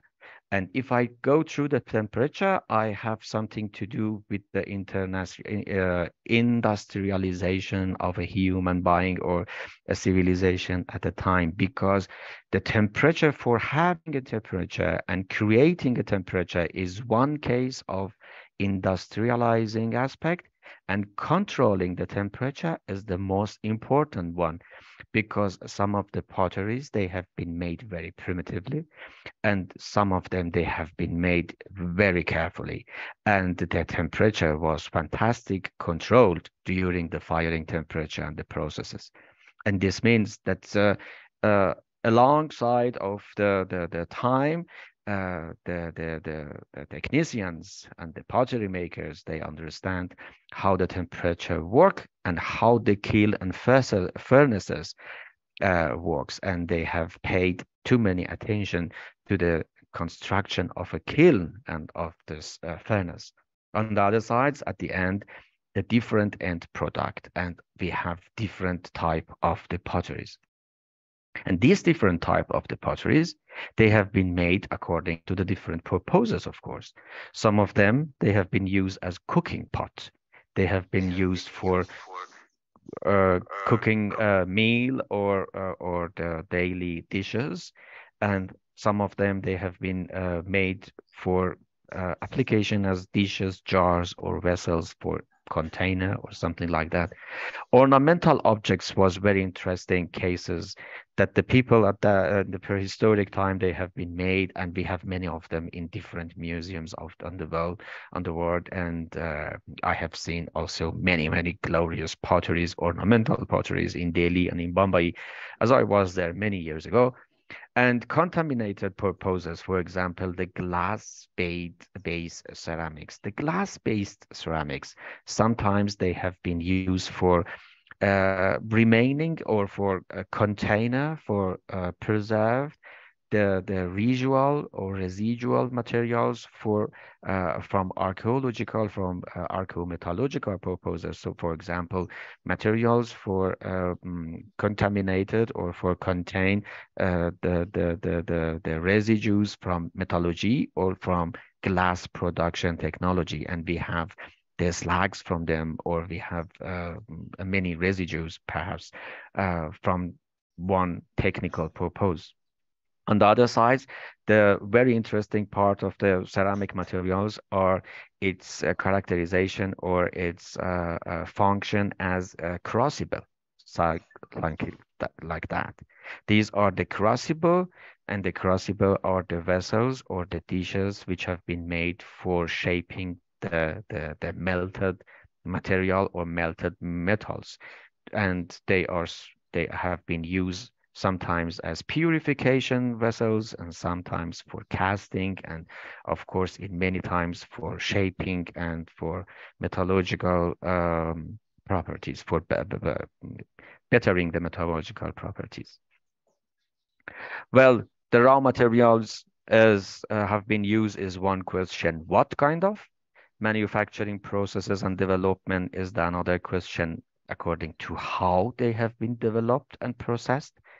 The dating is a very interesting part, is when, but the dating, we need too much or many specific results or many specific subjects for dating, because each dating methods, we need the very past and very suitable residues for dating. You cannot date everything. You cannot, of course, date everything, but you need very specific character of the objects. On the other side, we can use that nowadays with very interesting methods such as synchrotron strategies, which is quite also very interesting for Indian peninsula, because India is also a partnership of Ordon Sesame project. Microscopical methods can give us very effective or very interesting information about the manufacturing process of the potteries. And we divided microscopical methods in many methods, such as polarization microscopy, ESEM or electron microscopy, confocal microscopy, and cathodoluminescence, and analytical chemistry, which give us very good information about the chemistry and about the phase characterization of the ceramics through XRD, XRF, and ICP. And through all these methods, we would like to make a cluster of the technology which have been carried out in a region. And these are the effects that we studied within the ceramic fabrics, the general character of ancient ceramics. What kind of the characters are that? Ancient ceramics contains a matrix, which came from the clay reservoir, which came from the firing process. And if it's turned to reddish part, then it means that they have produced much more temperature. And if the matrix is dark or gray or brownish, then it means that the oxidation or the reduction process have been carried out within the kiln or in the furnace. On the other side, we have different kind of pores or porosity. And the porosities are very interesting because the long porosities came through the application of hair or fibers or something like that, or inorganic matter or organic materials. And it gives us many information about the additives which have been used for the first time as the ceramic bray or the ceramic mixture have been made and was prepared for drying and after that for firing. And this is also the schematic shape of these things. On the other side, we see that the ancient ceramics, such as the new ceramics, they have very similar interesting aspect. Ancient ceramics, they are the pieces of the ceramics, but they are still high compressive. They have limited chemical stability. They are very resistant to the thermal properties. They are brittle. They have high porosities and mostly not so heavy, in contrast to the new ceramics. And the study of the ceramic production or the ceramic materials through the microscope can be developed and can be processed by 3 different kind of microscopy methods, which give us a very precious information about the material culture and about the material properties and manufacturing processes, even in the prehistory of the time. If you look at the on the side of the pottery through a normal loop, you can also see the unsimilar or uncontinuously firing process. You see the middle of the ceramics is dark and surrounded is reddish, and the underside is also reddish, and it depends the lack of firing exposure to the ceramics. In the middle of the ceramics, we have too much organic materials which could not have been fired through enough oxygen or enough energy, and they have reduced and produced carbon. And for this reason, they look so dark, and on the surface, you see the high temperature. And this unlikely temperature interval, you can see also through the polarization microscope.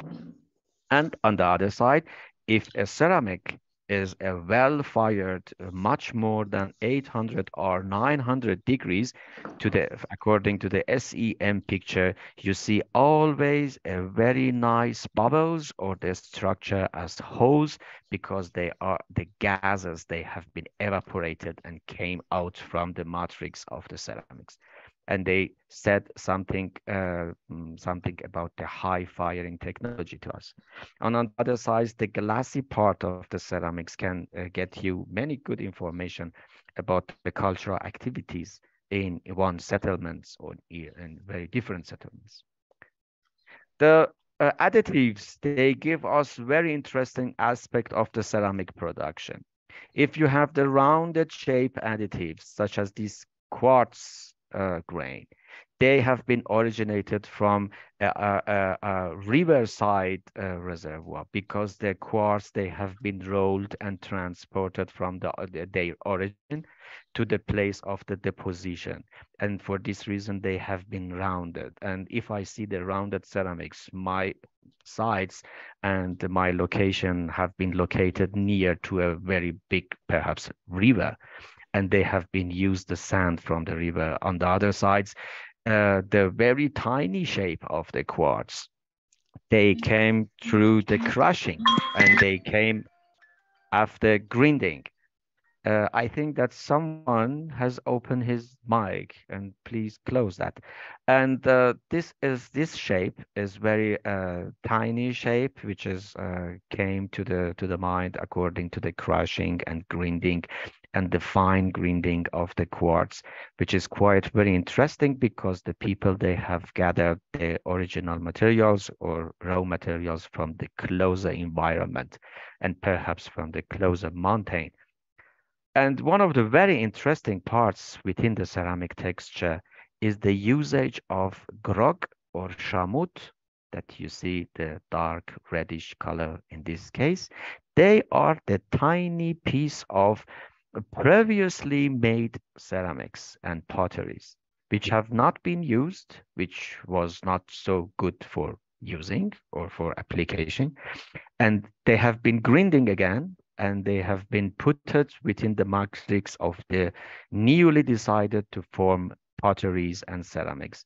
And this is a very interesting high technological aspect in the many years ago, because the grogs and the shamuts, they give many good properties to the ceramic body.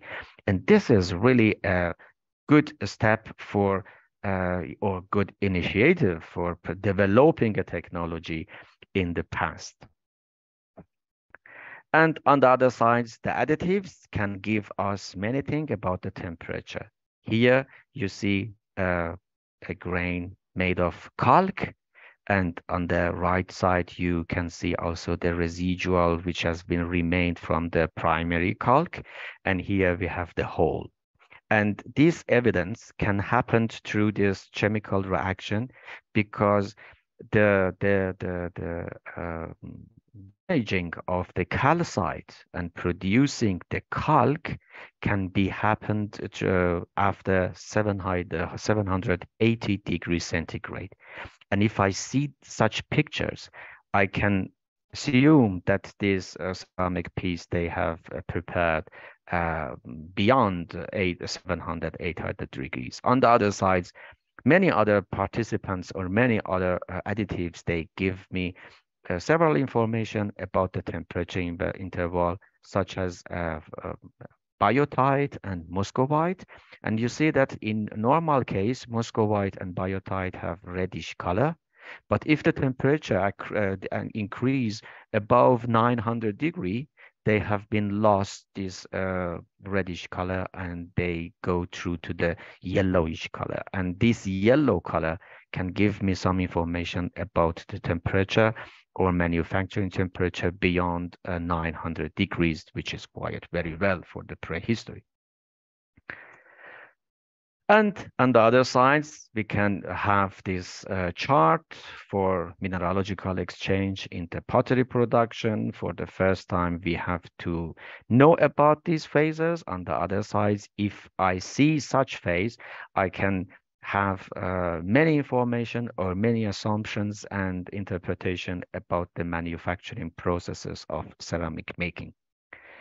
Come to the very nice topics that my colleague Nasir started to to explain, and I try to focus again on Konar Sandal and Esfandaqeh region in this area.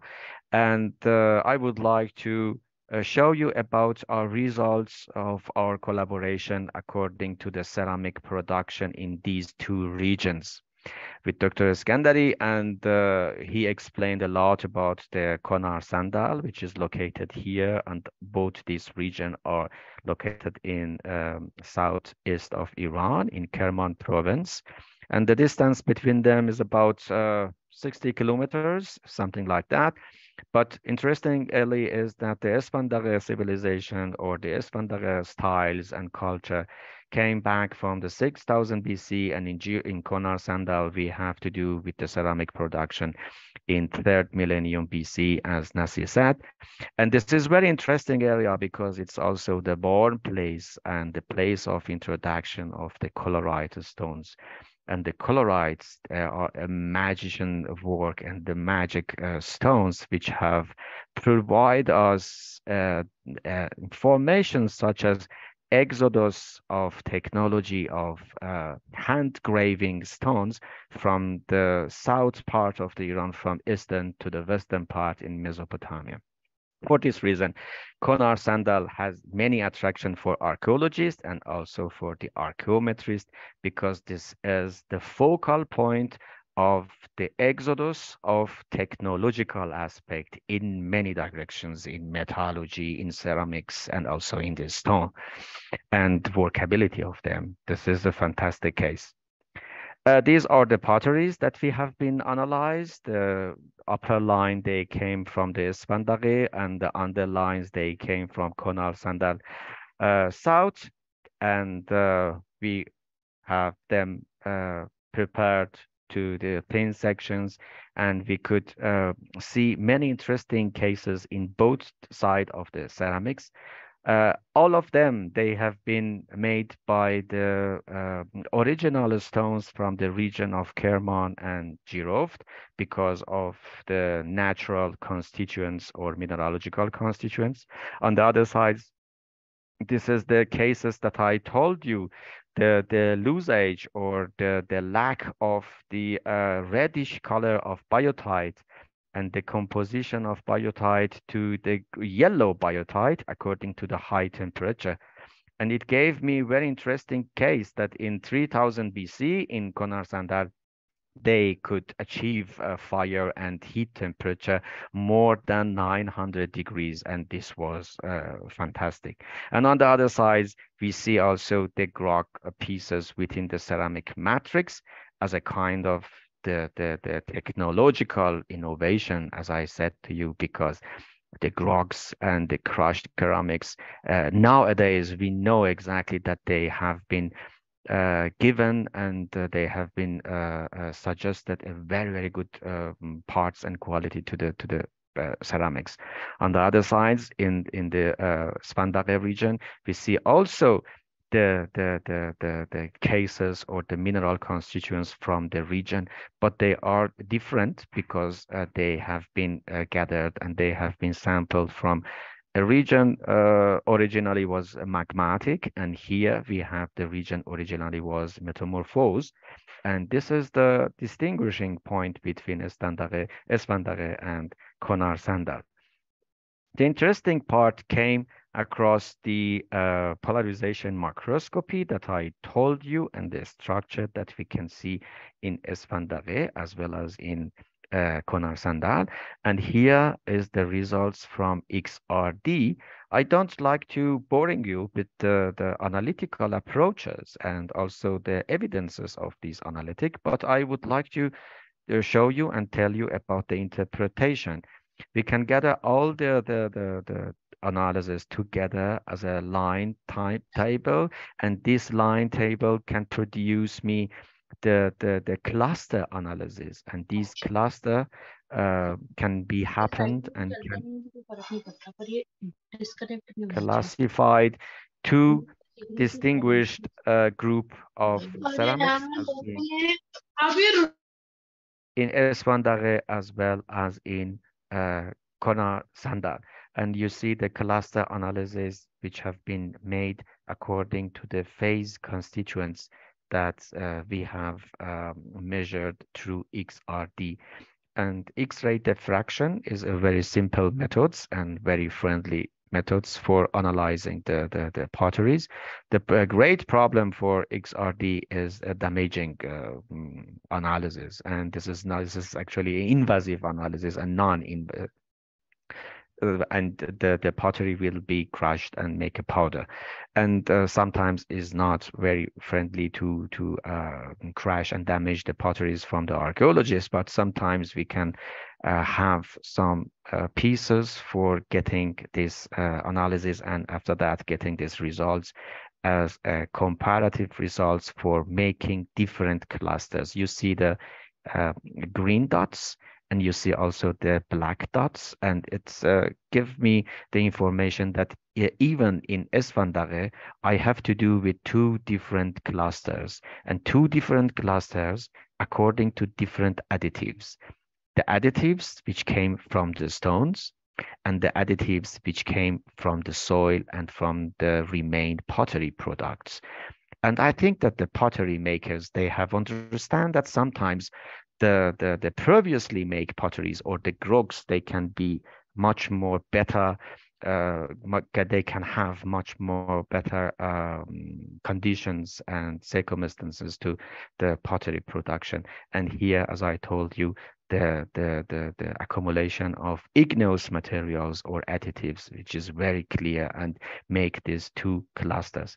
On the other sides, exactly the same we can see in Konar Sandal. You see the black dots, and here also again the green dots. As a green black, it doesn't mean that they are the same.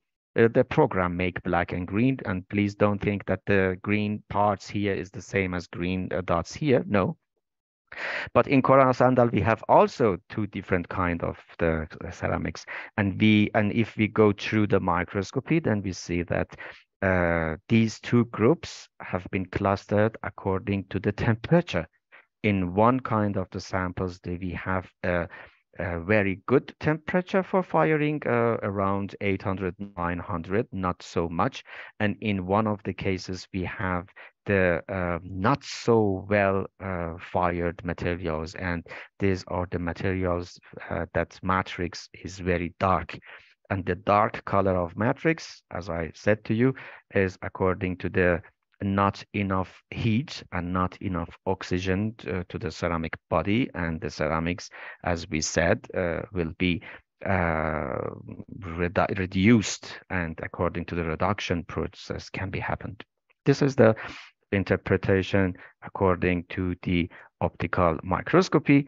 And via chemical microscopy, we would like to have something like a barcode for ceramic production. You see here the Spandare as the red line, and you see also the Konar Sandal as darkish line. And this three-angle diagram is important and is now about from 1919 by Walter Noll, a German scientist and archaeometrist specialized in ceramic technology. And he gave these diagrams for classifying the samples. And you see exactly that I have found two clusters of Spandare ceramics, and these two clusters, they can also be visible here. One cluster is here, and the other cluster is here, a group or an accumulation or a colony of the results a little bit downer. And this is very interesting because the ceramics can be produced by quartz. This is what you see here as SiO2, and aluminium or aluminate, aluminium oxide, such as Al2O3, and additives, calcium oxide, and magnesium oxide, something like calcite or dolomite, which normally in the prehistoric, they have been used as additives. And this is interesting because the lines or the scattering of the results alongside the left part of this triangle told me and said me about the differences between the additives.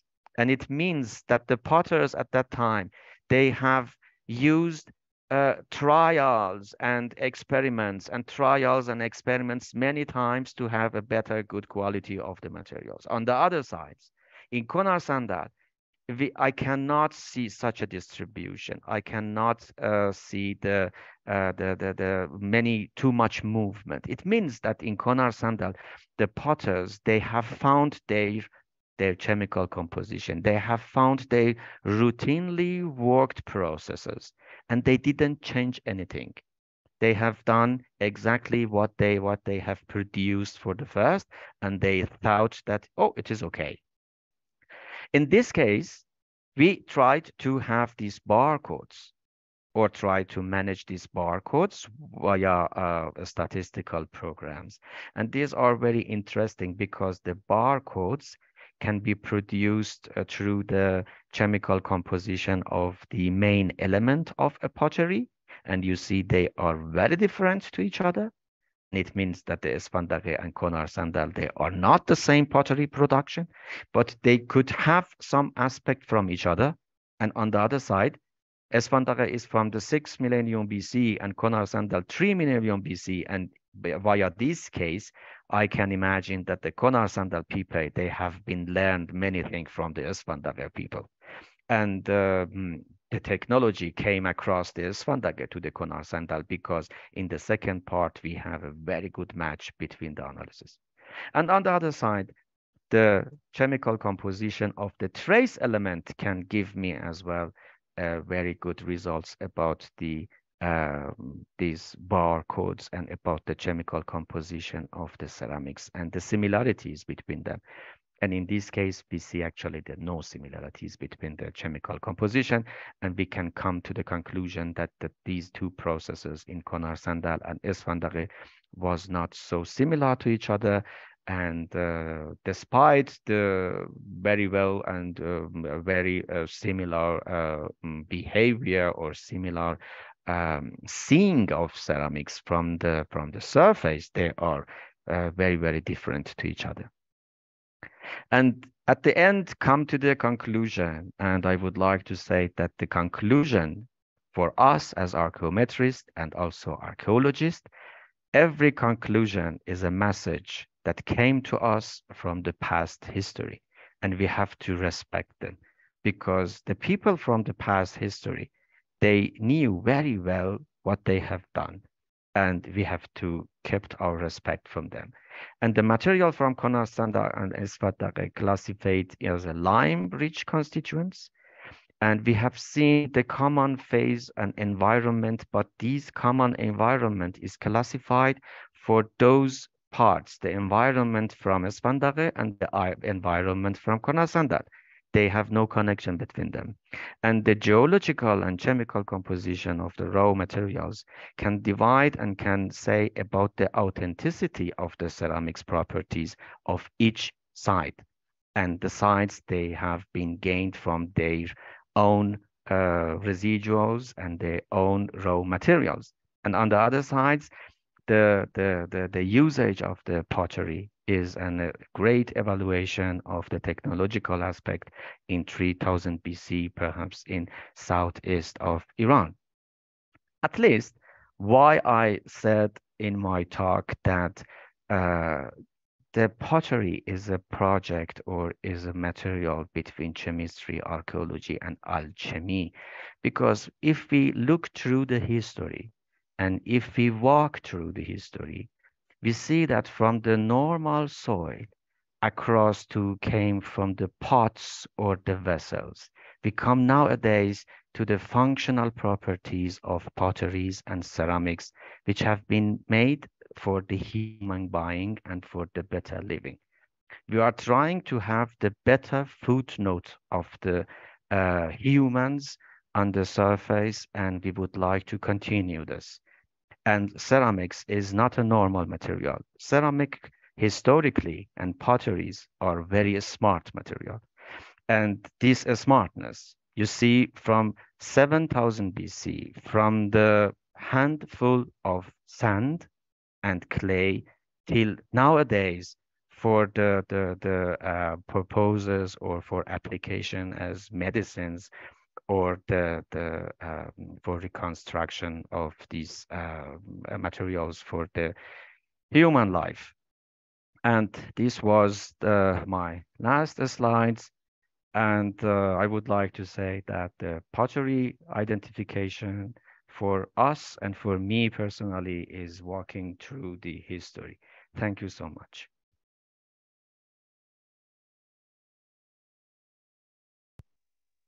Thank you, respected Dr. Muhammad Amin Imami, sir. Now, this second session is open for questions.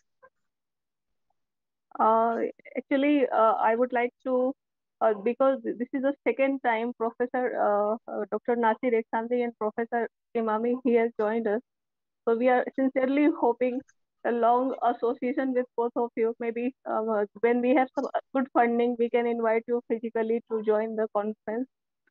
And we are also grateful to, like indirectly, she was Sneda Tehrani.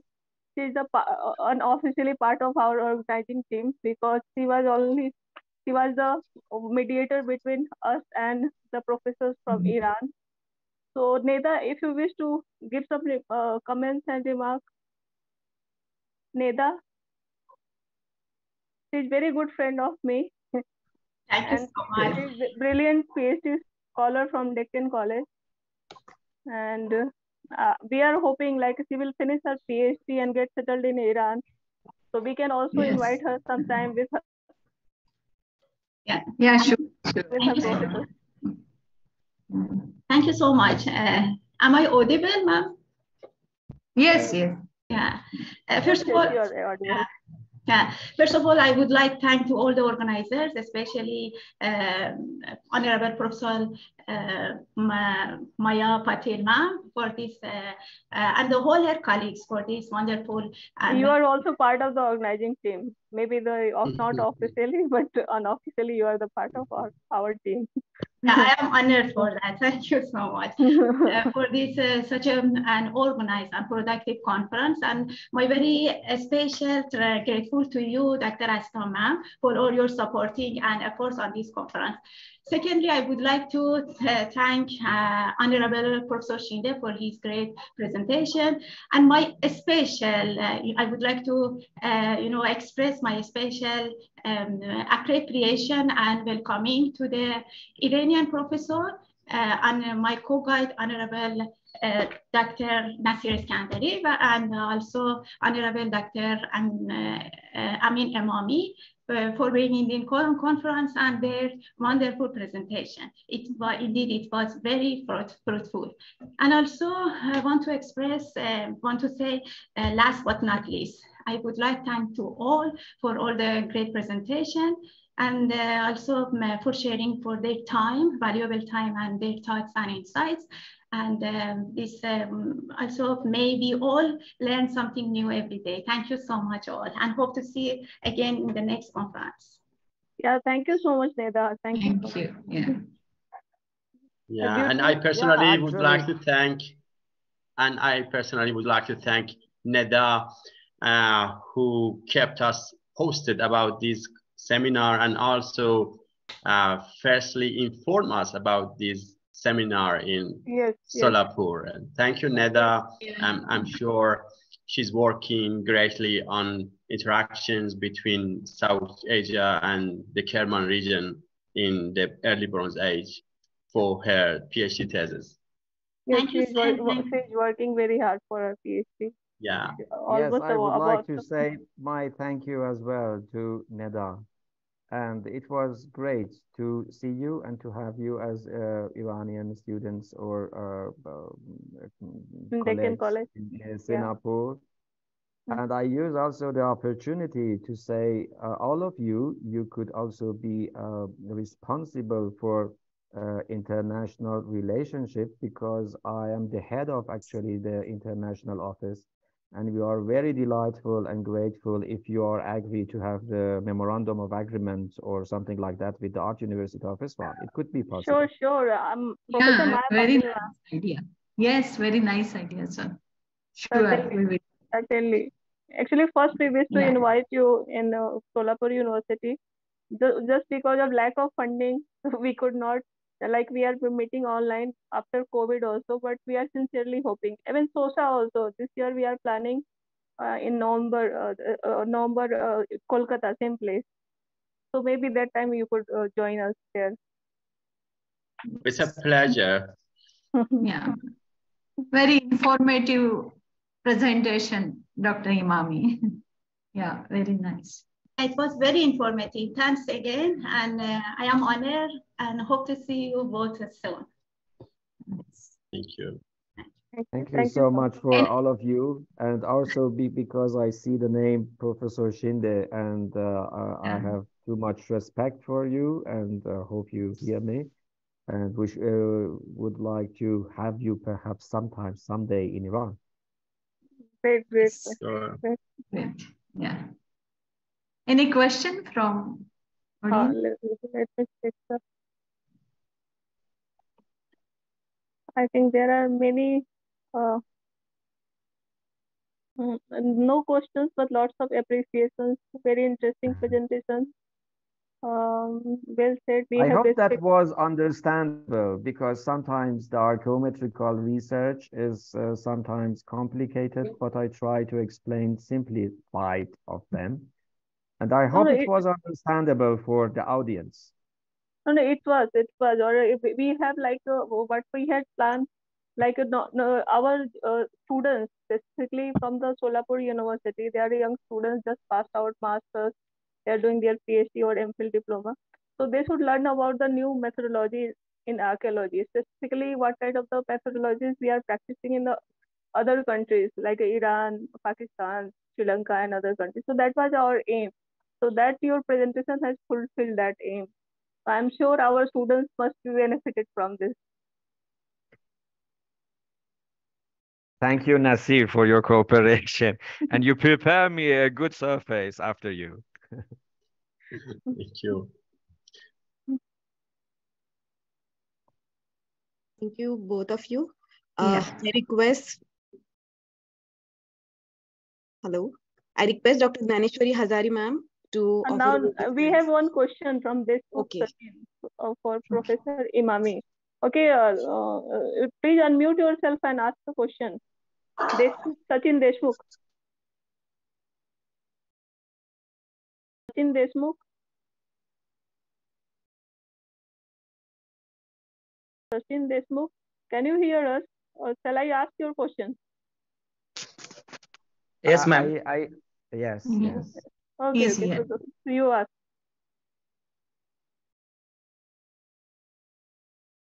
I think I see his question in the chat box, and yes. He asked about how many parts we have need for better record and to get better barcode.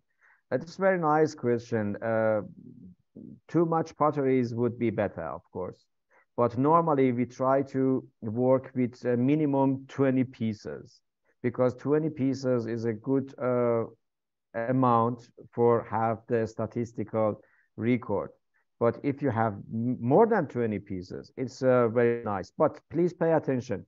If you do, or if you would like to have the barcode, or would like to have the statistic records for pottery, you cannot powder the bulk of the pottery or every piece of it. You have to make the core of the pottery to be powder, and gather the powder from the core of the pottery, and be careful nothing from the surface.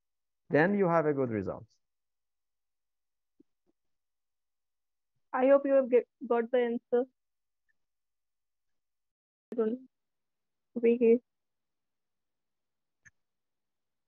I think maybe he has some issue of internet, or maybe internet connection. Yes. Yeah. So we move ahead with the vote of thanks for this session. Thank you, Tejaswini ma'am. We are grateful to our distinguished speakers from Iran, Dr. Muhammad Amin Imami sir and Dr. Nasir Iskandari sir. Dr. Nasir Iskandari sir gave an excellent presentation on the topic Early Bronze Age Urban Centers of Konar Sandals, Girot, Iran, and urban layout and site formation process. And also, he highlighted excavated remains Konar Sandal site and also shows chloride. He presented an episode of urban evolution before us. Thank you for very interesting session, sir. Our second distinguished speaker is Dr. Imami, sir. He enlightened us with the topic pottery production and evaluation, a material between alchemy and archaeology. Pottery is a mirror, reflects religion, tradition, culture, and technology. Pottery, material without border. This concept was very interesting. Each conclusion is a message from the past. So these concepts are he highlighted. Thank you so much for joining us, and thank you for very informative session. Thank you again. Thank you.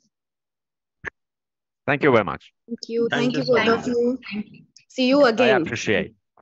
Sure. Hopefully, see you again. Yes. Right. Yes, sure.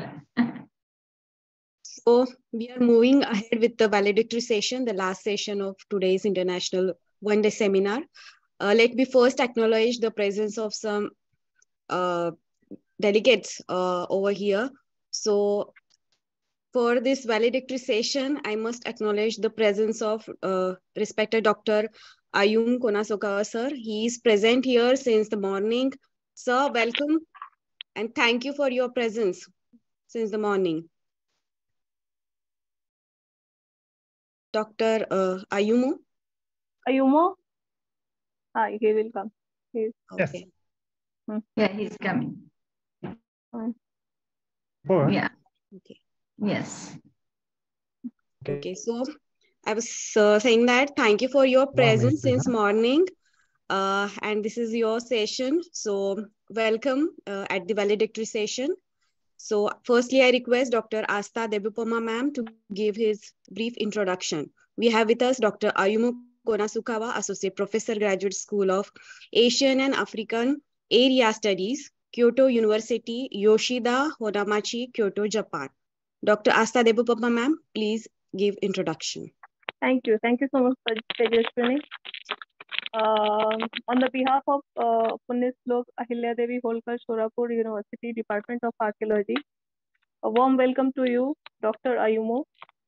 Dr. Ayumo is currently working as an associate professor at School of Asian and African Studies, Kyoto University, Japan. We are extremely grateful to you, Dr. Ayumo, for accepting our invitation. And now you are whole day with us. Thank you so much. And Dr. Ayumo Konosukwa, he has done his PhD from Department of AIST and Archaeology, Technical College, Pune. His research interests are focused on the socio-economic, political, and cultural structures of Indus civilization, which developed in the territory of present-day Indian subcontinent and Pakistan. Dr. Ayumo is specifically an expert of working in the seals from early and mature Harappan period, specifically from the Ghaggar region.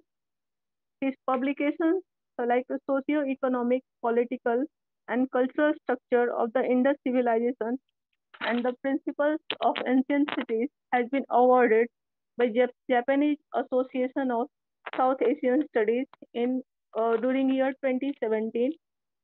His another important publication is Comparative Archaeology on the Evolution of Society, Ancient Cities, Power, State by the Yajaka publisher. One more popular publication by Dr. Ayumo is Population, Resources, and Environment of South Asia, which is edited volume. He edited along with his Japanese colleague. From my personal Dr. Ayumo, I know him because he is a Professor Shinde's student.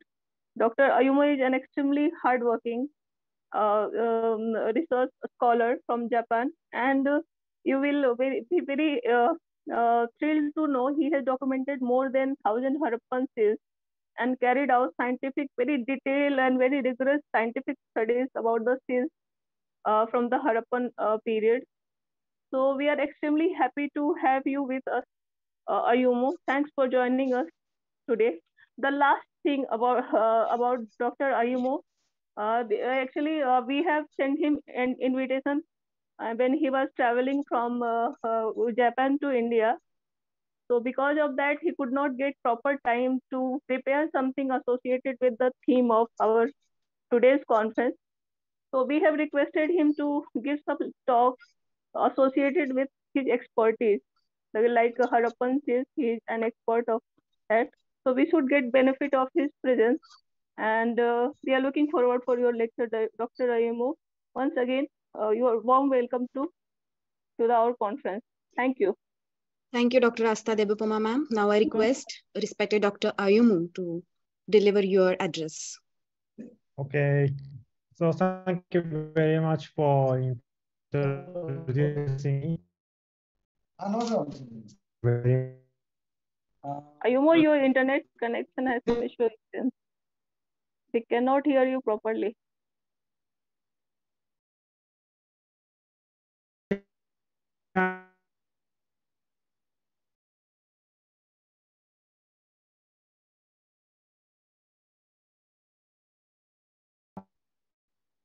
So I'm from Kyoto University. So I am in Pune right now, so on a research trip. So mainly to write my book on the Indian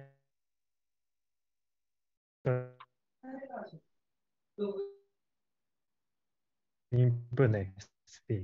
Ayumu, First do you of have all, I have to and Dr. Asta. Sorry? Do you have good internet connection? hear me? Because his voice is breaking. Your voice is breaking. Or only I cannot hear you. You can hear it like Tejaswini? No, ma'am. Internet connectivity is maybe unstable. Okay. There is problem in internet connectivity.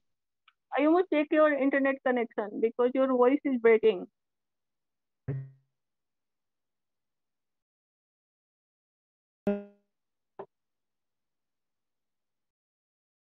Or try to rejoin.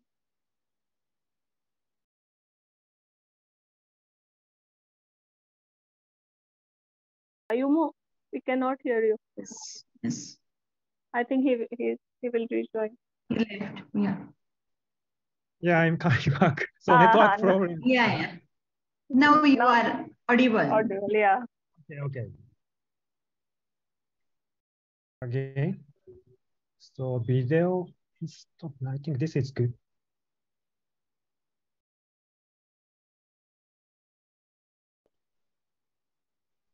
Yeah. Can you hear me? No problem. Your voice is still breaking, sir. Can we do something for it, please?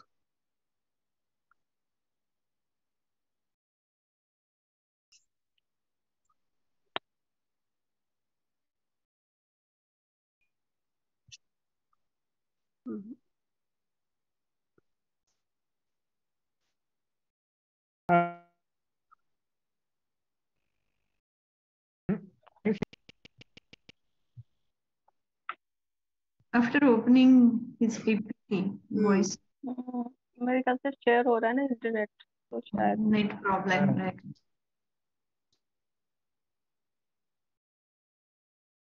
So I have problem. I think he's speaking and we cannot hear him.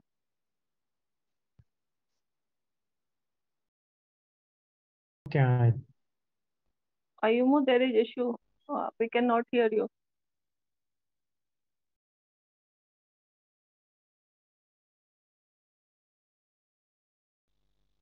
Now, how can you hear me? No. No. No, now it's coming. But whenever you are starting your PPT, so your voice is breaking.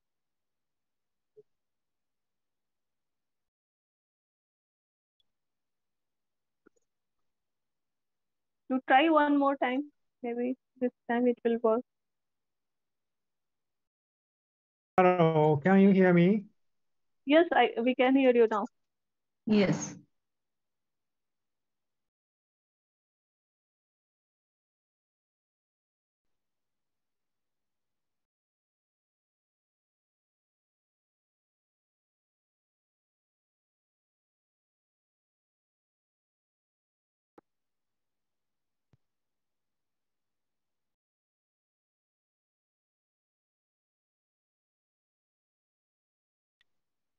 Ayuma, sir.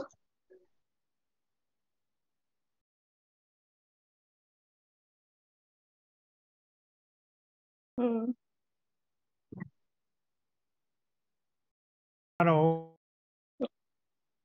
Yes. Can you hear me now? What you are using internet data or hotel's Wi-Fi? Hotel Wi-Fi. So, ask them, did it adjust it? Why it is not working?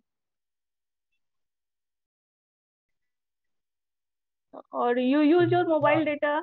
Yeah. Or you have a Okay. mobile, So Indian now mobile. I'm shifting to.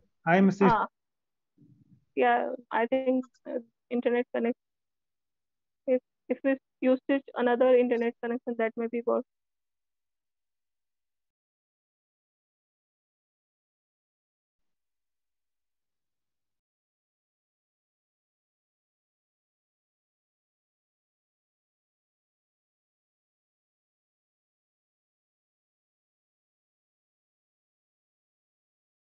No.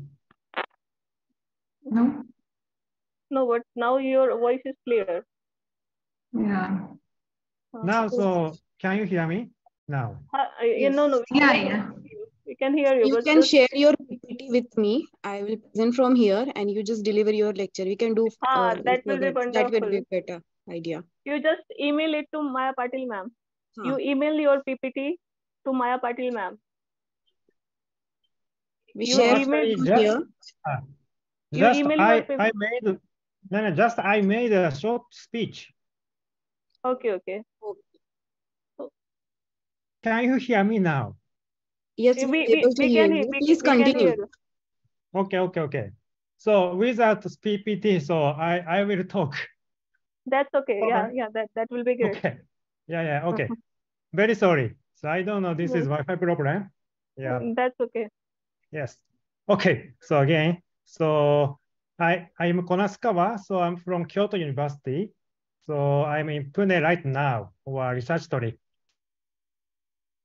First of all, I have to thank you so much to Prof. Maya Patil and Dr. Asta for kindly arranging of this one-day international workshop. So it's a great honor for me to be part of this international workshop. I know you are all probably tired by now, and it's past the scheduled time. So, okay, my talk will be short, about 10 minutes. No, we are not tired. You don't worry about it. You just deliver your because lecture. so I can't use PPT now. So that's okay. Yes. Yeah, I will make a short talk. Okay. Yeah.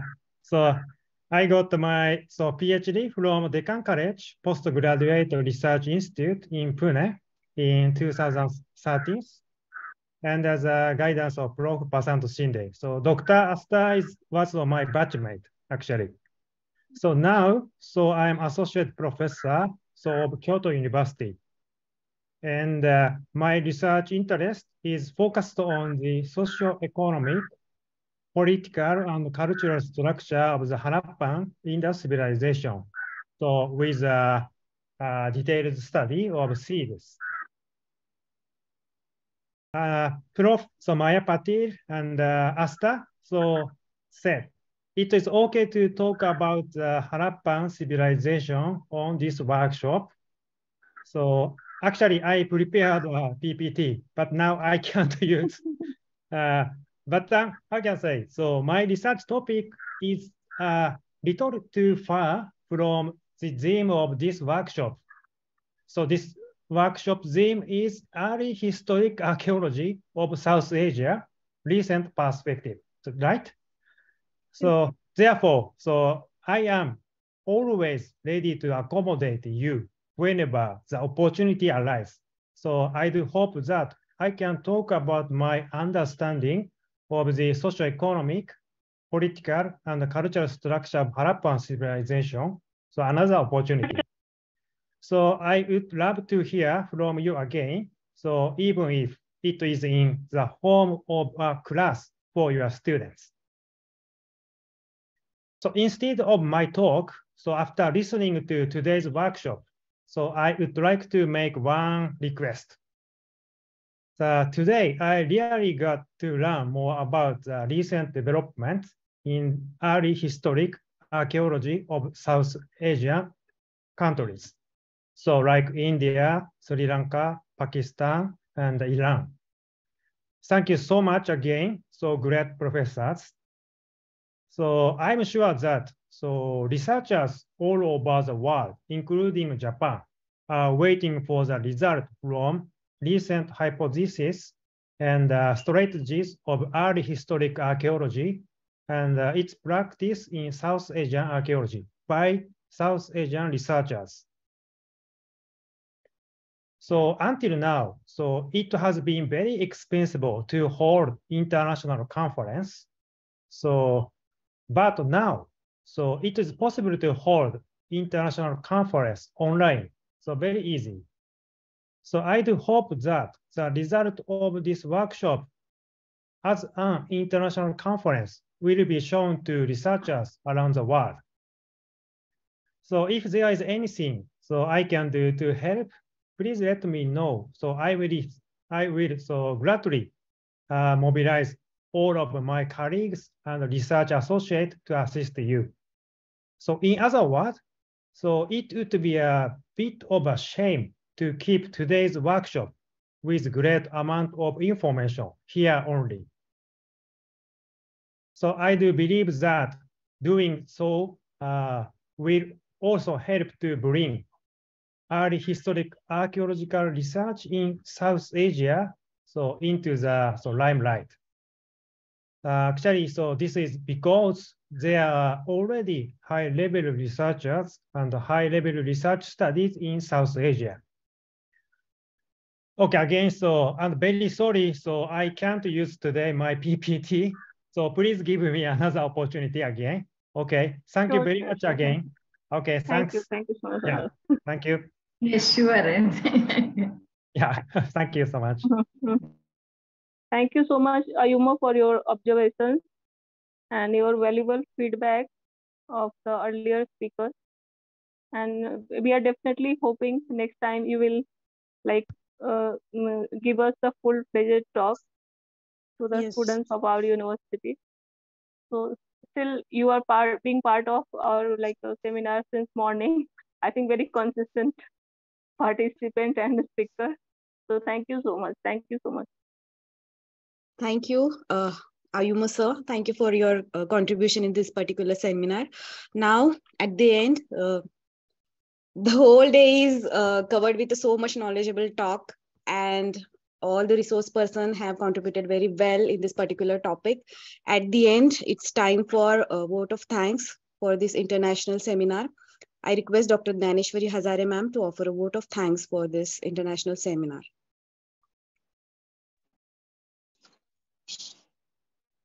Good evening, everyone.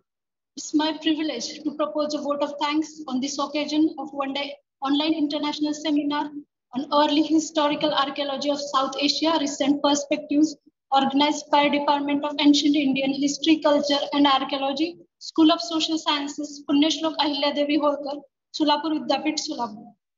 On behalf of Punyashlok Ahilyadevi Holkar, Solapur University, Maharashtra, India, I extend a very hearty vote of thanks to the honorable delegates who blessed us with their presence and took out valuable time from their busy schedule.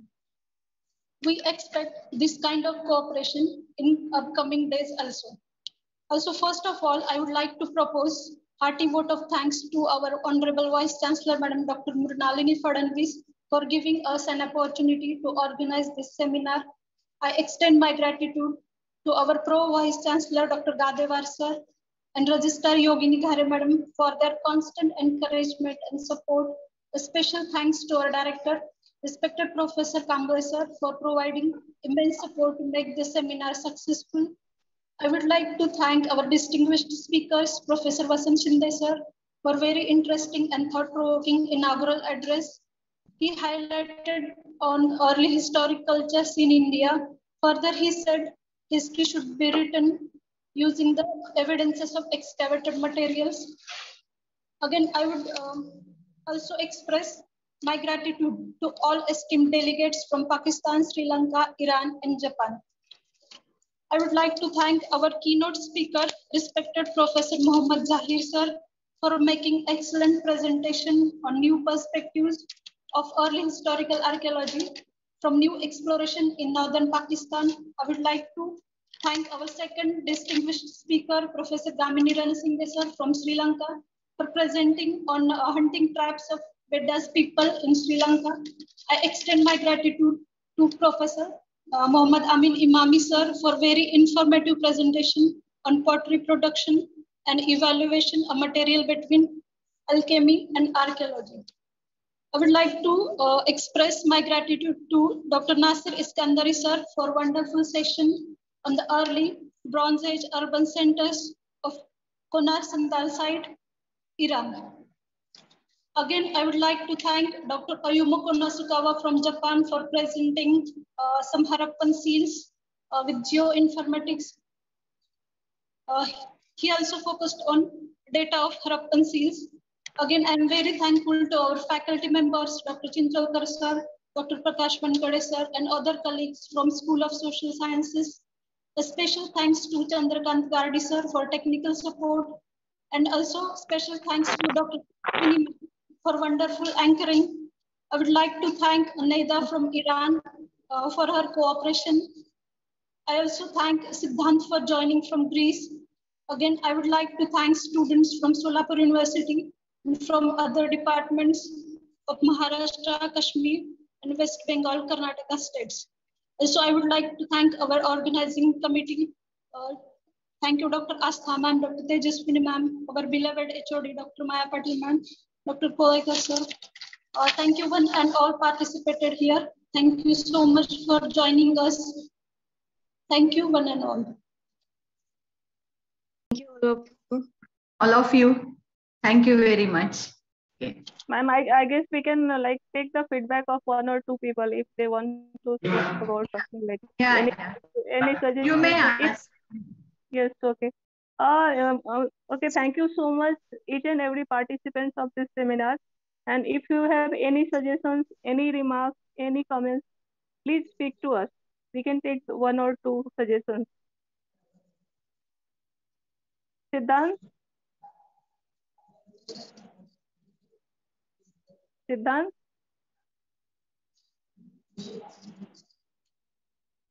Can you hear us?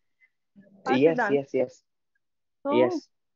So give us feedback. How was seminar? Did you like find it informative and beneficial for your course? Yes, it was extremely informative and very helpful actually. And I really liked Professor Imami's presentation.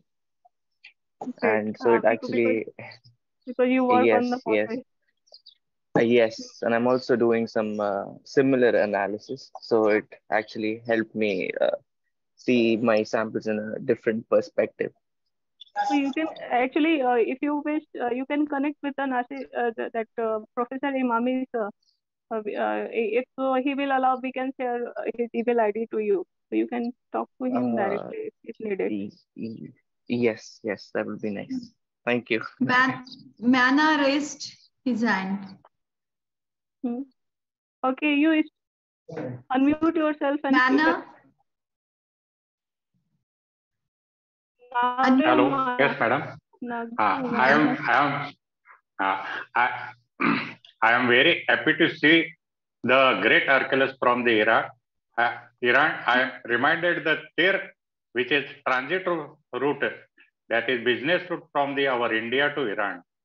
If they arrange the route which is connected to Iran in between that country from sea to that, if it is possible, that is, I'm very happy to see that route.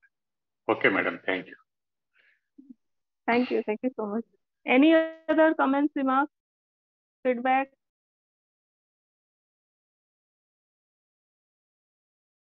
So if there are no remarks, so we will just end this meeting. Yeah. Ma'am. Yes. Before ending this meeting, I request all participants please turn on your camera so we can take a group picture for records. Yes, definitely. If possible, please turn on your camera. We can take group picture.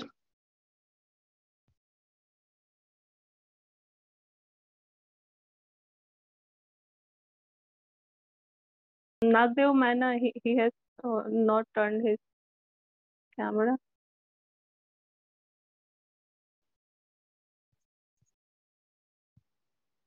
कैसा था मानसी?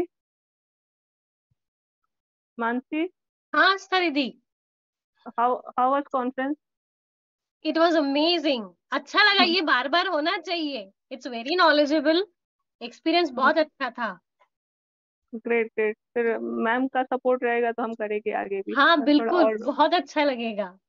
और भी शायद normal virtual नहीं, normal conference करेंगे. हाँ. Tejaswini, screenshot.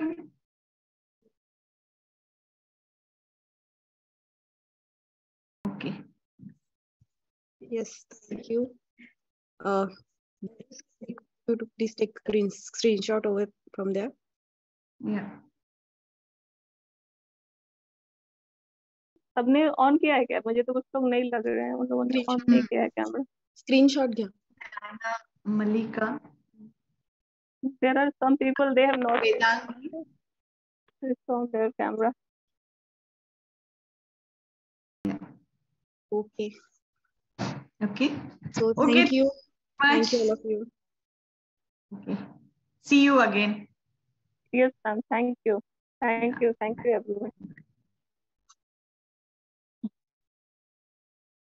Yes, thank you, madam. Thanks a lot. The recording has stopped.